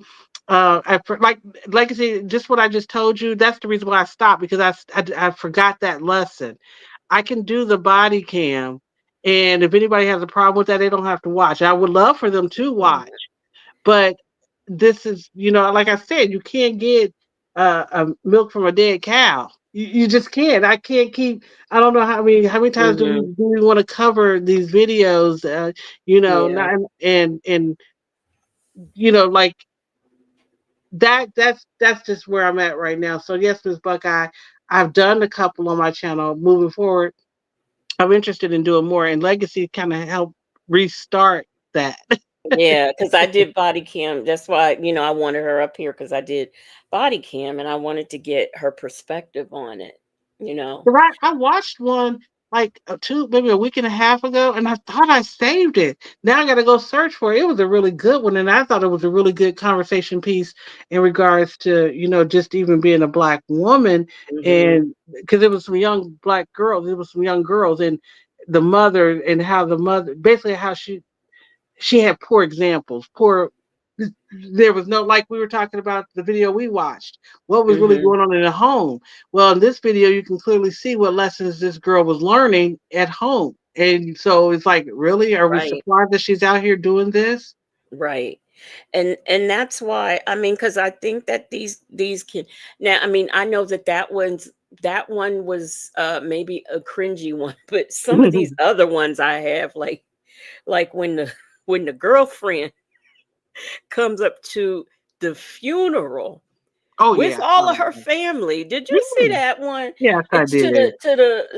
she's the side piece. She gonna come in and the wife's like, no, I don't want you here. And she gonna act the fool. How you gonna act the fool and you coming to this woman's husband's funeral Yeah, yeah, the because you one, was the yeah, side piece? hmm, yeah, yeah. Exactly. And so it's Oh just my I'll do gosh. that because they're good there. And but see, here's a trap that I don't want to get in though, because like I said, with body cam, I've been to some of the larger channels that do them. Hmm. One thing I feel like I don't necessarily want to. And the good thing is that they do a lot of Karen stuff, so I can even it out. Because the one thing I didn't want to get into was just focusing in on women of color acting out. I'm glad they do Right. show that, white women act out too, if not worse. And Yeah. another thing that I would like to cover too, I find very interesting because I come from the mommy sector, is those custody court hearings. Oh my God. Some of the things Hmm. that go on and how many chances these mothers get, or these parents get. It's amazing to me how family, the desire to keep families together and not break those parental bonds. And it's frustrating as a viewer, but it also Hmm. gives you better understanding as to why things happen too. So there's a I lot of good stuff out there. It's just that finding an audience that want to hang with you as you explore it. to my surprise, I did that maybe about 3 months ago. I did a child support and I did a custody, Hmm. a DCF. And I was surprised because I did them at 3 o'clock in the afternoon. I just like to try different things to see what Hmm. happens. You know, for whatever reason, I do better this time of night with Me too. people. But and I perform better this time of night. But um, I was surprised at the amount of people who actually was there and watched the it was Zoom court. Yeah, Zoom And I courts. was Those are interesting. surprised. I was really surprised. Because you know what, So, people have something to say. They want to chat about this stuff. And what mhm. I'm noticing it with the old school YouTubers who don't do premieres, and basically I learned this lesson from phone calls from prison. To be quite honest, people just want to chat. They want to talk about Right. it, and a lot of people don't do premieres. A lot of these channels, these big channels that put out these mini documentaries, these true crime little snippet stories, they do get a lot of views. But if they would just run it as a premiere, they'll get a lot of engagement still, because people want, like we're doing now, they want to have a conversation about it. They don't just want to comment on it. They want a conversation. Now the downside is that people don't understand that unless it's your content or it's like you're getting your own body cam footage or whatever, you can't just play it, because so that's why you've already got an audience that's used to commentary. They're used to you pausing the video, because of course you still get people who come in and say every blue moon, why you keep talking, why you keep pausing, can you let it play? Yeah. No, that's not the way YouTube works. I can't do that, so let me do my Yeah. job and be quiet. Just be, Somebody had said that to me one time. I was like, "Look, if you want to hear the video in its entirety, go over to phone calls from prison. She plays it. yes. You can see it all day, every day. But over here, when I play it, it's going to be commentary. It's just, it's just annoying. And I don't mind so much if someone makes a suggestion to me um, who's usually here, you know. Right. But when you get people who come in the chat whose name I ain't never seen before, and then they're gonna tell you what to do on your platform. Hmm. But Mm-mm. you know what, also No. too, by you reacting to my video, it told me too that people are okay with that, because that was another thing I actually had planned to do, was to go through my catalog and like let's kind of listen and talk about it. Mhm. And I kind of got away from that too, because well, I got away from primarily because I needed to get those transcripts out. It took me a while to get the first batch that dropped, that she dropped, that whole like year and a half. That Mhm. took a lot of work. So I didn't want to get distracted from doing that by doing commentary. And then once I was finally done, we were so far removed. I'm like, do Mhm. people really want to go back to the beginning of the text? But then I realized, again, there's a lot of content in those text messages that are not in the phone calls or the video visits. And you Right. showed that by going over it. Mhm. Yeah. And I really, like if some people, like PW, Miss Buckeye, Tessie, Jewel, Hmm. any of my mods, if they say something, I don't take offense to it. Hmm. I take it as constructive criticism and I try to correct, because I know those are I just trust people Hmm. who I see on a regular basis in here. Hmm. I I they're here. They're always here to support me and I know that they're not going to steer me wrong. I know that. Hmm. So, Hmm. Yeah. if somebody And makes a it creates, suggestion or it, anything, I yeah, take it. it creates community too. And I am, a Leo, and part of, for me, it's I like, the community that happens, and that's one of the neat features that Patreon has. If you're not aware of it, they do have the chat feature. And I know YouTube is talking about doing something similar where you can actually have a community, not just a community board, but you Mhm. can actually have like a community where people can actually, you can start a topic, I guess, and they can Mhm. talk about it. But I don't think it's, to me, it's what you can do over a Patreon. I like, because you can create a chat atmosphere where people can actually talk to each other too, Mhm. ongoing. And I know YouTube's focus is the video, but the live chat shows that you can walk and chew gum at the same time. So I Mhm. like the community here. Like PW says, she come for the commentary. I come for the commentary and the community. Yeah. And that, yeah. And so that's why it's important to be, I feel like the chat as being a mod too, is making sure that people get along and people are respectful. Not that we're trying to micromanage or anything, but it's Mhm. for some people, you got shut-ins, you got people who can't get out, amongst people, and this is a place, for them to be able to socialize. So That's what I mhm. tell people. You don't know what that person on, and no, I don't mind PW. um, you don't know what's going on in the mind of that person on the keyboard in the chat. They might be lonely. They might suffer agoraphobia and never leave the Mhm. house. Or could be have a Um, disability that keeps them homebound. Yes, they might be in a wheelchair walking around with one leg off. You just never know. And there you might have someone who's depressed. And Mhm. I had we had a woman in here last weekend who um she said she hadn't slept in 4 days, and she happened on, my channel, and she really enjoyed herself. And I'm glad that she did. You don't know. I've had people in here who recently lost a partner, a spouse, or whatever, and they were glad to be here. So you don't know what people are going through. So I don't think people should be belittled, or because I'm gonna tell you, I know some people I've seen in chats, and I'm sure if y'all do some critical thinking, you would know who I'm talking about. But there are some people in these chats who bully people.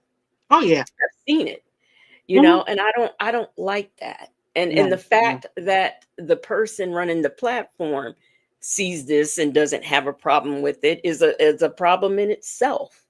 Mhm. So it does happen. So I just, you just never know what somebody's day. Somebody might be at their wits' end and just ready to Mhm. just give up and harm themselves. But they might click on and enjoy the community that they see in the chat, and that just might save them. Mhm. You Mhm. you never know.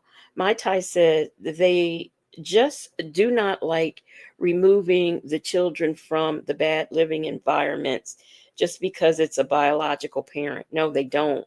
Mm-mm. They don't. No. Miss Buckeye says that legacy, especially with your chats being late at night, Mhm. Mhm. early morning. Yeah, I have people here who are late night people like Me. me. I have Mhm. people here who are at work or just getting off work or on And their you way to. can have people who truly suffer, like yourself, from insomnia. I mean, because I do. I always, since I was a child. So, I mean, you get all kinds. And I think Miss Buckeye said, like me now, I think that we ought to be kind to one another because Mhm. you don't know. And that's what I never want to see. I never want to see anybody getting bullied or whatever. I'll stop it. Except for that one time, Bank, when that person came here, I forgot what they had done, but Bank took care of it. Well, that was the ADHD, and I said because they were getting a little slick with the mouth. I'm like, give her some grace. You've been open about that, and I have it too. And I'm like, just give her some grace. She'll get back to it. And they still want to get slick. Well, bye. I mean, you're basically being disrespectful to the host, and you're also bringing the chat down. And you got to hold. Some people come in these chats, not just in this sector, but I've been in many, and they think that you, the content creator, is specifically there just for their viewing and listening pleasure. Nobody else's. They come in Bigfoot and Hmm. demanding stuff. And it's mainly people who are not regulars. I had somebody do that in my comments, and they basically, that's what I did the Wade Wilson. And like I said, that's my most watched video. But that person told me, I thought you was just doing Nesto stuff. What is this? I said, this is Bank's channel, and Bank, that's what she wants to do. That's what this is. I Yeah. did I mean, literally. I told her, I pinned the comment and everything. Like, listen. I get when that you leave, you don't have to watch. Believe me, I won't be mad if because I have really content creators I actually really, really, really like and enjoy. But if they're talking about something I'm not interested in, I just don't watch. I don't just go don't watch. demanding that they don't do it. I pin, comments that make me laugh that are real funny. And I also Mhm. pin ignorant comments Yeah, because I feel like if you want to make an ignorant statement, I want everybody to see how yeah. ignorant you are. So Hmm. I will do that. But I just, like I suffer from chronic migraines and have for over 30 years. I'm sitting up here right now with one. But the thing of it is, two things to know about me is that if I don't have one, but I'm going to get one, my speech gets a little bit Um, weird. and they Or tease you about it. huh? Well, the chat teases you about it Yeah, too. and I try to make it, and I'll make a joke about it, but people may not know that that's what happens. Right. I may not Mhm. have one, but I Mhm. know that one's coming because I'm trying to talk, and what I'm Mhm. trying to say isn't coming out right. Mhm. Or, like me having one now I can't, there are words that escape me that I Mhm. just I can't say. It's not because I don't know them, it's just that I have a bad migraine. I'm doing this and I'm trying to do the best that I can. One thing that I did for many years, like I said, I used to sit up at work. I would take Oxycontin and still be functioning and working. I didn't have a Mhm. choice. Mhm.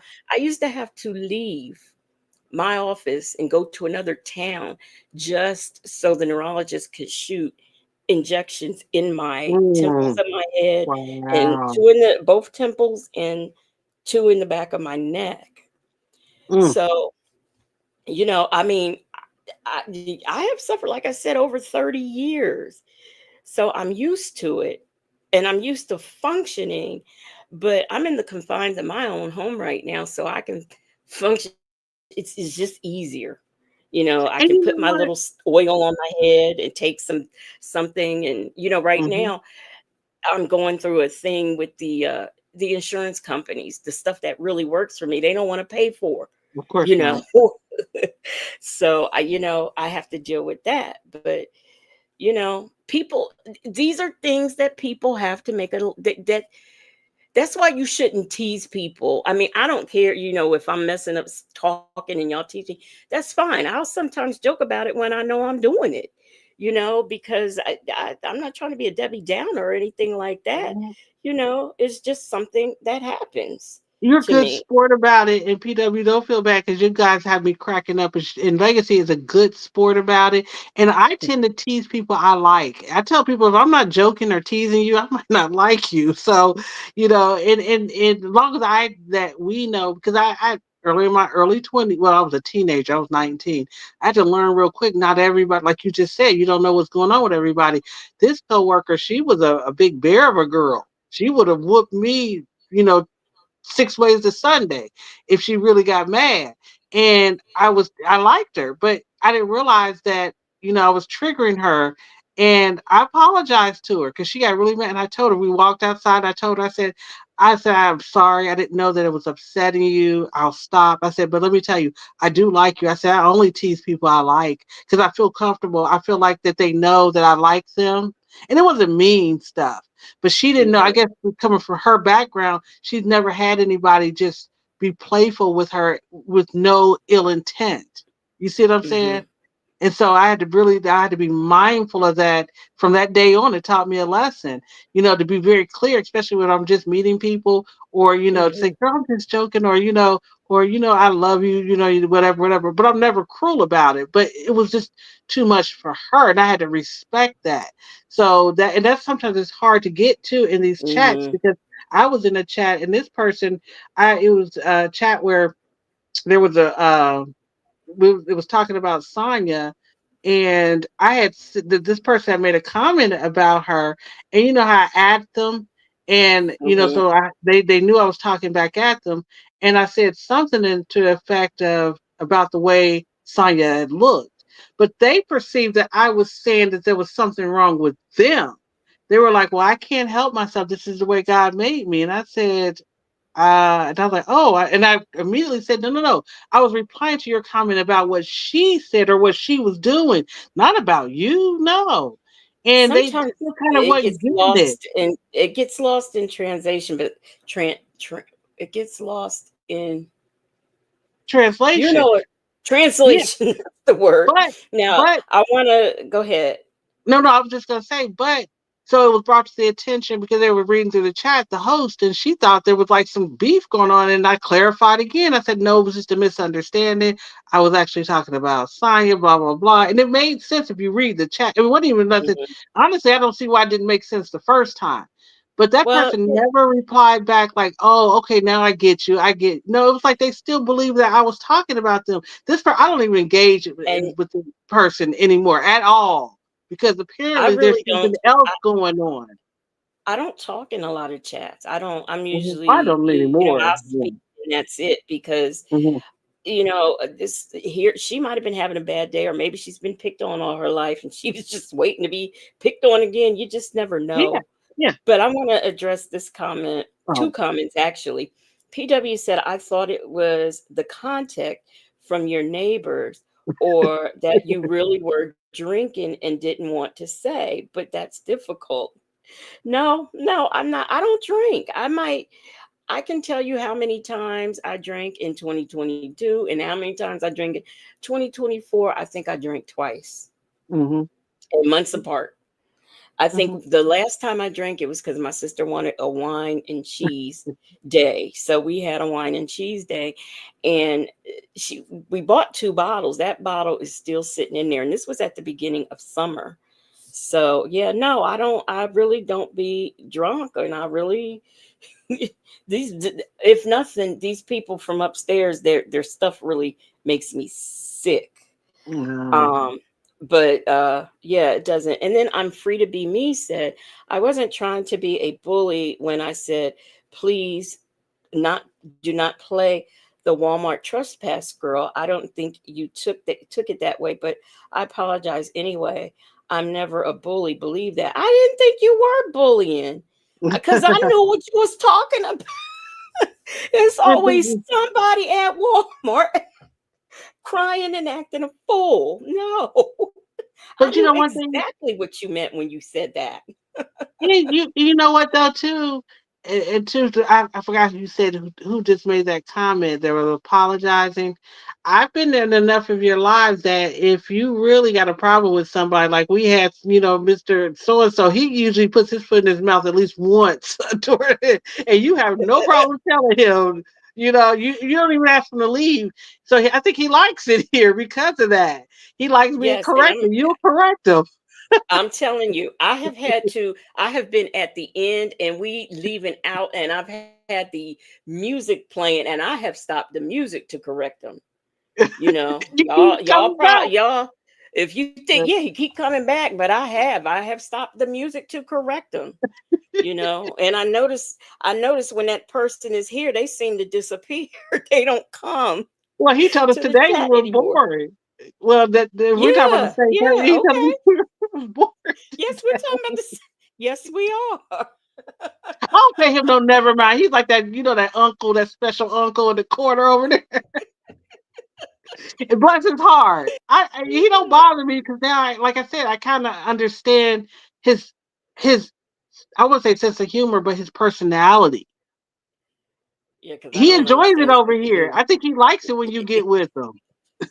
Yeah, well, I've told him now, I've told him twice, I don't play, don't be talking about him. I'm not Right. playing. But Exactly. see, the next time I'm just gonna have to tell him, Yeah. I'm gonna have to Yeah. just get into him. Why Hmm. you keep I mean, and number one, number two, why you always want to bait native when he ain't here? He Exactly. do that mess when Hey, with he's your chest, man. Hey, with your chest. do it when he's here. Don't do that when he's not here. And then I got to correct you. Do that mess when he's here. Because you don't want him Mm-mm, correcting you. See, that's mm-mm, what it not at is. all, not at all. And so, but yeah, that's another thing too. Is that one thing too? I don't go live often. You do it very well, and so does Lady T Book. Give her a shout out. But one thing too, I don't like is that you guys, or even us, even here tonight, we don't have to be here. We Yeah. could be anywhere else, but we don't have to be here. And so I've stopped watching some content creators because they are very abusive to their audience. And Angelica Yes. is one of them. I call her Angelica. Yes. Sly. She's one Yeah. of them. And it's like, And- so I don't care if people keep coming back. That is not nice.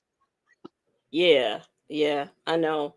And I don't look at every moment. If somebody does insult me, I don't look at every moment to cuss them out. It's you got three ways to leave here. Either the mods escort you out, you leave on your own, or I escort you out. But at any which way, you got to go. Can't stay here. And I move on. I don't make a whole I Right. don't stop and I spend know you. 15 minutes of the live. Mhm. I don't do that. Look at that. The Dimples Wimples done went to sleep and then woke up and came back and we still here. That's right, Dimples Wimples. That's right. We are still here And even having when a we good old end, time. yeah, even when I'm on Thailand time, Legacy, I am prepped. I'm ready. It's like even when I'm there, I'll be on your lives. I'll be like, shoot, it's the afternoon. Why not? But no, Lord have seriously though, mercy. this is Thank you. It's 5 o'clock in the morning. yeah, yeah, yes, it is. It sure is. And what do I Look, got to do today? Do I have any? I don't have any kids to pick up. No babysitting duties. And my little baby great nephew, he's 2. He'll be 3 in March. But he was playing with his siblings. And he stood up on this table, this train, Thomas the train table or something, and it mhm. collapsed. And don't you know they believe Ooh, he may have a fracture on his ankle. So he's in a temporary cast right now. So I've been helping my niece uh, out and she's like, he is running me. I said, you waiting on him hand and foot. She said, I sure am. I said, he like, I'm a baby again. But I told her, I said, don't no, worry he about it. didn't. That's like, don't worry about it. Her brother, before she was born, he thought he could be like his big brother. My sister had him in a grocery cart, and his older brother was able to climb out of the cart on his own. And my nephew, his younger brother, thought he could too, and he couldn't, and he fell. He broke his femur. He broke his femur, and he was in a body cast. I don't know if you ever Oh, seen a baby in a body cast. It goes all the way up to the chest. oh, that's And like the leg terrible. that's not, yeah, the leg that's not broken, it goes to mid thigh, but the leg that is broken, it goes all the way down to the foot. So this little Hmm. boy, he was 2. And literally, my sister had to get a stroller for him to lay back in. But eventually, as he was healing up, that little sucker figured out how to walk in that cast. Mm. Kids are something else. They Sometimes, are. sometimes they get determined. They get Yeah. determined. And then on top of that, my nephew was a star standout football player. I told my niece, I said, well, you know that ankle. I said, your brother turned out he was very fast. He was a good football player. I said, just put some tussin on it and he'll be fine. But yeah, so I'm trying to think today. I think today is my first free day all week, Hmm. honestly. But I get to sleep in, so I'm good. I know I'm sleeping in. Hmm. Um, I something else. Sitting here, I don't know how I always get on here. Like I said, I was only gonna be on here an hour and a half tonight. I told the people I wasn't gonna keep them long, and everybody done went to sleep and woke up and are back in the chat again. I so appreciate that. But I'm trying to tell you, sitting. I told you before I've been in, all those car accidents, hit from Hmm. behind, and so when I get up, from the chair, my back is hurting from sitting. I've always worked office jobs where it may have been a desk job, but I either did field work or because I'm nosy or because I just like to move around. And because I have ADHD, I just move around.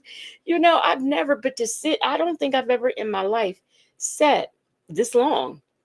I Mm. can't, if I want some snacks or some more I make sure I have all the things that I might want in front of me because, I can't go nowhere. Lord only knows that time I had went and cooked me some nuggets in the air fryer. Somebody was in Oh the chat yeah. and said, who's running the air fryer?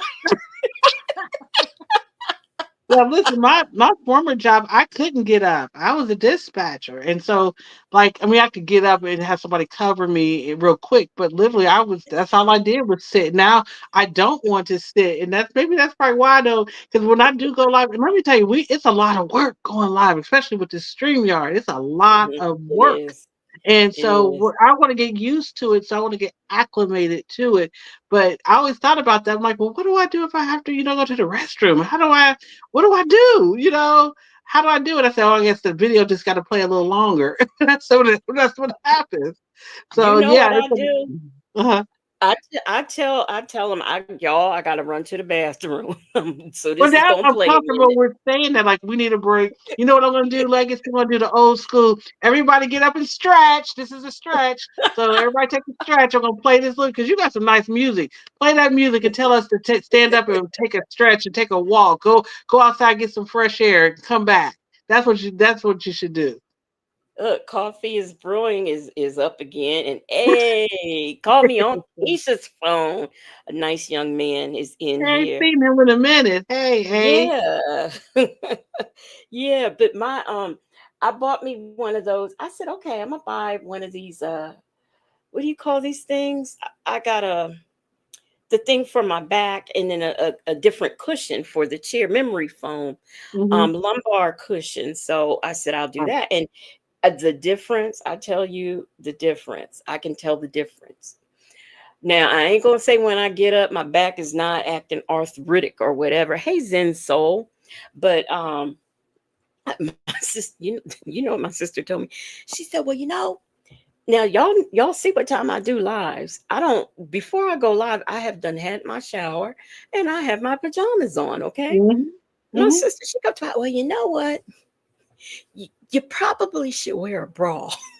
I said, what? She said, you probably, she said, that's a lot to hold up. You probably, when you're sitting there doing lives, Mm-hmm. you should probably wear a bra. Well, after I, called her crazy in my head and told her she was crazy and all of the things, because she said, well, when she said, why you think I'll wear one?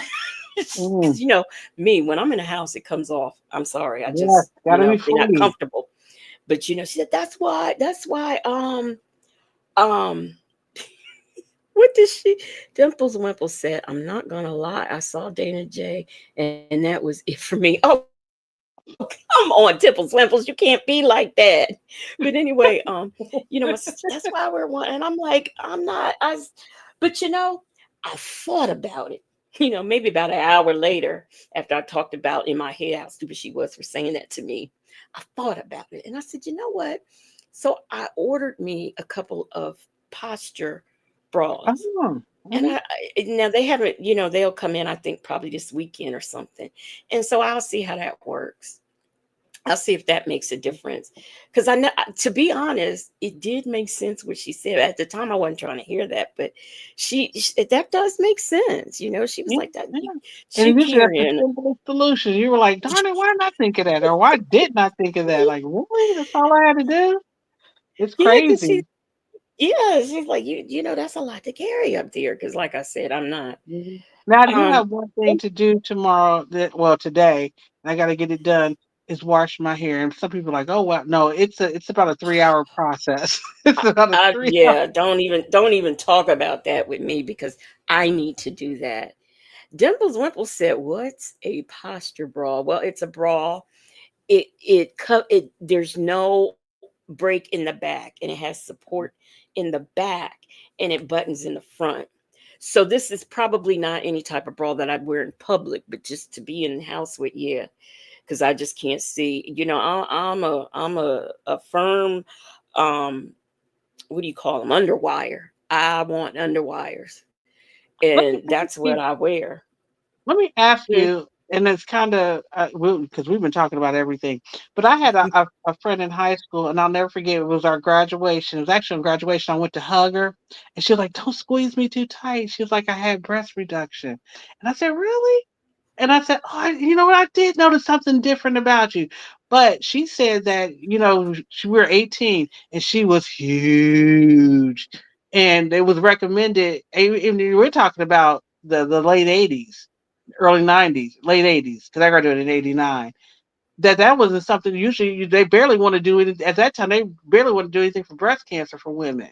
So for her to get the Mhm. approval and get it done was something amazing. But it was so bad, and they told her basically the size of her chest was not. It was abnormal, not just because they were big, but the growth was abnormal, and it could be detrimental in the long run as far as like cancer and stuff like that. So medically, it was the thing to do. It was basically it just didn't make sense for her frame because she was probably like you. She's small. I mean, she wasn't short, but she was probably maybe 115 pounds. But she was like, she literally said, she was like, I got 10, she was exaggerating. She said, I got 10 pounds taken out of each one. But it was, Now, they were, yeah. I'm not, I'm a woman of a particular size. I'm not small, small. Mm. I just But I'm make just myself saying look though, that way on to thumbnails. carry that weight. And my sister now, my middle sister, I don't know, me and my mom, we always talked about it, even her, like, where did you get those from? Maybe it's from my dad's side of the family, because my mother is from the itty bitty committee. Let's put it that way. Yeah, And luckily, mine too. luckily I inherited. I'm not as small as she is, but especially when I was in my 20s and 30s, girl, I could walk. I didn't need one. Let's put it that way. I didn't need a bra. I didn't need Let support. me, And I don't, I, I don't my, know nothing about that. but my middle sister, she always was big, large, and I could buy like the $2 or $3. We're talking about the '90s again, but my bras never cost me more than $5. I can get those little I cute, wish. cutesy ones. But I always asked her, I said, "Do you have back problems?" And she was like, "No, they don't really bother me." And she doesn't even have the grooves, because I've seen that where they get the grooves in the shoulder Mm, from the straps. mm. And because even to this day, she was like, "No, I've never had," and she doesn't. She doesn't have back problems or anything. So Let maybe it's me, her frame that she's able to carry it. you know what? My mom, when I was in high school, she took me to a surgeon because she wanted me to have a reduction because she said this comes from my father's side of the family, and she always felt that I would get older and have back problems. Hmm. And the surgeon told me, he was like, we don't just, he's like, no, he says, we're just not going to do a reduction because you might have problems. Hmm. We only want to do it if you have problems. And he Hmm. told me, he said, do you know all kinds of things can happen? One could grow back larger than the other. They can Hmm. both grow back. He was Wow. just telling me all of the things. And I'm like, what? And it's funny. Queen Latifah had one, and that's the exact same thing that happened to her. They both grew back.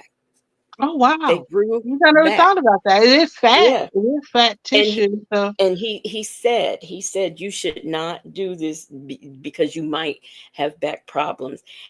And mine is not. I remember when I was well over 300, and I had lost 100 and some pounds. My size never changed. It has Hmm. always been the same. I have been, by the time I was in the 7th grade, I was in a D cup. So you can imagine the letter that I'm in now, Oh and yeah. it's not it because my mom always said, if you lose weight, your chest will go down. My chest went Yeah. nowhere. It Yeah. is stayed here. My mother is tiny. I mean, she's a petite woman. I always called her a runt. She had the runt genes in the family because it's maybe two or three other siblings are small like her. They just got those runt genes. My mother, after she had me, I was the last of her kids. She does not Hmm. have a stretch mark on her belly at all. You would never know this woman had kids. And she dropped down. She said, I think she went down to like 110 pounds after me. The only reason, with age, she gains weight. Like now, me and my sister, we make sure that she eats or whatever, because she's got this energy, her metabolism, and she grazes all day, and so weight has never been an issue for her.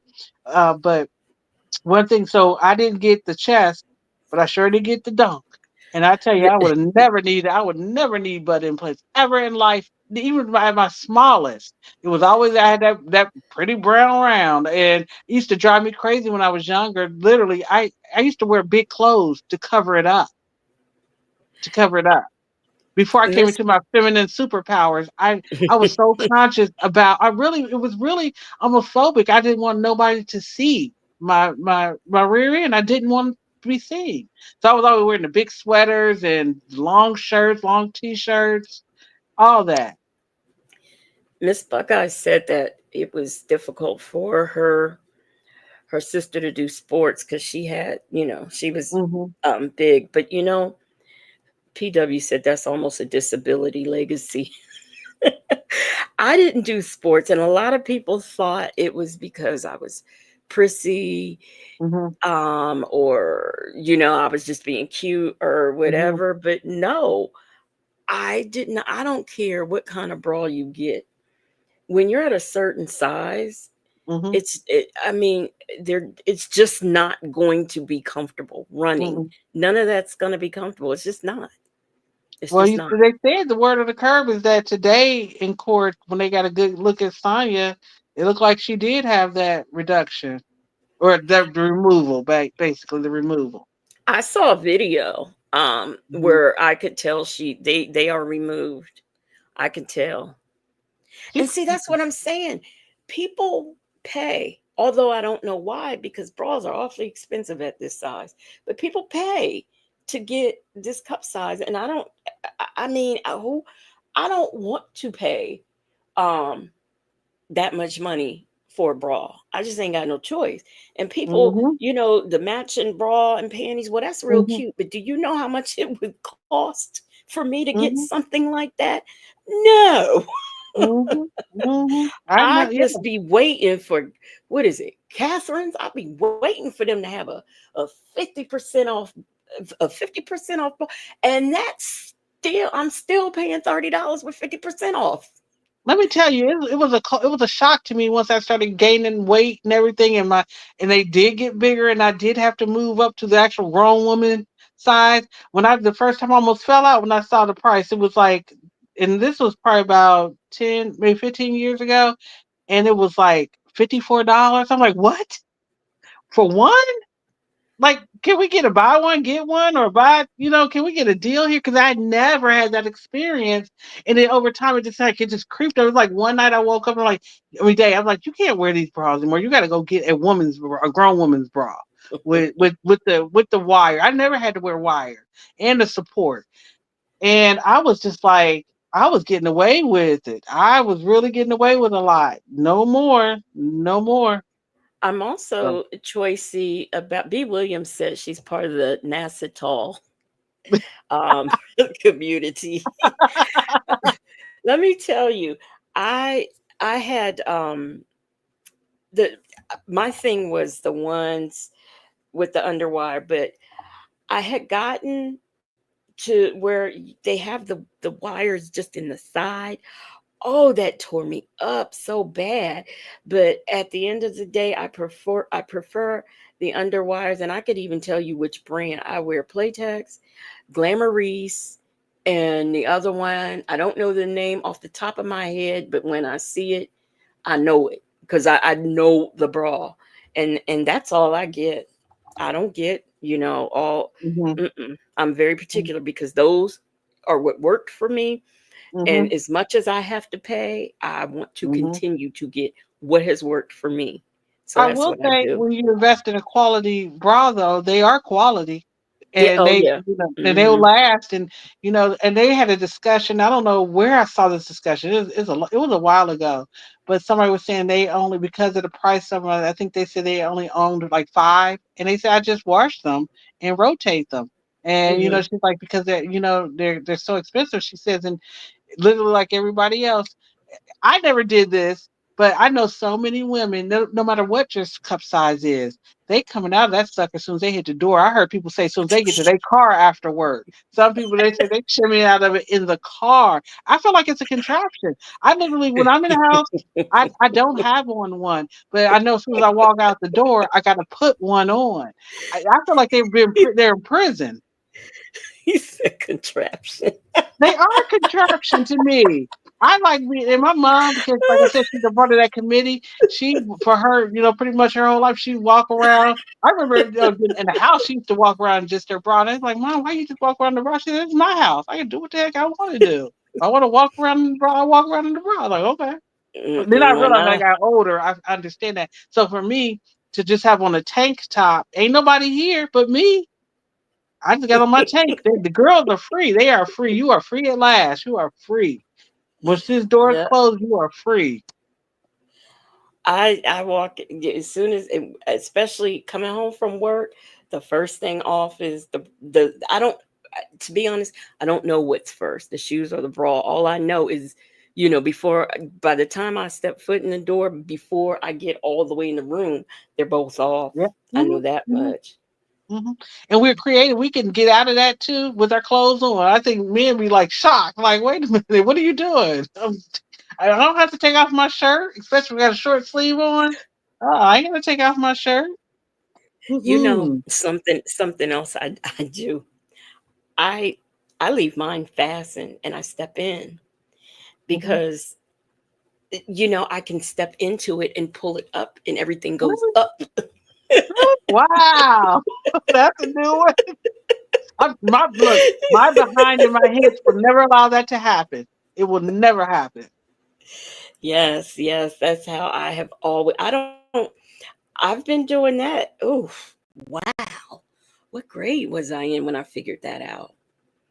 I Because don't know. you put it on and you turn it around. I think I might have been in the sixth grade when I figured that out. And, it was just too much. So I said, step in, pull it up, put them straps on the arm, and everything's going up. Everything's up It and would out never as have it made should it be. past my. Once it hit that thigh area right below, it would have been over. That bra would have been finito. It's not going up under this dome. It's not going over. It's not. And it's funny because I remember I went to a chiropractor because when my gun belt when I was, an officer, it really I was giving me back spasm. And he's like, "Have you ever did gymnastics?" I was like, "No." He says, "You got what they call a sway back." My tailbone is curved down in that area. I said, that's why my behind is so dang on big. It's the way my back sways. They call it a sway back. And I was like, oh Lord. They got a I name used to for do everything. gymnastics. I used to do gymnastics and ballet. Is this Nate Love is still up? Child, what are you doing up?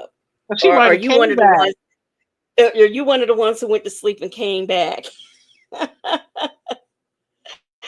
I PW, I actually do take vitamin D for Mhm. she said for bone density. You don't want to break or tip over. Oh I'm yeah, hot Nate too. Love, I I'm know going you through are that. because I have she hot flashes too. So clothes is not an option for me either. I'm sitting in the tank top and pajama shorts. That's what I wear. I cannot wear because they love said clothes hurt. They're too yeah. hot for me right now. I am having these personal summers at any moment. I got one of those little church fans next to me. It's not a church Hmm. fan actually. It's a Pedialyte Sports. It was from a soccer game. But I sit here and feel myself like I'm in church sometimes because it just comes out of Yeah. nowhere. So I don't like.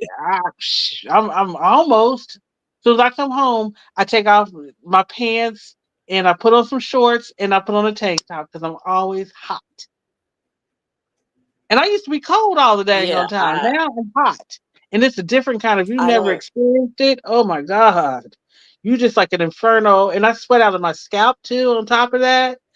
That's why having all this hair, I don't know why I have it. I need to cut it all off look. because I would sweat out a hairstyle in Sweat a from my flash. head. Hmm. That's where I sweat from. My head. It's Hmm. terrible. Hmm. It's It's it's terrible. bad, and I'm seriously considering it because my hair is rather long. I'm thinking about getting it cut and maybe some layers starting there. But if I get tired of that, I'm going back to my old school. I was wearing the Anita Bakers and the Tony Braxtons back in high school. I will go back. I Hmm. don't hair is nothing. I don't buy into that whole. Well, that's your crown. It is, but what I'm saying is I'm not. I'm going to do what's comfortable for me when it comes to my crown. I don't care. I didn't care what guys thought like, oh, you shouldn't cut your hair. It's not very fitting. Well, then I'm not the woman for you because you ain't That's got to do yeah. that. That's what my sister said. She. I was talking the other day. I was like, I think I'm a you know, cut my hair. Why you gonna cut your hair? Don't cut your. I'm like, gosh, it'll be okay. But what I was really gonna do is cut it and get locks. But she was like, if you're gonna get locks, you might as well let them lock the hair that you have. See, And I'm my thinking about grandmother that had too. hair down to her waist. I'll never forget. I was so jealous. I mean, my hair is long, but it's. I mean, it's down past the middle of my back, but hers was down to her waist. And I was like 10 years old, and I was sitting with her, and I was like, "Grandma, how long was your hair when you was my age?" She was like, "Down to my waist." I was like, "You like a hater move?" I was like, but it was thick. You know what she did? My aunt was a hairdresser. One day I came to see her, and I'm like, "Girl, where your hair at?" She had the Cynthia the Sly. That's how short she went. She went Uh, from down to her waist to none, and she loved it. She was like, it was too much work, and I understand now because I'm natural, and to wash, and to tangle, yes. dry, and all Mhm. that mess. Who wants to do that? I need to wash my hair now, and it is hard. That's the thing. I can't do it by somebody has to help me Mm-hmm. because it's just too much, and I get frustrated and leave it tangled. Yeah. So I it's frustrating. That's why I said I either need to get it cut off or get the locks put in because I can't handle it. I Mm-hmm. cannot handle it, and I always have to have somebody help me. Mm-hmm. It And is. It's a lot of work. Mm. when my niece, back when she was younger, she used to do it.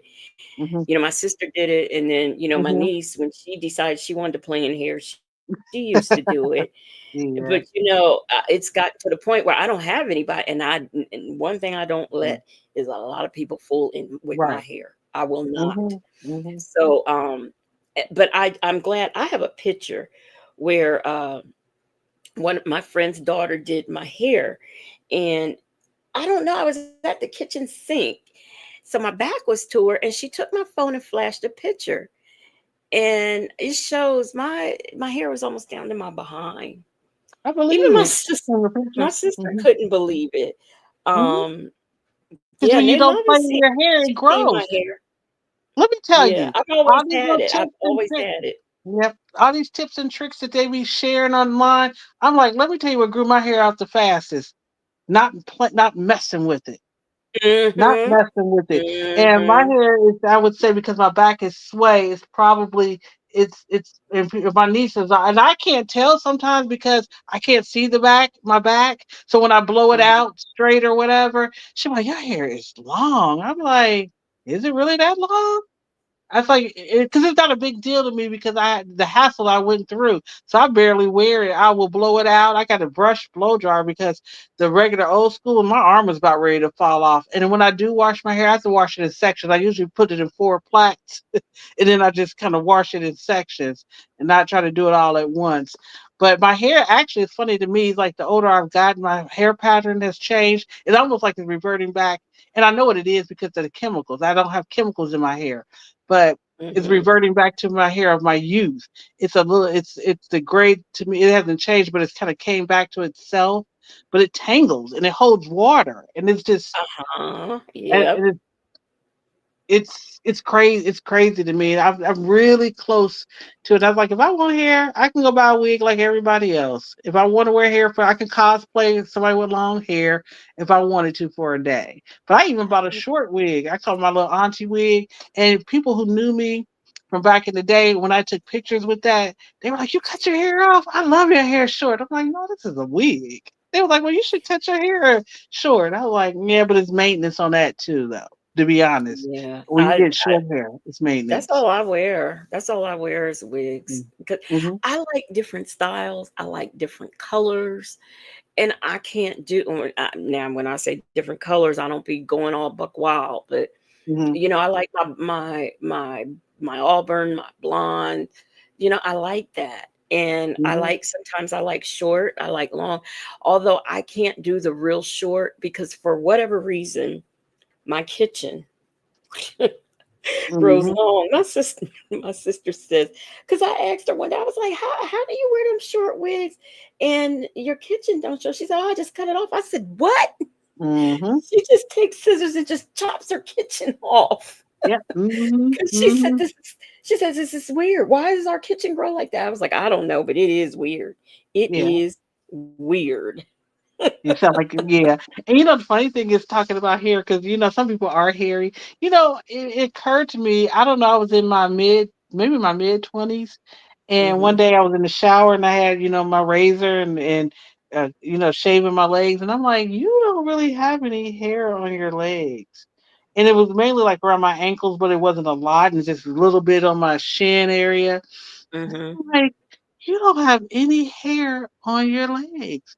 I don't have any hair on my legs naturally. My mom don't. My sister don't. I have no hair on my legs at all. I don't have to I'm shave not them. sure. My mom, I noticed she didn't have hair on her legs. But I asked her about that, and she says, "Oh, I did." She had Graves' disease, and she said it fell out and it never came back. Now, I Wow. noticed me, I started shaving my legs at a real young age, and I barely, in fact, it just like grows in one area on my legs. It's not like I get real hairy. Like if I go the whole Mm-hmm. winter and don't Mm-hmm. shave, it's not real hairy. Mm-hmm. But I notice under my arms, it rarely grows. And my Mm-hmm. sister, she had asked me, she said, "Why?" She said, "You shave your arms." I said, "Well, yeah, because my mother, when I was, I guess maybe about 10, she told me, you should shave under your arms because she said that way it will keep you from being musty or anything Right. like that." So I just always did it, and I've done it like all these years. So it doesn't really grow back. It's just kind of, Hmm. maybe just a teeny bit. I have to Mm-hmm. shave under there once a year, and that's it. Mm-hmm. And I Yeah. told her, I was like, Mhm. I asked her, I said, "Mom didn't teach you that?" She said, "I don't know. She might have." Yeah, it's just funny because like now what I'm experiencing now, and I think a part of it is just it's hormonal. But my both of my sisters experience it, so I gotta believe it's hereditary. It's the thinning in the front, and it's not bad, but I can tell the older I get. So that was another reason why I kind of wanted to cut it because I keep it in a freaking high ponytail, and I'm like, you're pulling on it, you keep pulling on it, you're gonna be your edge is gonna be looking like Sonya. But I still You got my did baby hairs and everything. I still got my edges. wait, I don't, huh? Bank, you didn't know? You What? didn't know this information? Ponytails make your hair grow, especially if Oh, okay. yeah, yeah, because that's what Sonya says. That's why she I need wears some them. They make Beijing. That's what. Yeah, I'm yeah, gonna. Yeah, right. you some Whatever. Beijing. Yeah. My ties, Dimples Wimple said, "I wish I could braid." Me too. My ties said, "Short to me was more maintenance." That's what you know Yep. what I don't like? I would get a bang Hmm. cut, and by the next week, it's then started coming in, so it's not banging anymore. You Yep. No know. Beijing. Yep. And so she is right because I used to wear my hair like super short, and luckily for me, my brother-in-law, I would have him shape me up. The top can grow out, more, but I would have them to make sure that back was laying down. I'm like, shape me up. And you're right, it is a lot of maintenance to keep it up. You will be in there. I know that's why I say I'll be in the hair, I'll be in the hairdresser every 2 weeks, and I hate going to. Mhm. Listen, I'm a child of Ooh, the 80s and 90s, and I remember spending my whole Saturday from 8 a.m. to 5:30, 6 p.m. in the hairdresser. And that's because I was young and I didn't know to speak up. I refuse to do that. That's why I don't want to go sit in anybody's chair because I'd be like, listen, if you ain't got me done within the next hour, how much is it for this? Because I'm not going to sit here all day.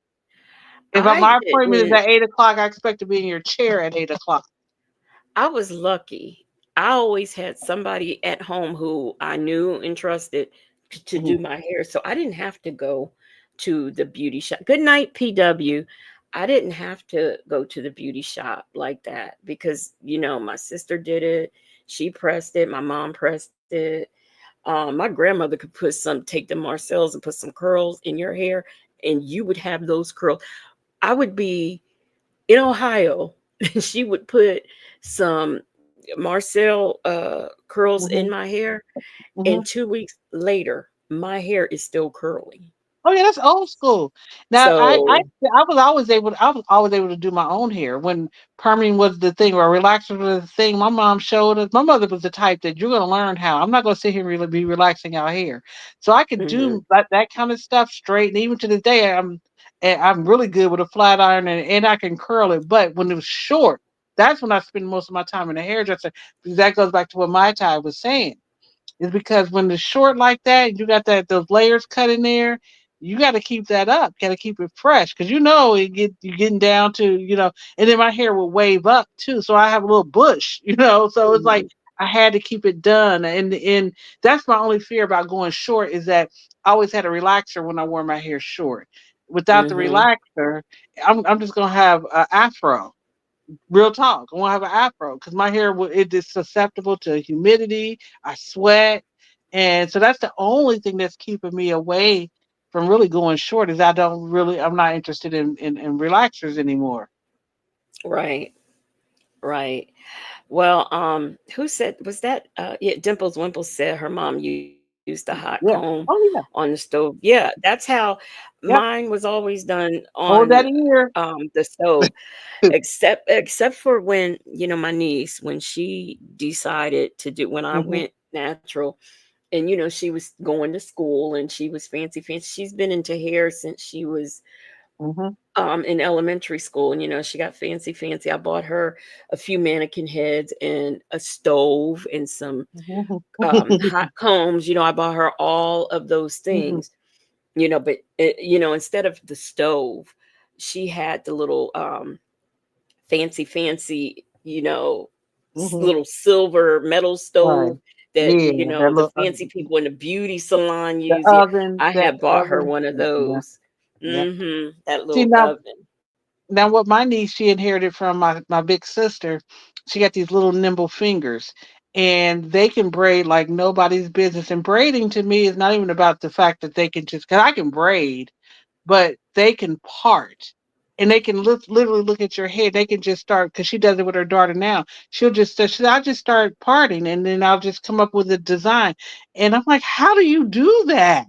It was like I Mm-mm, didn't get that talent. Me and my middle sister didn't get that talent. So my mm-mm, older sister and brother got a different father than me and my middle sister. So I always tell my mom, I say, "You ain't got no talent in your genes whatsoever." I always tease her about that. I would say it comes from her dad's side of the family because all of her kids are either they can sing or they're artists. They are very artistic, like they can draw. My one nephew, his drawings. I mean, it looks like these pictures like he could just do anything. He was drawing with a mm-hmm, mouse back in the day before the drawing pads came out.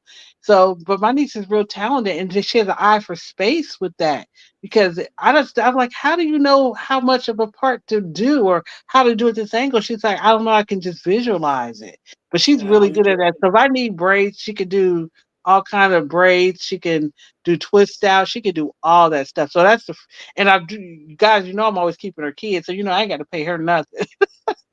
But I'm thinking about just honestly getting some hair and just having her do me two braids to the back. And she did that for my middle sister, and they look so cute, and they lasted for about 2.5 weeks. So I'm thinking about doing that too. yeah, yeah. I'm just running out of people to do my hair. They move away or end up dying or something. So I ain't got enough. I'm just out. But they're the old That's school why I said I'll just. stylists are they're gone too. The old school who really knew Yeah, how to do hair, they like you said, are. those Marcells. The lady who used to cut my hair short, she was cold with those Marcells, and she had long natural nails. And Stephanie would put those nails up under that iron. I never got burned at all, and I would have the smallest curls, like you said. They would stay and everything. But yeah, these old school, these girls don't know how to cut because a good haircut the last time I got my hair cut all off was like 2006. And it grew out so pretty because the cut was good. I had a good cut. So as it was growing, it grew out in a style. These kids today, Right. they know how to put on wigs, but that's about it. They could Wigs lace and you up weaves. real good. But a But cut, I that's don't all. trust them. You That's gotta be all. Yeah. over 40. You gotta be over 40 to cut my hair. I used to let my niece at 16, I would let her see you go in the beauty shop and you say you need your edges trimmed. They try to take off half your hair. But at Hmm. 15, 16 years old, I trusted my niece to cut my hair, my edges, because that's all she would, my ends, I mean, because that's all she would clip is, Hmm. the ends. She Yeah, didn't just get that, out right. yeah. And But I a like the way style. she did it too. But it's a style. I'm talking about actual style. So if I say I want layers cut in my hair, they probably look at me like, "What do you mean you want layers?" But I will say this about the young girls. And your niece was probably one of them. They learned about those darn wigs and how to put it in a weave, and they know how to cut it with the razor and everything. Now they are they can do that stuff. My niece is good at that. She can make wigs too. And I'm like, "Well, you Hmm. can cut my hair." She's like, "No, I ain't gonna cut your hair." I'm like, "But you cut wigs all the time." She said, "But that's a wig. If I mess up on a wig, that nobody's mad." And I was like, "Well, it's hair. It'll grow back. I'll throw it up in a ponytail. You ain't gonna do nothing." She refuses to cut my hair. Refuse. I had said I was going to take up wig making. Hmm. I had said I was going to do that just to, as a side little hustle. But I don't know. I would probably make a few like for my sister and see how she does with them and then move on from there. Yeah. I think about a lot of things. See, yeah. She cut her hair off Yeah. because yeah. And my sister, my older sister, she basically died, passed away from complications due to lupus. But it did a lot to her ligaments, like in her hands and stuff. Her hands, Hmm. she couldn't. They just naturally would curl. She couldn't. The Hmm. elasticity was gone. Yeah. But she couldn't do hair anymore like she used to. She was the one. She was the girl, the woman that everybody that we knew, friends, family, whatever. You know, they would ask her to do their look. She was a genius at doing little kids' hair. She had a lot of patience, and my Hmm. niece inherited that. So she was doing everybody's hair, and then it got to the point where she just couldn't do it anymore because her hands, Yeah. wouldn't allow her to do it anymore. Yeah. So yeah. I can I can imagine that. hmm I can hmm definitely imagine that. Well, So babe, what I'm you and getting Naylove, y'all can do huh? wigs together. Naylove says she's considering wig making. Y'all can start a business.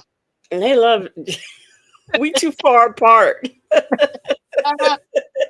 Hey, this is the internet. Y'all can go on, look, go Zoom each other, FaceTime each Yeah, other. you sure can. Yeah. But babe, we have been on here Oh five yeah. hours, Oh 12 Lord. minutes, and I am getting up off of here. Yes, yes. I see you. Yes. I'm gonna probably lay down. I'll probably do about 5 or 6 hours of sleep and then I gotta get up and wash my hair. Yeah, I'm gonna take my medicine and get in the bed and go to sleep. I guess I don't need to take no sleeping pill. But Well, yeah, you gotta be fresh for tomorrow night too, because I'm gonna be here. I'm gonna be at I'm gonna be at the club. Look, Club yes, Native. yes, And y'all anybody make who's sure. listening or watching, y'all need to get over. It's if you like music, Dimple Wimples, get on over there. Get on Get over on there. over there to Club Native. It's Native. He's just Native Tribe over there on Station Head. Y'all get on over there and hear him. He'll be on at 8. He will be putting something on his community wall about what time, but I do, if I can remember correctly, it's 8, and then we'll be over here at 10:30. To do Yep. our usual hmm thing. Yep. So I'm gonna Yeah. be ready. I'm gonna make sure I have my food, my snacks. Yes, yes, everybody have your snacks, have everything. And And Nader better get ready eventually, because he's a trooper because boy he be taking some hits. yes, And he keeps saying that. we're gonna on our little after dark thing, we're gonna move away. We're gonna move off of Nesto.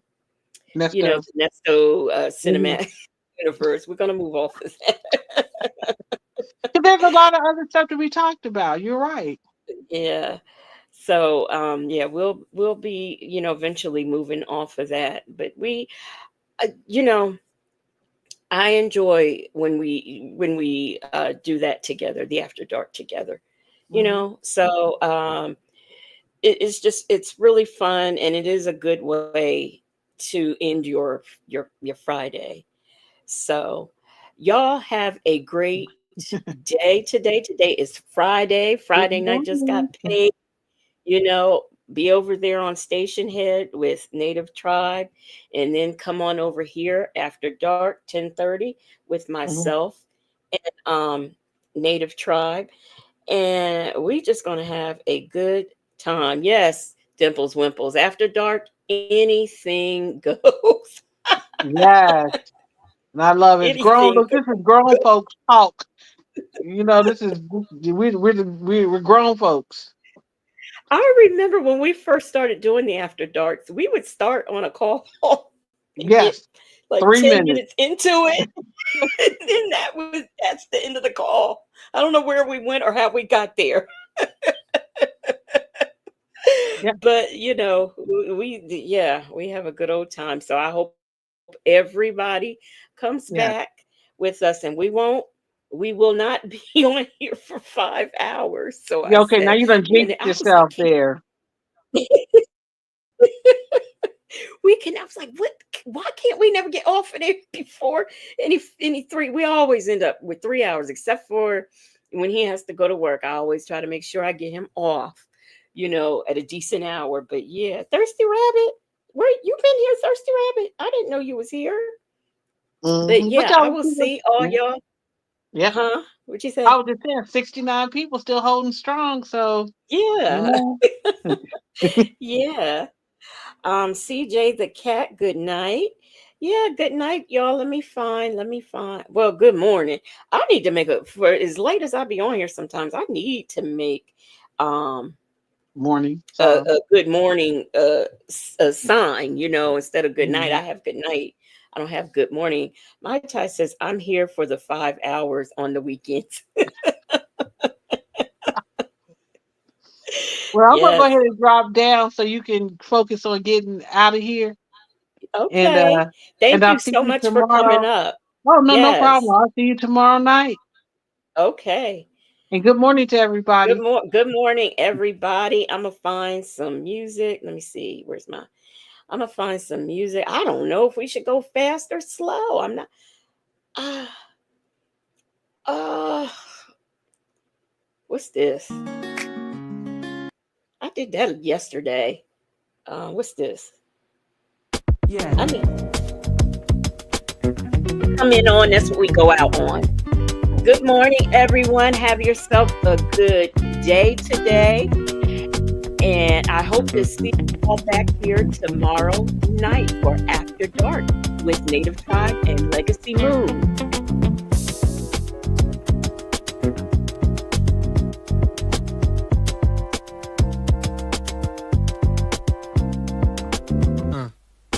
Hey, Shelly C.